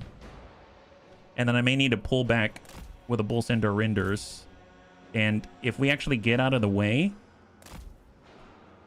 that could be... Actually, we'll keep these guys engaged, and then these guys are going to pull back so that the blunderbusses can do their thing. And we'll be right here to reinforce. And then we're going to move these spears to screen, and we have to wait for 38 more seconds. We're going to try to clear the way for the blunderbusses. They're starting to give chase. And our range is sufficient. So I'm actually going to square right where we are. And when they start to open up, the damage is going to be catastrophic. All right, we're clearing the way.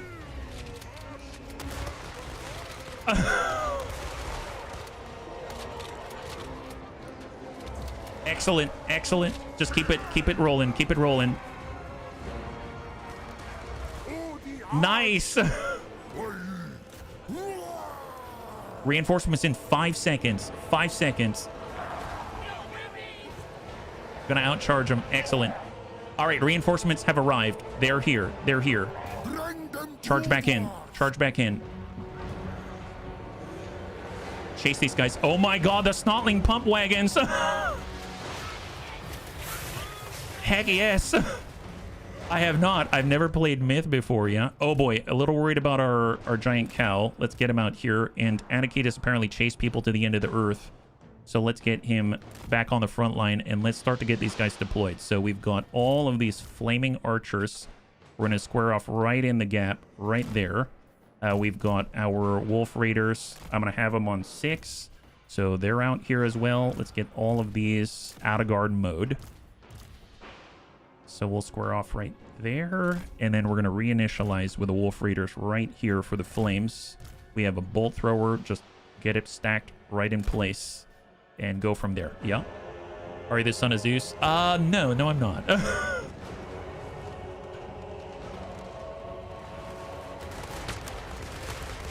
Wow, that is good.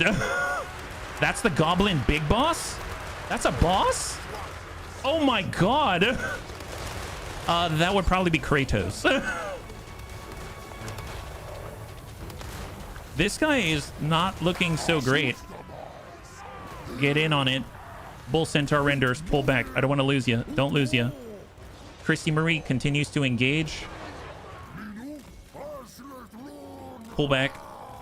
Wolf Raiders are almost in position. All right, push in, push in.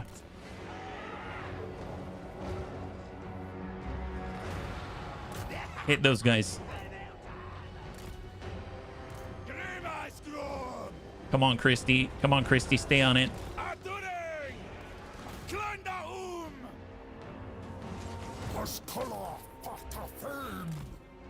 Excellent. Oh. The hills are alive with gunfire. And there go the flaming arrows. Oh my god. Whoa. Friendly fire, friendly fire. Not friendly. Not at all. All right, push in, push in. Yeah, we really hit our own. All right, chase them. Astragoth. Okay, let's go in and get some of the blunderbusses here to repel that attack. This isn't too bad. I mean, obviously they've got their boss out here, which is a little bit of an issue, but oh, Astragoth's almost dead. I didn't realize Astragoth's almost dead. He's got the barrier saved Astragoth right now. Let's get him out here as soon as possible. As soon as possible. Actually, here, come back here. All of our injured, get to the med bay. Get to the med bay. Yeah, run to the safety of the blunderbusses. Oh, there goes the flaming arrows. Oh. Wow, that sucks. I admit the delay was a little rough, but they made it. They made it through, which is phenomenal. So glad for it. We're definitely going to need to heal, that's for sure. Took a ton of damage, but we made it, and I'm so glad. Stretch that out. Engage the last. I have a glass wipe with a Cronus eating his children. Oh, really? Wow, that's a... Oh, you mean like the historical drawing or whatnot? Anakitas, give chase. And let's speed this up. Okay, I think now it's just a matter of getting as much out of this as possible. Our garrisons are the ones that are most injured, but we almost lost some units, but we're making it. Yeah, all systems phenomenal. There it is. I'm going to end the battle now. Fantastic. All right, cross your fingers.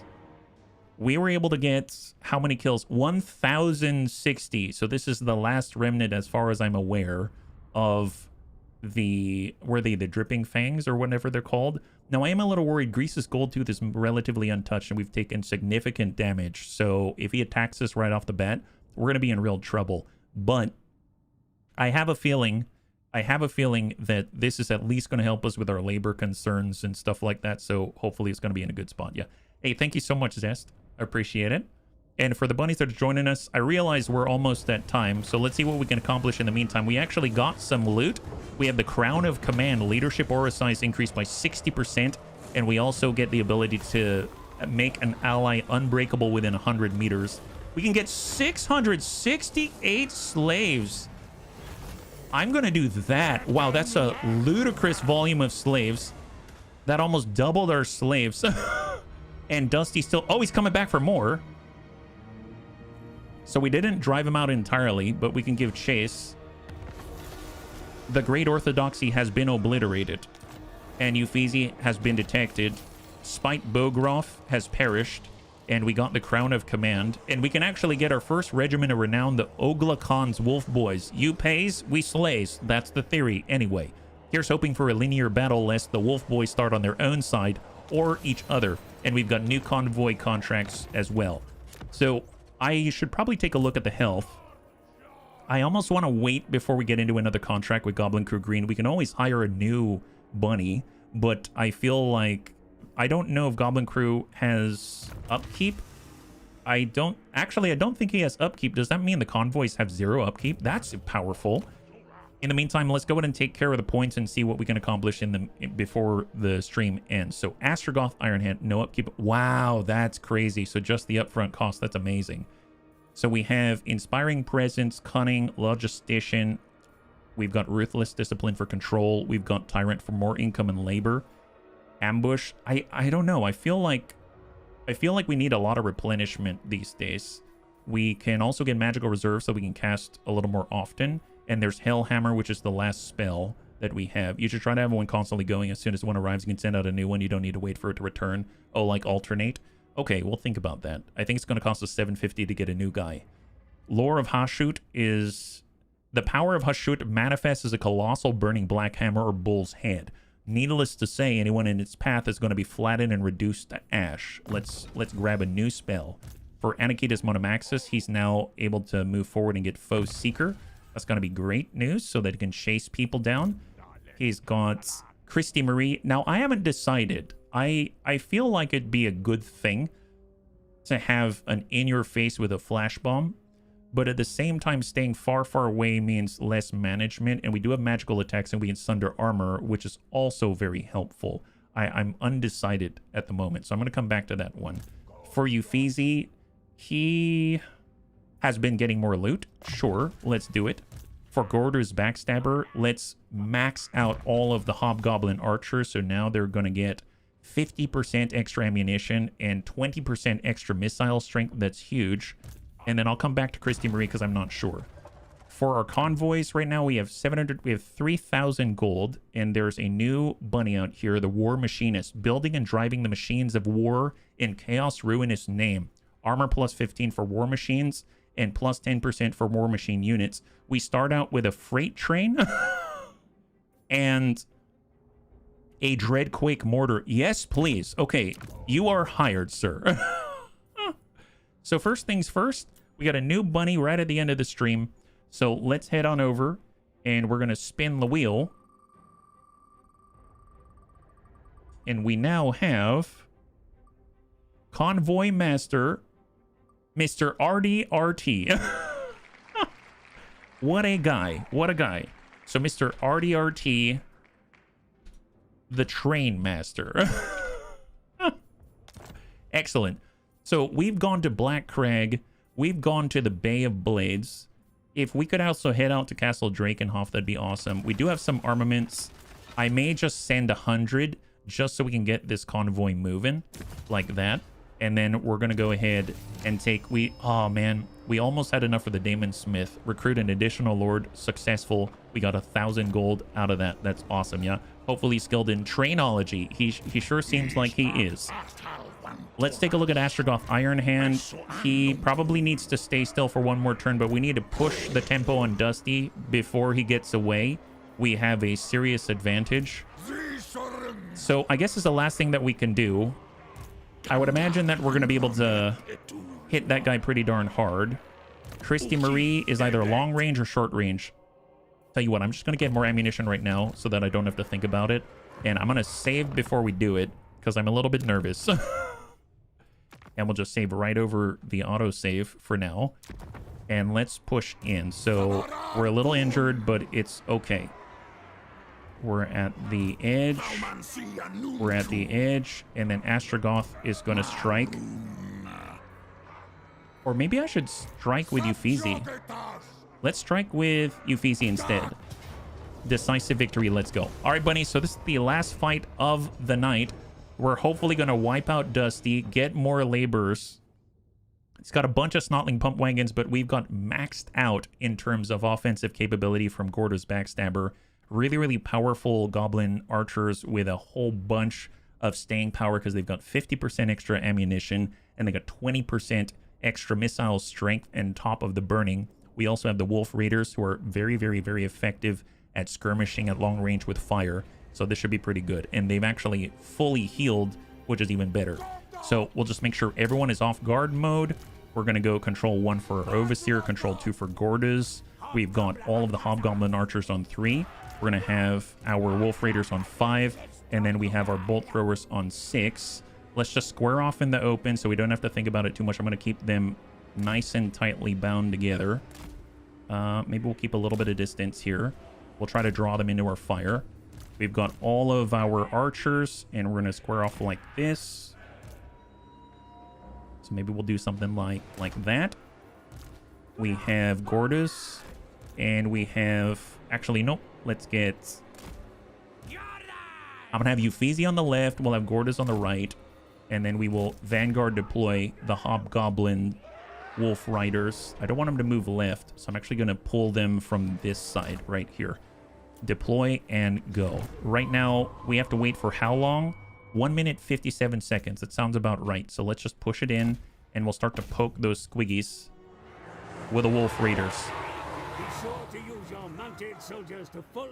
Yeah, we're going to harass as much as possible, my guy. So give him the flames. Oh, boy. Oh, what is that? Ew, what is that? That's horrible. Who shot that one? Was that coming? Do they have a Wizard Lord or something? Goblin Great Shaman, a Wizard Lord. They do! He is a Wizard Lord. That is unfortunate. All right, pull it back. Pull it back a little bit. I am seeing some archer rain coming on in. Engage the Squig Herd again. Okay, it biffed it. It biffed it. He's a wizard, Harry. He is. Give him the flames. Excellent. Just keep shooting them to pieces because they're pretty rabid. All right, taking some hits here. Pull it back.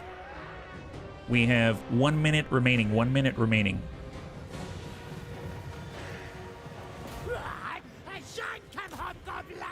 Okay, engage.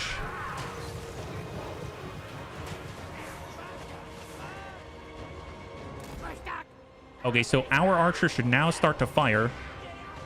Literal fire. Excellent. That is amazeballs. All right, let's come it around on the side. Gordas is going to get up there. And let's go in and push. They've got Snotling pump wagons coming in from this side right now. We've got 20 seconds until the rest.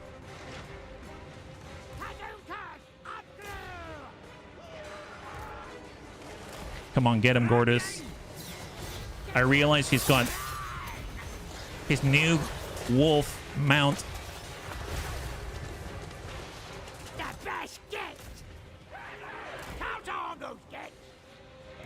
All right, cross in. Oh, see, the Snotling pump wagons against archers, not the best. That's pretty nasty, actually.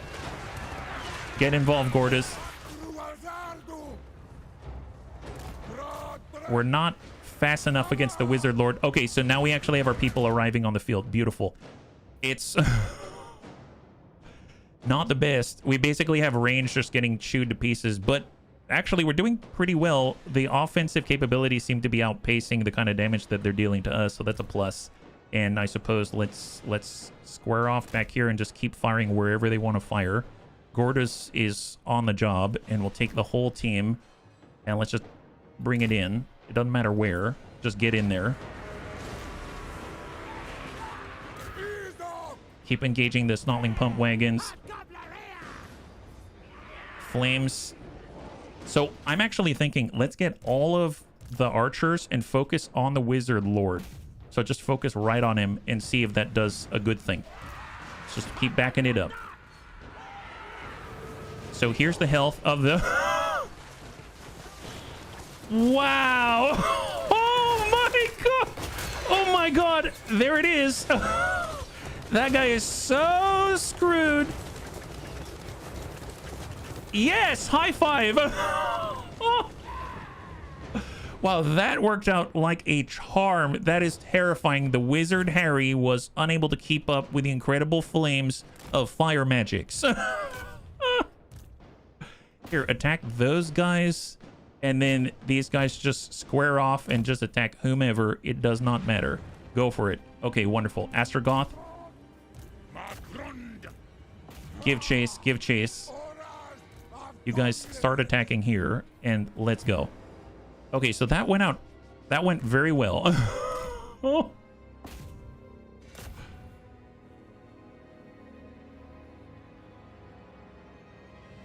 Is there anything else that we can take advantage of? I don't think so. We're probably not going to catch up too much, so we'll just kind of dive into the closest group and just start hammering away to get more labor. And then let's wrap this up. That was really good. That was really, really good. I thought for a moment there we were in trouble. We did lose quite a lot once they, you know, Snotling pump wagoned our hobgoblin archers in the face, but we were able to take out their lord very quickly, and that broke whatever resolve that they had for the bloodthirsty charge, and it went very, very well overall. So very nice. We didn't lose any units. We maintained their veterancy, and we should hopefully be able to recover since we are in our own province. And if we have enough armaments by the next turn, we should be able to start on a Daemon Smithy, which is going to allow us to get a Daemon Smith Sorcerer, and also actually acquire the Stone Mantle, which is going to be very helpful. We can get 141 more laborers. Yes. We have how many laborers now? Dripping Fangs have been obliterated. That was the last of their entire faction. And if we take a look at our laborers now, we have 1,800 laborers. That is incredible. That is absolutely ludicrous. So I'm all here for that. And we actually have a healthy amount of raw materials coming on in now. I believe we only need like 1,800 in order to build the next tier. Although actually, no, we're going to need more, 1940, because we don't have the commandments yet. It's up here where we have a commandment in order to get that that reduction of cost by 10% for our forced labor. So really, really great result overall.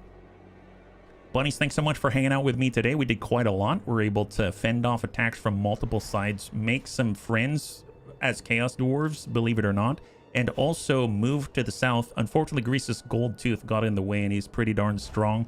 But, you know, we're holding our own, and hopefully we're going to be able to continue to do that and complete a second province, which is going to be a huge boon for our economy and therefore our armies, and maybe even allow us to start up a whole second army. We now have 2 convoys, and we're pulling in legendary equipment as well. So a lot of room for growth, a lot of opportunities to learn more about the mechanics, and hopefully a good time. Next time we're going to be streaming is tomorrow at 12 p.m. Pacific Standard Time. Same bun time, same bun channel. We'll be back again with Battletech Advanced Universe and picking up. We were fighting against the Clanners. We might do a little bit more of that, but now we actually have a good platform in order to attack in the Assault Gladiatorial contracts. So it'll be nice to round that out and move us into the Super Heavy territory. I can't wait for that, but we'll have to figure out how we're going to get ourselves a Super Heavy outside of just... Maybe we'll just buy one. I don't know. Well, the bunnies can help me out with that decision. That's all tomorrow. Hopefully that you enjoyed this one. And if you did, please feel free to hang out until the end of the music, and we'll go in and give someone a nice raid. I had a total blast. I hope you did as well. And I can't wait to get into the next one with you. Have a wonderful, wonderful night.